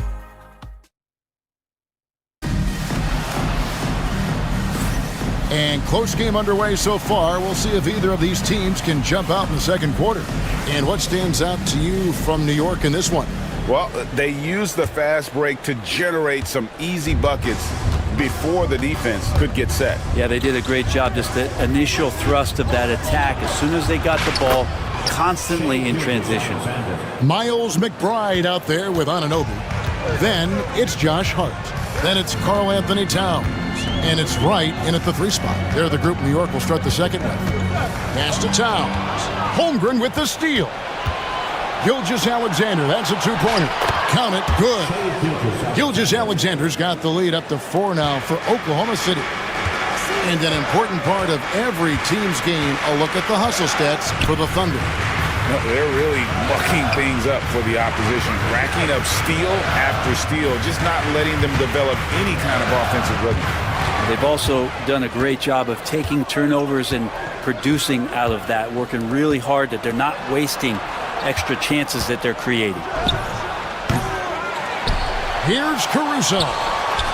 Holmgren finds Gilgeous-Alexander. Holmgren sets the screen for Gilgeous-Alexander. That doesn't go either for Gilgeous-Alexander. Well, Brent, Mark Daigneault was named the 2024 Coach of the Year. Not once, but twice. Yeah, he won 2 separate Coach of the Year awards. One voted on by his peers, and the other one voted on by the media. What a remarkable accomplishment for such a young coach that has not only grown himself, but grown this team in ways that a lot of other squads are envious. Catching up on the changes for Oklahoma City. Hartenstein comes in for Chet Holmgren. And Wallace subbed in for Gilgeous-Alexander. Pass to Caruso. Just 5 to shoot. Oklahoma City needs to get off a shot. Williams' shot is off. New York trailing. Here's McBride. Nothing on the board over Wallace. McBride's shot is off. His touch from mid-range, that's almost always good. That won't shake his confidence. Here's Wallace. And the 3-ball is good. And his presence as a scorer, it just has a calming effect for the rest of the team. He's a fallback option whenever they need one. Here's McBride. Tried to answer back, but that 3 is off the mark. The Thunder leading by 5. Wallace looking for an opening. Williams against Hart. Williams passes to Hartenstein. And the dunk by Hartenstein. Total letdown by the D. Can't leave the bucket unprotected. Absolutely. And it takes an easy 2 points onto the lead. Will not find a higher percentage opportunity than that. Dort passes to Hartenstein. On the wing, Williams. Defended by Hart. Hart against Williams. Over Hart. It's rebounded by New York. Here we are sizing up GA Jalen Williams, and his shooting has got to be his biggest strength. Absolutely. He's great at spacing the floor for his teammates with his catch and shoot abilities, but he's equally gifted shooting off the dribble. First team foul.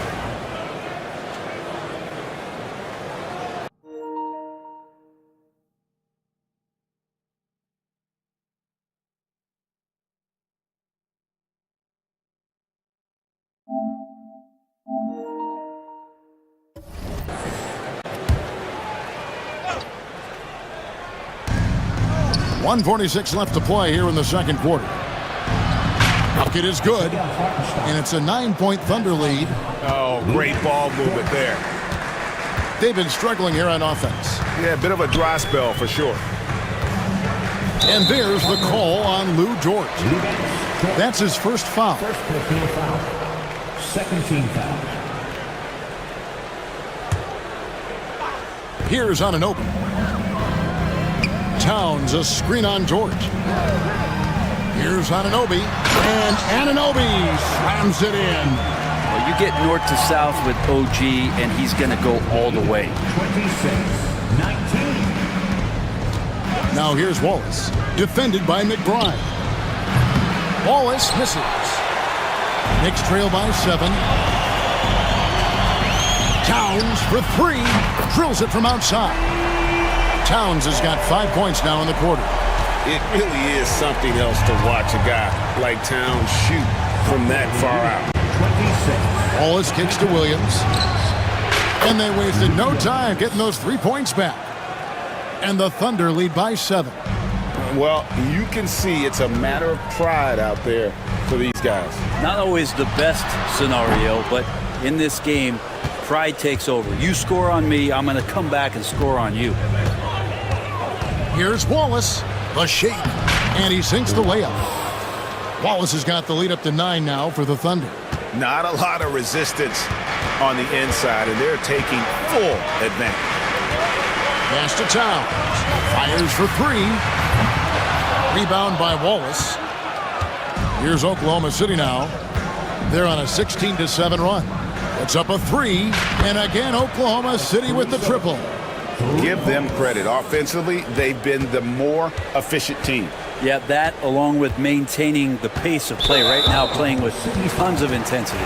The Knicks have made 3 free throws so far. Haven't missed any. Yeah, a year ago, though, Kevin, 78% conversion rate from the free throw line. So that's a nice all-around effort. And McBride drops them both. 7 seconds left in the first half. Down low, here's Hartenstein. There are only a few players who can hit a teammate like that in stride. Beautiful assist. And so it's Oklahoma City up by a dozen here at the end of the quarter. They've had such great ball movement and shot selection, and it's led to a terrific field goal percentage. It's time now. Okay, David, much appreciated, and now time for halftime. So we'll be back in just a bit to get the third quarter underway.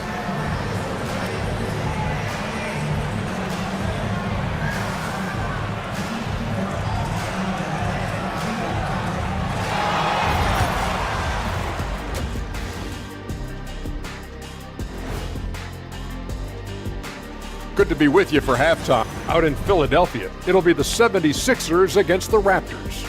Start time, 7 o'clock Eastern. This is the kind of game. Changing focus now to that first half. A brutal game so far for the Knicks. Where's the intensity at? Thank you for being with us.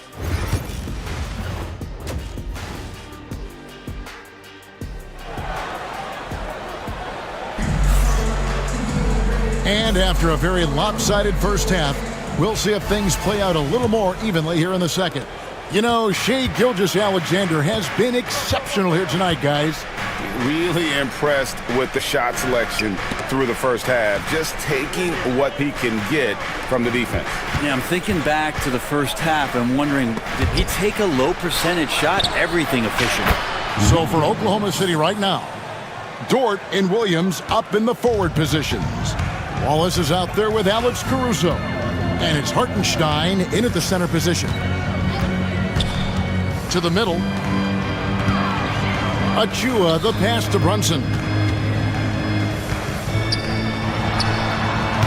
And it's good off the back rim and in. Brunson's got 6. Greg, we know about the Euro step, but is the decel the next move that's getting more notice? I think it is, Kevin, and you can see players have quickly incorporated that into their arsenal. It's been fun to watch, man, and I tell you, it creates some uncomfortable situations. Here's Achua, and he goes right over Hartenstein and slams it down. Doesn't get any easier for Achua. Once he's got positioning he wants inside, he'll look to dunk everything. Dort passes to Williams. Dort with a screen for Williams. And he banks in the layup. 7 points in the game. Unwilling to let up even for a moment. That's his killer instinct, just fanning the flame. And he's the guy that you want to go to right now, trying to put this one away. A different look for Oklahoma City. Chet Holmgren, he's checked in for Hartenstein. Aaron Wiggins comes in for Williams. And Gilgeous-Alexander is subbed in for Wallace. And Greg, despite not winning Rookie of the Year, Holmgren had a historic start to his career. And he would have won the award most seasons, but he obviously had some stiff competition. Regardless, he proved to be a versatile big man with star potential. And Holmgren the bucket on the assist from Gilgeous-Alexander. Gilgeous-Alexander's got 3 assists now in this one. And here's Brunson outside. It's rebounded by Oklahoma City. And even though he didn't get a piece of that shot, you love the pressure he puts on the shooter. Yeah, that's the kind of energy that you want to see on every possession throughout the game. Holmgren wide open. It's rebounded by New York. Hart's got 6 rebounds here tonight. Achua, and the rejection by Holmgren. And it's out of bounds to the Knicks as New York retains possession.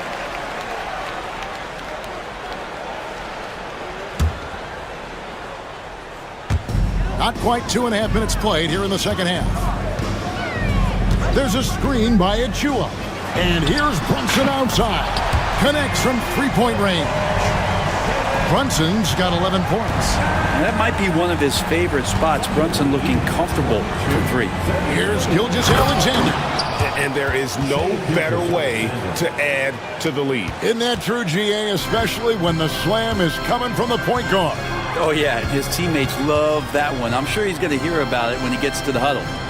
2 minutes remaining in the third. 2 minutes. To the inside. Goes up from the top of the key. It's Chet Holmgren with the rebound. Holmgren's got his 4th rebound in this one. Dives for it, and stolen by Achua. And a fast break now for the Knicks. Bridges deciding where to go with it. And again, New York with the triple. Bridges has a lot of jobs for his team, but if he consistently knocks down 3, he can add it to the list. Crosses over. Here's Gilgeous-Alexander. And that'll be 2 free throws coming up. Officials on the call with the foul. Brent, there can't be any question now that Shai Gilgeous-Alexander has arrived as an NBA superstar. No doubt about it, Kevin. I mean, you finish in the top 3 of MVP voting. That is a stamp of approval. SGA, one of the more feared players in the game, and this guy is on his way. Catching up on the changes for New York. Towns, he's checked in for Achua. DeLon Wright comes in for Mikal Bridges. And Miles McBride subbed in for Jalen Brunson. Pass to Holmgren. Inside. It's intercepted. McBride with the ball. He's picked up by Holmgren.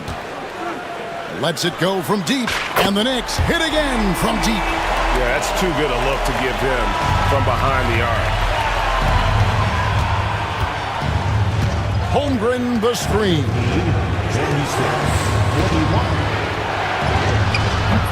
The shot, no good. Knicks trail by 5. Greg, I'm sure their coach is very pleased with their offensive flow right now. I mean, it's harder than it looks to get it going like this. Now they just have to maintain it. It's 9 seconds separating the shot clock and game. And Towns throws it down. And forget those threes. Cat, get the easy one. He's gone 2 for 2 at the line so far. And, you know, guys, he had a big game at the free throw line in their last outing. And so he hits both. And that's another area where he is just a superb player. Excellent at the free throw line. Anunoby in the corner. Here's the three. No good on the last second attempt there. And that's it for the third quarter. Both teams scoring well as we head to the fourth. Thunder lead. And while we can now, let's take a look at today's State Farm assist of the game.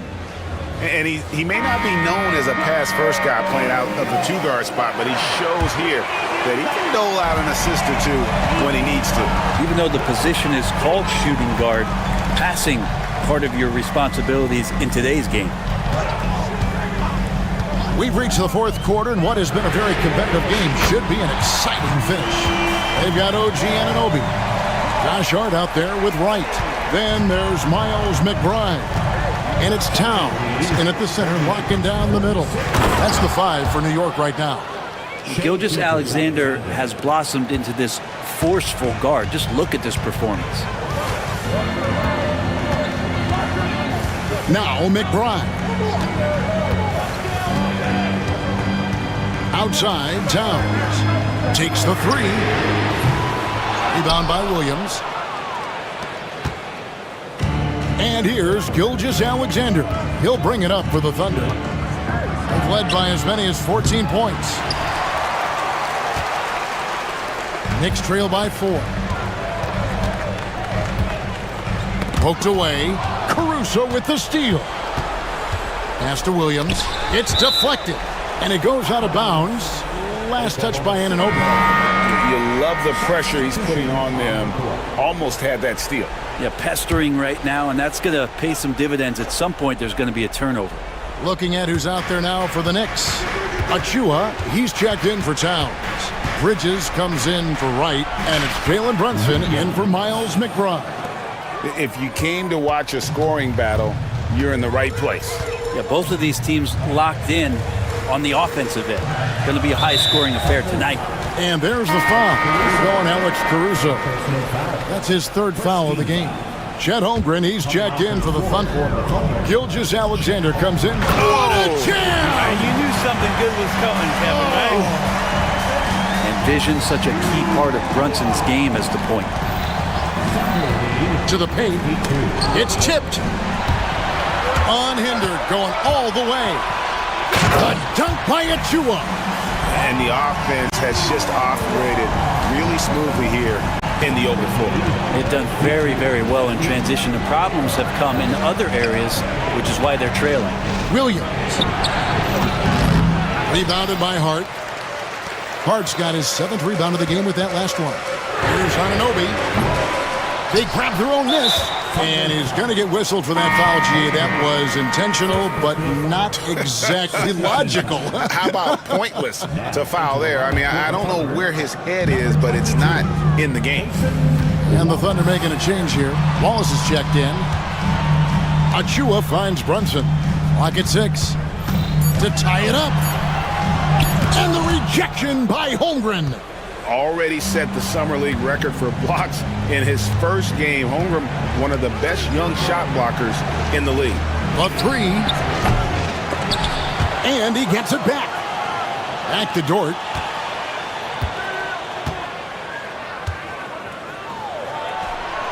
And yep, finally drops after rolling around the rim. And the Thunder lead by 4. Lugans, Dort, give it to him. Brunson against Caruso.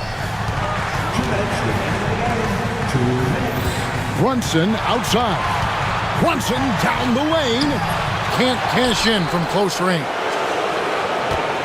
Oklahoma City leading by 4. Here's Wallace. Drives to the hoop, and it's blocked. That's the kind of defense you love seeing from Achua. Like how engaged he was there. Thunder have gone 3 of 7 from the floor in the fourth. That's a 42% mark in the quarter. Down low, deflects the pass. Bridges with the steal.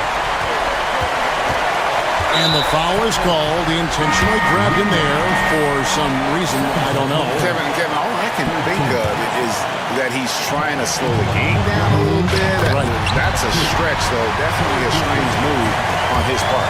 Gilgeous-Alexander's checked in for Cleason Wallace. Anunoby against Gilgeous-Alexander. He makes his 9th shot of the game. He has only missed 4.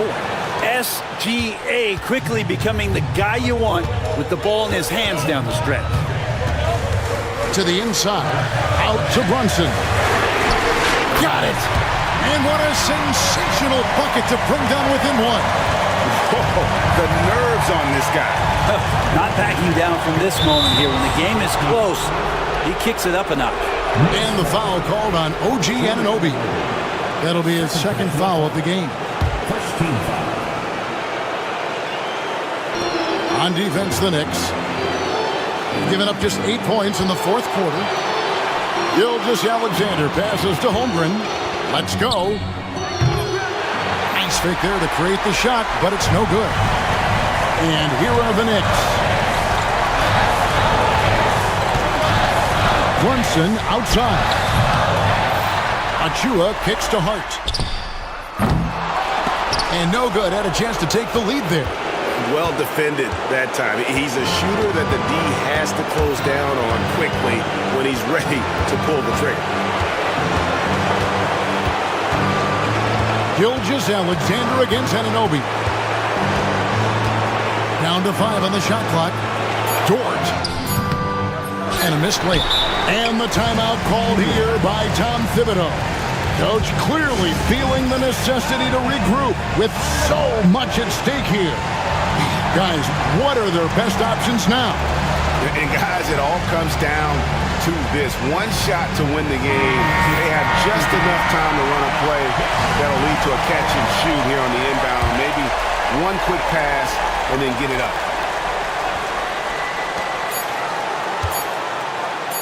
Here's Towns. Oh, that shot had a chance, but no good. So a close game sees Oklahoma City taking this one. This win, such a tremendous emotional boost for them. Really an accomplishment and crazy finish to take a road game like this and simply deflate an entire building. And that'll wrap it up, folks. So for David Aldridge, Greg Anthony, Brent Barry, and the whole 2K Sports crew,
opening day.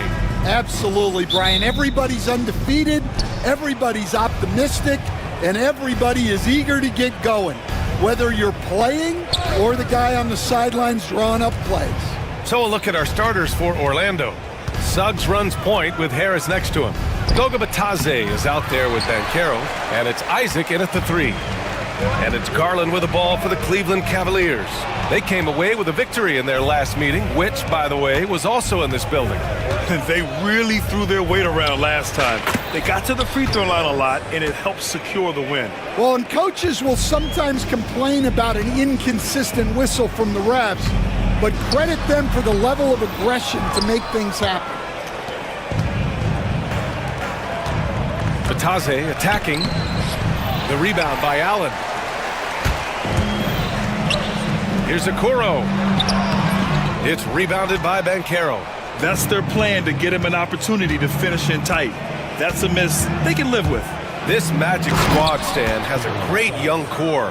What do you think they have to do now to take that next step? Well, Brian, they do. They have great depth and a lot of good young players, but they need more shooting around their core guys, and they've got to improve their backcourt position. Their front court is loaded. They've got to get a little bit more balance. Intelligent decision by Mitchell, using the pick and roll to break up the defense and get open. And Suggs, here we go. And there's the slam dunk to finish it off. What? Wait. Hey, dunks are always for the big boys. Emphatic move by the point guard. Well, in this league, you can see powerful plays from anyone and anywhere. Your position no longer dictates your scoring options. And the defense, they have to honor Mitchell as a scorer. And when they do, it just opens up the passing lanes.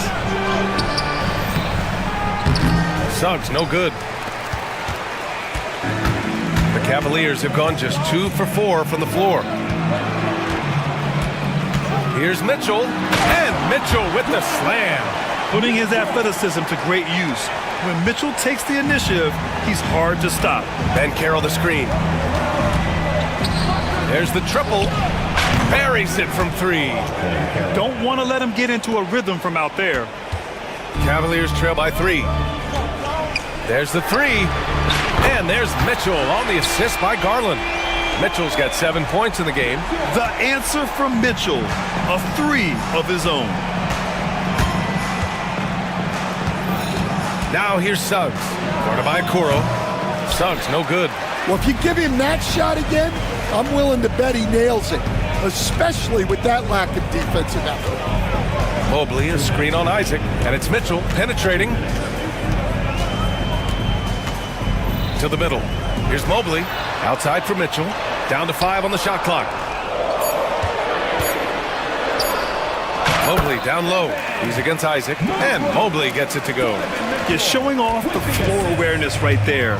I love whenever Mitchell looks to share the wealth. Suggs. Oh, a dunk and a foul! A powerhouse move! He's got a chance for one more at the line. They'll pin that one on Jared Allen. First trip to the free throw line for him tonight. Coach, you look at someone like Jalen Suggs. Man, has he improved his shot. Yeah, Brian, I think you've always loved the effort that he brings at the defensive end of the floor. But now he's a much more efficient shooter, much more decisive, and really understands his role. Now here's Suggs. He has 7. He is rebounded by Okoro. And so Garland will bring it up for the Cavaliers. They trail by 1. And it's Mitchell, the miss. Yeah, you know, he usually makes you pay from that range. Suggs, the pass to Batadze. Back to Suggs. And that one is stuffed right through. Get up, Jalen Suggs. This guy has hops. Here's Okoro, and he drives in. Here's Allen. And it's Allen who slams it home. Great work to clear some space around the rim and set himself up for that putback. Yes, sir. That was a huge follow. And now they decide to foul intentionally. You don't want to stop the clock right there. I'm not quite sure what he was thinking. This is the second trip to the line in the game. That's good from Suggs. Well, each year, Suggs comes on a little stronger. and he has really improved his efficiency. And the Cavaliers going with a whole new group out there. A big group substitution here for Orlando. Wagner's checked in for Bataze. Howard comes in for Banchero. Wagner's checked in for Isaac. And Caldwell Pope is subbed in for Harris. Here's Suggs. After the basket by Cleveland. And the foul on DeAndre Hunter. That's his first foul of the game. We're in the bonus now, and they'll go to the line. Orlando shooting their 4th and 5th shots at the foul line in this game. And what I like about Suggs is that he does many things well, and that's because he plays with so much confidence. We expect nothing less. He's generally been very good at the line. And the Magic making a change here. Black's checked in. Number 0, Anthony Black. 24 seconds left in the opening quarter.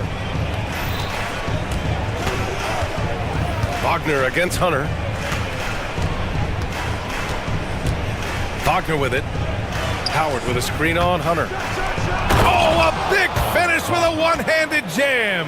Well, with his size and power, Wagner can seem unstoppable at the rim. Pass to Thompson. Wagner with a steal. Good if it goes. That one is off. The baskets were coming early and often in the first quarter. Orlando ahead. They're up by 5. Don't go away. We'll be back with the second quarter in just a moment.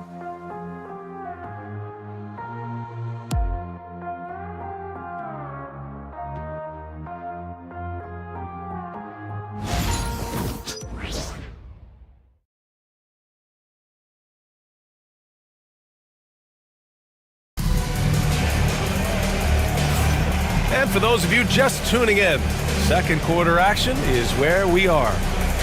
And a moment to look at the scoring approach in terms of where the points are coming from for Orlando. Well, you know, the analytics guys would tell you a team shouldn't be taking this many mid-range shots, but clearly they're shooting them with confidence. Man, they're just having their way, bullying the other team in the painted area, imposing their will down there whenever they want. At the 4 and the 5, the lengthy pair of Mobley and Allen. Garland and Mitchell, the talented 1 and 2. And it's Okoro in at the 3. That's the group for Cleveland, getting going in the second. Yes, sir! Mitchell from long range. A volume shooter at the arc. Mitchell will rarely hesitate to take that. To the paint. Here's Caldwell Pope. It's rebounded by Cleveland. Oh, nice job protecting the rim. Turning an easy bucket into a miss. Let's go now to the sideline and catch up with Allie LaForce. Well, this young Magic roster has chemistry. Coach Jamal Mosley said they're so tight together. It's just organic.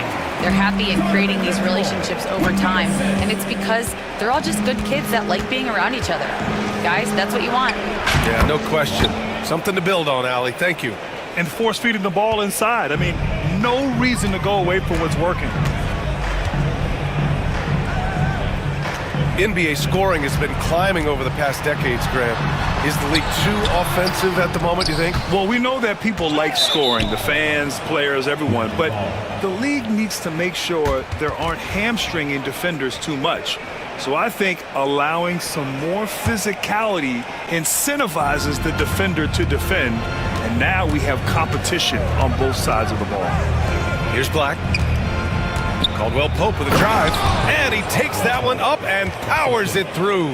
Well, quick feet get Caldwell Pope straight to his bucket. Mobley, a screen on Caldwell Pope. Mobley outside.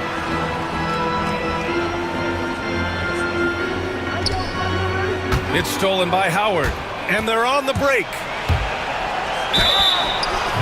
And it goes. As the official calls the foul, count it, and he'll shoot one more at the line. Orlando shooting their 6th attempt at the free throw line tonight. And that one falls for Howard. And we're about 2 minutes into the second quarter here.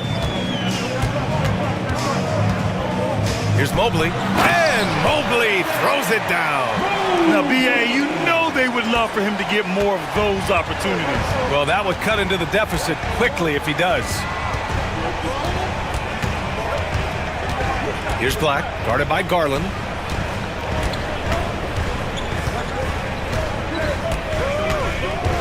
Howard with a screen on Garland. Just 4 to shoot. Oh, it's blocked. It deflects off the backboard. Shot's good by Black. Here in quarter two, we've played a little over 2.5 minutes now. Okoro up top, defended by Wagner. Okoro passes to Garland. Allen a screen. Inside, Garland finds Allen. And it's Allen who slams it home. Oh, the length of Allen is exceptional, helping him reach past the defense and jamming it home. Here's Black, guarded by Garland. Wagner outside to the inside. Shot's good by Black. We've seen that more than once today. An effortless basket inside. Cavaliers trail by 7. Allen with a screen on Caldwell Pope. Here's Mitchell. And the shot counts. He's fouled, and it's a chance for a three-point play. Porter Jr., he's checked in for Cleveland. Cleveland shooting their first free throw attempt on the night. Mitchell, no good on the free throw. You know, I've got 2 words to describe Donovan Mitchell. Dynamic scorer. You put this man in just about any situation, and he'll find a shot no matter what. Now, here is Howard. From the line. The rebound by Allen. Allen's got rebound number 5 here tonight. Mobley, a screen on Howard. And here's Porter outside. And it's Orlando with a rebound. And lockdown defense against one of the best three-point shooters in the league. Black. And he jams it after taking the nice feed on the run. A good shooter and defender. KCP can also make plays for others. Allen a screen. Lets it go from deep. And Porter hits from deep. Porter's got his first bucket of the game, and he's on the board for 3. Such an effective shooter. If you lose track of him defensively, he's gonna make you pay. Here's Black. Basket counts.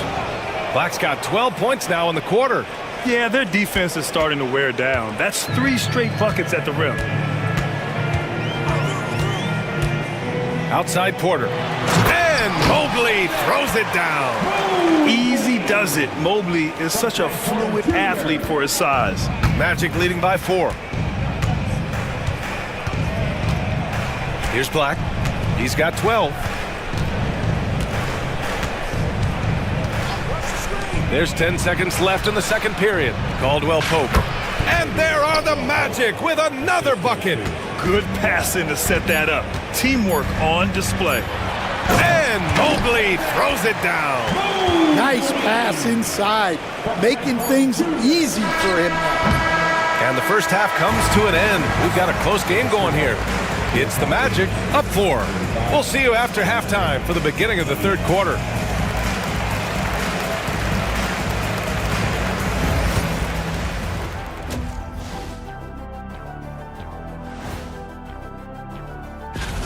You look at their success so far, and the result is great execution. They're playing within themselves and within the system. And now here's something that's all. And that's it for halftime. Thank you for joining us. We send you back to Brian Anderson for the start of the third quarter.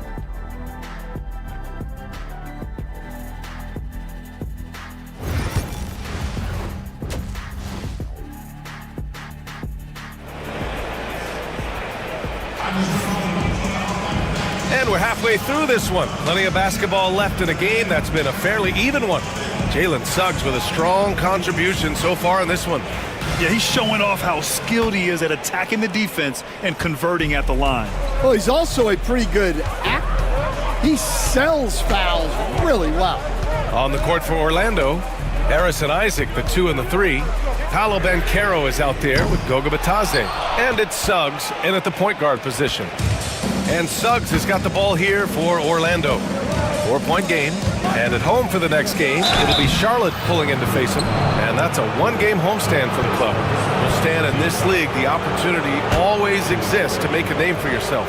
It certainly does, Brian. And guys that maybe haven't gotten their opportunity, if they're ready when they get it, then they're going to burst onto the scene, and they'll no longer be under-the-radar guys. Look at a guy like Jalen Brunson, second-round pick, bench guy in Dallas for a long time, and then now an all-star. Now here's Porter. That shot off. Great D that time from Suggs. To the middle. Cuts off the pass. Porter with it. Now guarded by Suggs. Thompson with a screen. Porter in the post. He's covered by Suggs. Porter's shot is off. That halftime break didn't seem to do them any favors. Starting off the second half with 3 straight misses. Man, Suggs can really move. And once he sees he has a clear path, he launches up for the dunk. And here's Porter outside. Boy, that foul looked intentional. Not exactly what you'd expect here. Yeah, I know. It just doesn't make sense given the situation. Magic on D. They haven't given up any points here in the second half. Yeah, you love to see a quick bucket off the inbounds. Well done. Now here's Suggs. 17 points in the game. Driving inside. Oh, and he blocks it off the glass. Wow. Back to Banchero. Jacks up a 3. Ooh, Banchero with the touch from deep. And Banchero has some range already. I mean, I want to see him continue to drain these shots. And here's Porter outside. Again, Porter missing. Well, he just doesn't have it right now. It's as simple as that. And his team is struggling as a result. Strus against Harris. Pass to Isaac. Here he goes. That falls. Nice setup by Harris. And now an 11-point Orlando lead. The Cavaliers have gone only 1 for 6 here in the second half. And they go to the intentional foul. One of the biggest challenges for coaches these days, Stan, is roster turnover. How do you deal with the player movement? Well, look, Brian, it's to be expected, first of all. And second of all, you just, every year starts new. You start from square one every year, and you build it. And if you make an in-season deal, you start over again from square one and build it up. Well, once Wagner gets downhill, it's lights out. Porter from outside. Knocks down the long J. Porter's got 6 points. Just 1 of 6 this quarter. Trying to shoot his way out of this funk. And the foul on DeAndre Hunter. That's foul number 2 for him.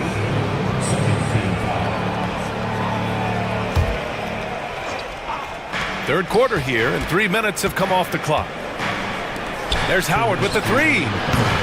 No good that time. Cavaliers trail by 7. Here's Thor. Hasn't gotten one to fall yet. Shoots it from the high post. And it comes off the front of the rim. He'll probably hear about that shot selection when he gets back to the bench. Maybe not their best option now. Here's Black. Hunter covering. Shot's good by Black. He's got 14. They're not messing around. 5 of their last 6 buckets have come from the interior. This one for 3. On the wing, Strus. The basket's good. Off the assist from Thompson. Thompson's got his 3rd assist of the night. Magic leading by 6. Left side, Caldwell Pope. Pass to Black. Caldwell Pope, a screen on Porter. Black passes to Caldwell Pope. There's Howard with the 3. Thompson pulls it in. Yeah, and they hold the lead in spite of his cold shooting night. He has not been able to get it going. Porter looks it over to the paint. Here's Thor, and the dunk to finish it off. A beauty. Oh, what ferocity on the throwdown. I just love when he goes up with purpose. Where was the D right there? The effort lacking big time. And with the score as close as it is, these are the opportunities you truly can't allow. Black, no good. The battle of the boards has been something to watch. Thor, the pass to Porter. Outside Hunter. Gets it off. Oh, he got it up in time, but it wouldn't fall for him. And that does it for the third quarter. Both teams clicking offensively as we... All right, let's take a look at our assist of the game presented by State Farm. Yeah, just shredding the defense with that feed. Zero chance to stop that. Now that is an elite level dig. What a great pass. And with these teams locked in a very close contest, this fourth quarter promises to be a good one. They've got Max Strus, Thompson out there with DeAndre Hunter, and it's Thor in at power forward. So that's who's on the floor for the Cavs. Pass to Strus. From deep three-point land. It's rebounded by Banchero. Banchero's got 5 rebounds tonight. He got him. No doubt that's a foul. And it's going to be a transition take foul. And a look now at how the offensive approach has been going here so far for the Magic. Well, the mid-range has been open for them, so you've got to take what the defense gives, and that's been a great attack in this situation. Well, another thing they did well was taking advantage of the holes in the defense. Very aggressive in exploiting the lack of concentration. And looking to shoot as many threes as possible. This kind of confidence, impressive to see. Pass to Okoro. Mobley on a screen. And stolen by Banchero.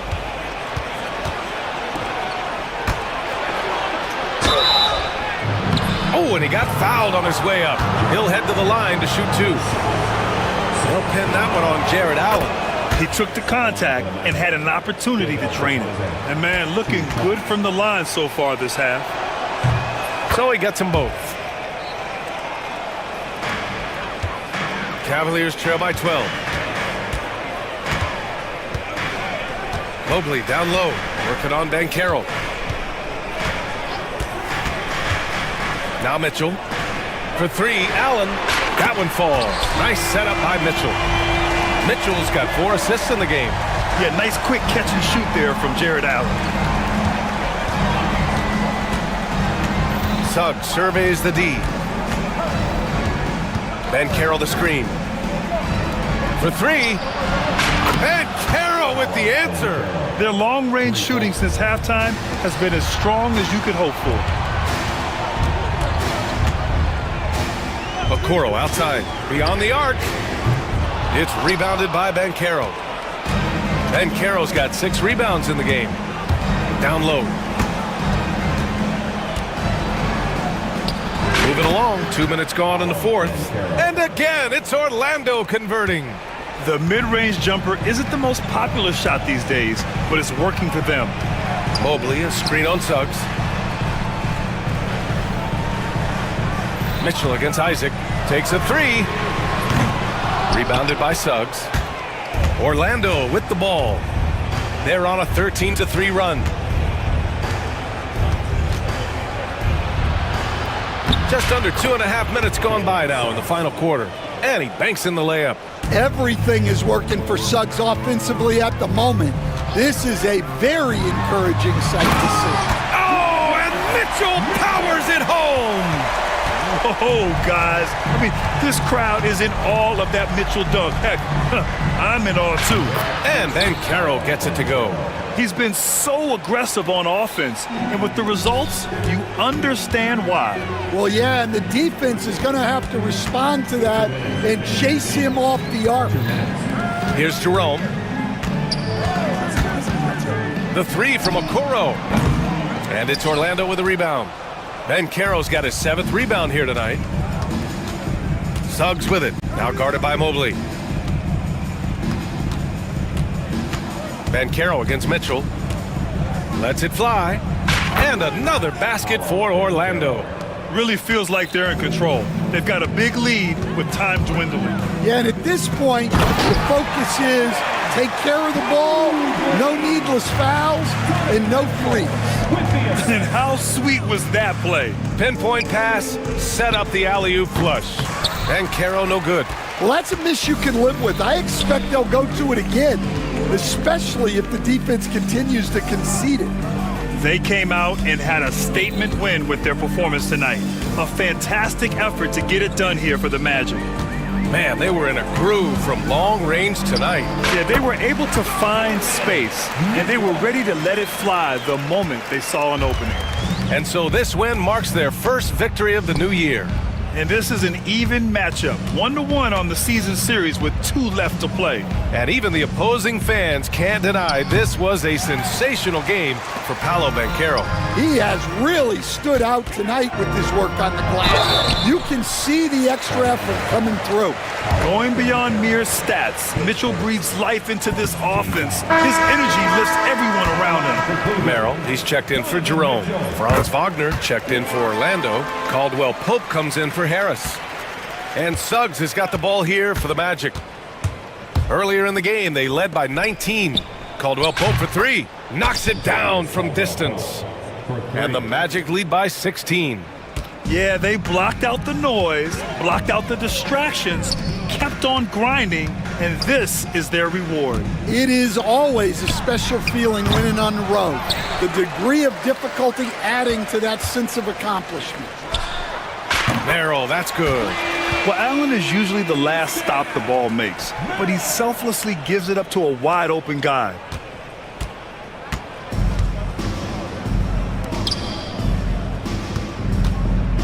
Caldwell Pope finds Suggs.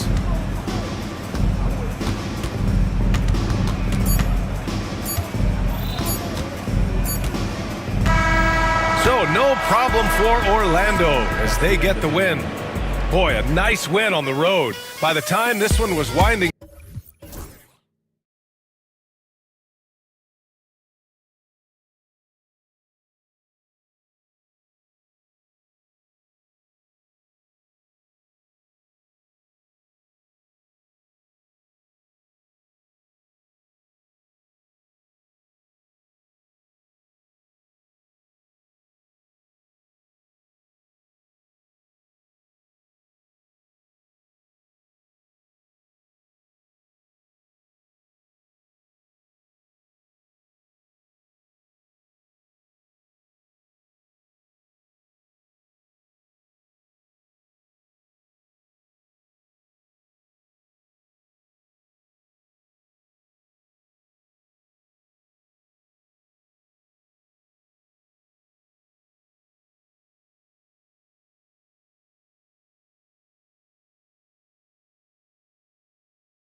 Your time in the league, do you think that can lead to too many voices in the locker room? I really don't think that's an issue, Kevin, because no matter how many coaches you have, typically they are all in sync, and the head coach has usually put his staff together, and therefore they're moving in the same direction. Look at the 76ers starting group.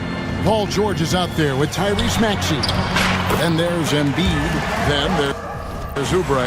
And it's Edwards in at the 3 slot. Playing bigger than he looks. Brunson has a lot of heart. Maxey sets a screen for George, and they pick up 2. You know, they'll take the points, but I'm sure Coach would prefer a higher percentage look next time.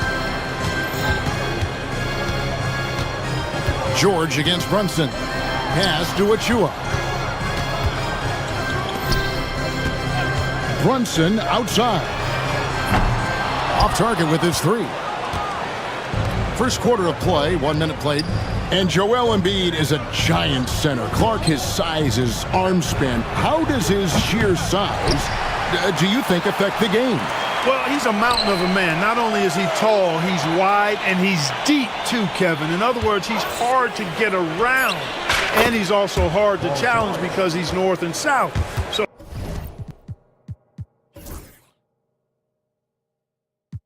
and you factor in his touch. This guy does things that I've not really seen a guy of his size do, particularly when you talk about pity-patting the dribble and knocking down face-up jumpers all the way out to the three-point line. It should almost be unlawful for a guy north of 3 bills to be doing that. And you can see he just didn't get squared up with his feet. Those are always tough to judge, but I think the official got that one right. And the foul called on OG Anunoby. That's his first foul. Second team foul.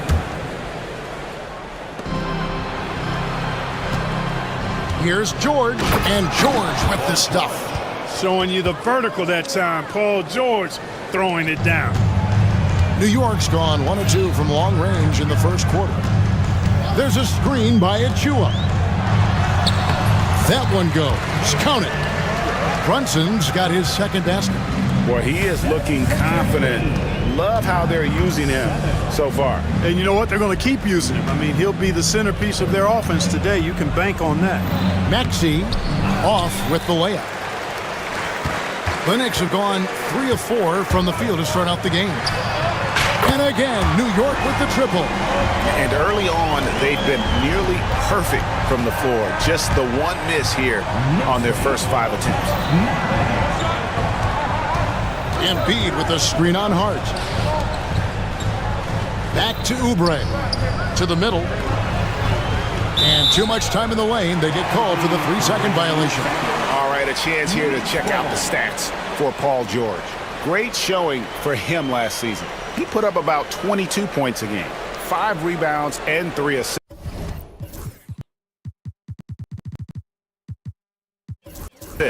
And you talk about guys who just have a nose for putting up points. He is one of them. Yeah, he sure is, and he rarely has back-to-back bad games. If he has an off night, he usually follows that up with a big night. And Brunson gets it to go. And here in the first, about 3 minutes in, and Clark, we know the last handful of years, the 76ers have been a threat in the East. 7 straight years of playoff runs. Can't get past that second-round barrier, though, Kevin. But as far as success, they've been as consistent as it comes in the East the last decade. And now we've got some time to check in from the sideline. You got for us, DA? Thank you, Kevin. Jalen Brunson is a very cerebral player. He says he focuses on the little things. The attention to detail has made the game a lot easier. I know what I'm capable of. So as long as I keep working on my craft, keep the same mindset, only good things are going to happen for me. Kevin, back to you. Good stuff, David. Amazing how far he has come. We appreciate the report. Hard to figure out how he doesn't knock that one down. No defender in sight. Pass to George. Back to Maxey.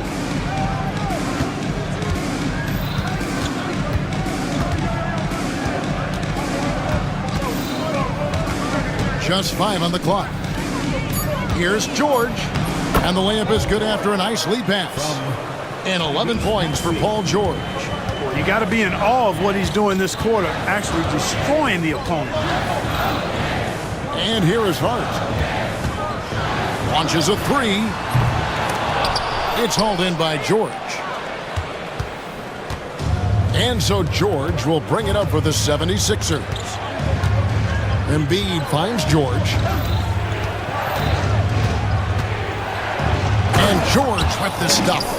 Yeah, this guy certainly knows how to take over a game. I wonder who made George mad tonight. They're paying for it now. Maxey on the wing. Embiid the screen. George, that's a two-pointer. Oubre against Hart. The three-pointer off the mark. Looking to end the run. That one no good. Paul George, he's been the guy making things happen for Philadelphia. He put together.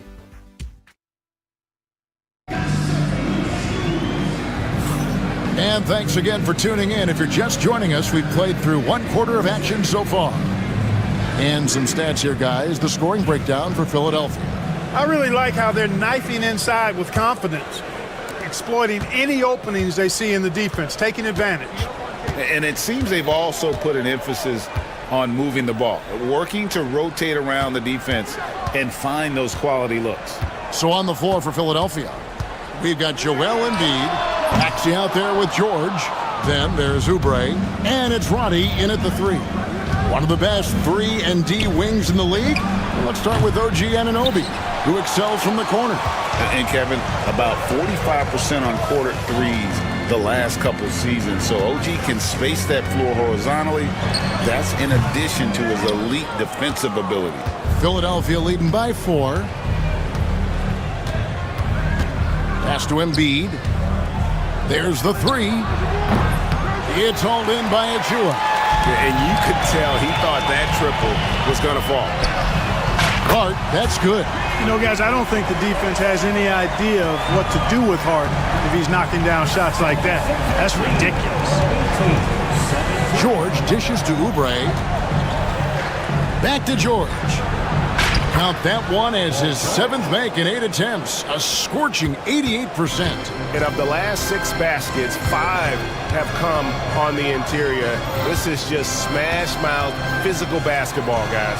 Achua, the dunk by Achua. And, you know, we can't measure Hart. I mean, he's not as big as the other power forwards, but his jumping ability and mindset is incredible. Oh, and he went for the two-hander on the slam, using some muscle. Some urgency from him there, sure. I get the feeling, guys, that he may be sensing that this is a critical time in this game. Here's Brunson. Nice. Brunson working inside. And, man, can Brunson get going in a hurry? He's got his fingerprints all over this one. George passes to Roddy. Oubre outside. A three-pointer is right on target. Oubre's got 6 points. Watch out now. When this guy gets into a rhythm, it is something to behold. There's a screen by Achua. Back to Brunson. Fires the three. There's Brunson from deep.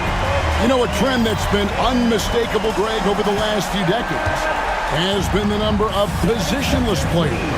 Yeah, and I think that's a great... Oh, and there he puts it down! Man, what a Oh, my goodness. An incredible athlete. Kelly Oubre Jr. looks to throw it down. Brunson with it. George picks him up. The dunk by Achua. Man, can you always depend on him or what to lead you to the right place with that pass? Money. Down low, here's George, and it's George finishing it off. Look, in deference to his age, he's not going to throw it down like he used to, but PG can still rock that rim. Here's Brunson, and good. Got the English that time as it falls. Brunson's got 7 now in this quarter. 76ers have gone 5 of 7 from the field here in the second.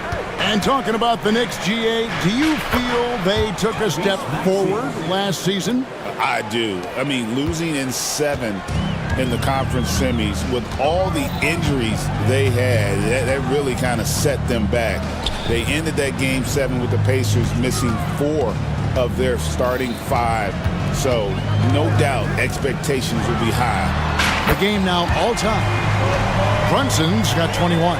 And 2 more three-point field goals for him here in the second quarter. Somebody had better get a hand up. And Roddy gets it to go. Yeah, that's the 3rd bucket in a row from the paint. This defense needs to clog those lanes in the middle. There's a screen by Achua. Brunson the pass to Achua. Over Embiid. They get it again. Bridges outside. Kick by Bridges to the inside. It's good. He makes his first shot of the game. Nimble inside play by Bridges, working his way to a close-range shot. Philadelphia's gone 1 of 3 from way outside since the start of the second quarter. And the foul called on OG Anunoby. That's foul number 2 for him. So New York going with almost an entire new group here. Mitchell Robinson's checked in for Precious Achua. Karl Anthony Towns comes in for Josh Hart. DeLon Wright, he's checked in for Bridges. And Miles McBride subbed in for Jalen Brunson. Oh, man! A powerful finisher. Oubre Jr., you deserve to get dunked on when you let him get inside. Fires the 3. McBride's shot is off. And that's it for the first half of action in what's been a very close game here. Philadelphia ahead. They lead by a bucket. And now let's catch up with David Aldridge, who's standing by from the sideline. All right, Dave. Hey, Kevin, thank you. Here with Coach Tibbs. You're hanging in there. What's the key to get control of this game? We got to get some stops. That's the big thing. We fell behind to start the game, starting to work our way back. And we got to keep it going, but we got to get stopped. Thank you, David. We'll be back after halftime for the start of the second half momentarily.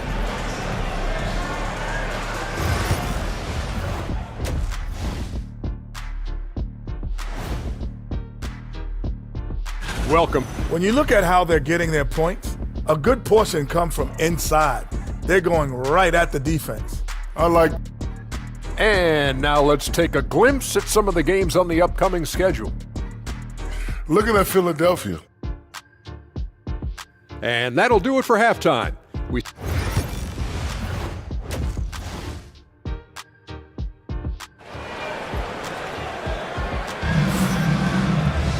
And we're halfway through this one. Plenty of basketball left in a game that's been fairly even so far. You know, Jalen Brunson has been exceptional here, guys. Wow. And the way that he has helped out with the ball movement has been a difference maker early on. And, you know, that's not a job they ask him to do very often, but in the first half, I thought he was in perfect sync with his teammates. Mitchell Robinson out there with Towns. Then it's OG Anunoby. Then there's Miles McBride. And it's Wright in at the small forward. That's the 5 for New York right now. It's a real challenge, a major challenge to face a big man who can shoot like Towns can. He stretches the floor as well as any big guy in the league. And he's an automatic finisher when he gets into that area. He is, and he picks the simple one-hand stuff to get the 2 points. Hey, guys, I know I'm stating the obvious here, but those could be an important 2 points considering how close this game is. Third quarter here and 5 lead changes so far. And, guys, neither team has been able to pull away. A moment now to hear from our sideline reporter, Hall of Famer David Aldridge. David. Hey, Kevin, even with an MVP and Joel Embiid, the Sixers can't be a one-man show. Embiid says, I watch a lot of games and I see what's working. Good basketball means cutting, moving, guys getting off the ball, and it's moving and not sticking. But you need the right guys to execute that system. And I think we've got the right guys. Kevin? I know you and I agree they do, David. Thank you very much. Joel Embiid. He's checked in for Kelly Oubre. 76ers trailing. You know, Clark, the days of trust the process are long gone. The Sixers are now focused on the now. As well they should be, Kevin. With a superstar big guy in his prime in Joel Embiid, there's no time like the present. And it's not going to last forever, so they need to capitalize. And Philadelphia making a change here. Grimes is checked in. And George kicks to Embiid. Beyond the arc. They get it back. Here's Ronnie, guarded by Wright. Over to the left wing. Okeke passes to George. There's the pick. There's the triple. The 76ers again can't hit it. And even with good coverage defensively that time, he has confidence to drill the three. 76ers have gone only 1 of 5 from the field since halftime. Very slow start offensively. Pass to Embiid. Here's Ronnie. Good ball movement here by the 76ers. Here's Okeke. The 76ers again can't hit it. Right, left side. The three-pointer, no good. Philadelphia has gotten off to a very slow start from three-point range in the second half. They're 0 for 4. He is absolutely putting on a scoring clinic, guys. If it wasn't for him, they would not be in this game. To the left wing. Towns with it. Now defended by Embiid. Takes a three. And it's Towns missing. Boy, just not scoring with the efficiency he'd like to. Tough quarter for him. And Clark, the debate around Karl Anthony Towns. Is he the greatest shooting big of all time? Well, look, if you just want to go numbers, it's an emphatic yes. No 7-footer has ever shot it like Cat. Around 40% from three over his career. That's not just a 1 or 2 season deal. That's a multi-year career. So I say yes. Karl Anthony Towns finishing through contact there. Here's Embiid slashing inside. And the dunk by Embiid. Really nice job moving the ball around that time, picking apart that defense. To the paint. Here's Robinson. And it's Philadelphia with the rebound. Embiid's got his 5th rebound in this one. Back to George. Pass to Grimes. Now Embiid for the lead. Yep, that one goes in there. And the 76ers lead by 2. That's their 3rd straight make off an assist. 35 seconds left to play in the 3rd. Here's McBride. Misses the 3. The game has been very close in a lot of areas, but rebounding has been the one differentiator thus far. We've seen it time and time again in games. Effort and determination on the glass can make up for a lot of other weaknesses. Shoots it up. The kick out to Wright. Shoots a 3. That shot missing. That concludes the 3rd quarter. It continues to be an exciting neck-and-neck game. 76ers lead by 2. And we're coming back in just a moment. Get ready for the 4th quarter of action when we return.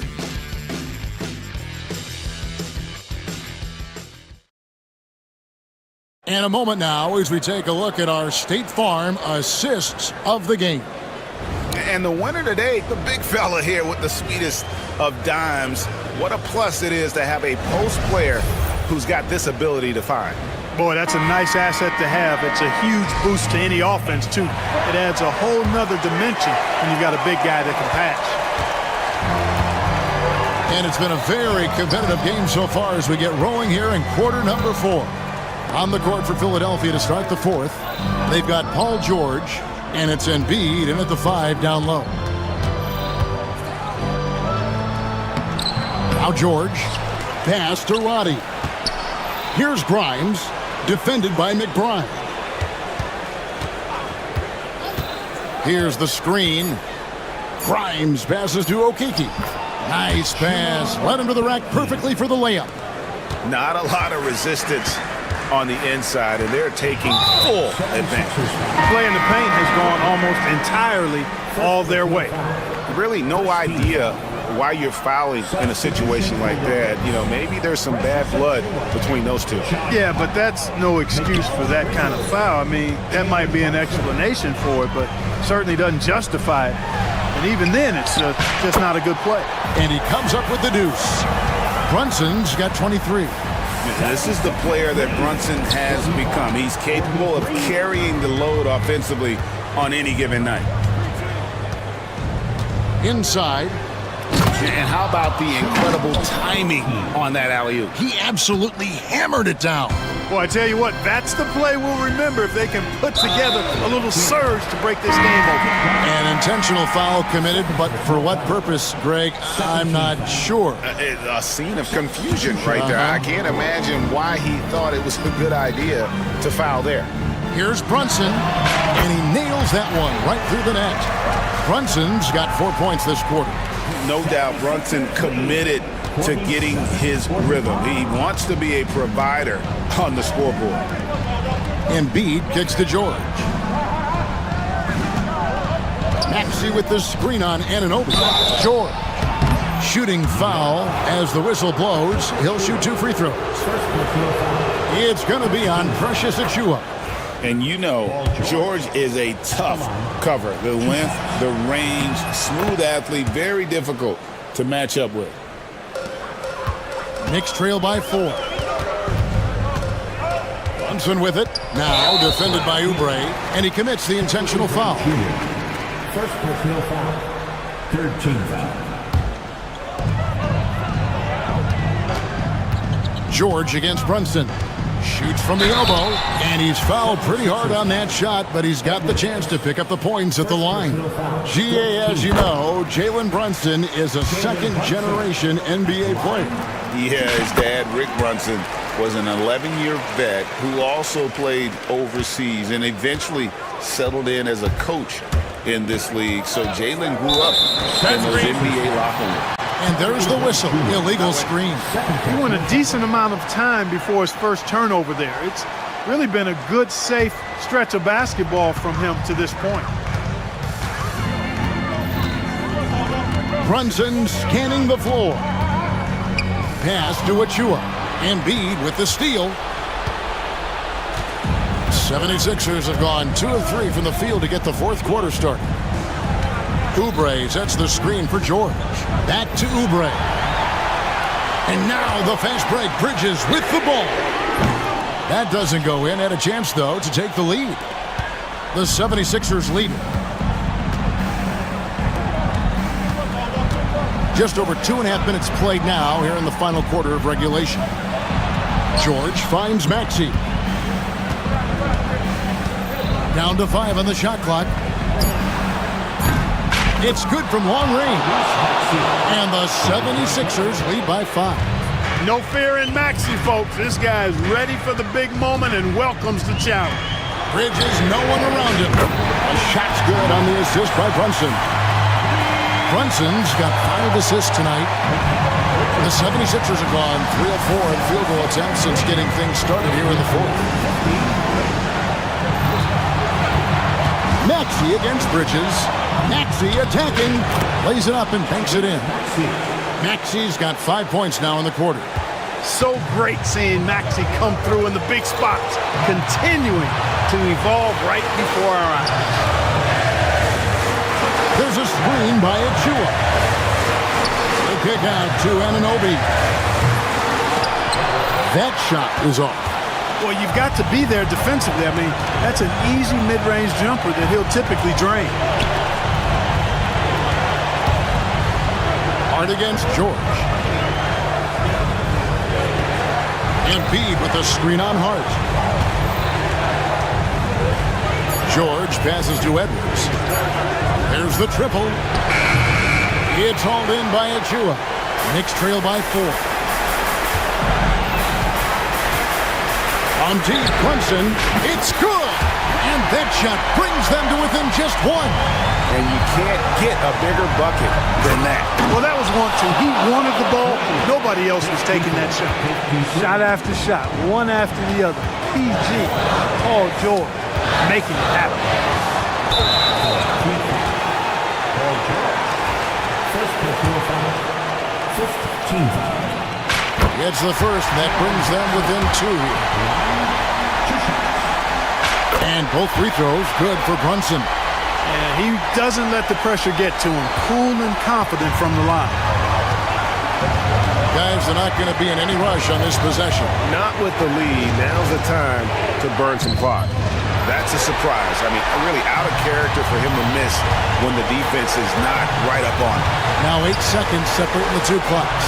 And stolen by Maxey. Brunson against Edwards. Maxey with the screen on Anunoby. And George kicks to Embiid. Buries it from outside. He's such a clutch shooter. He just lives for the big shot. Now, here's Achua.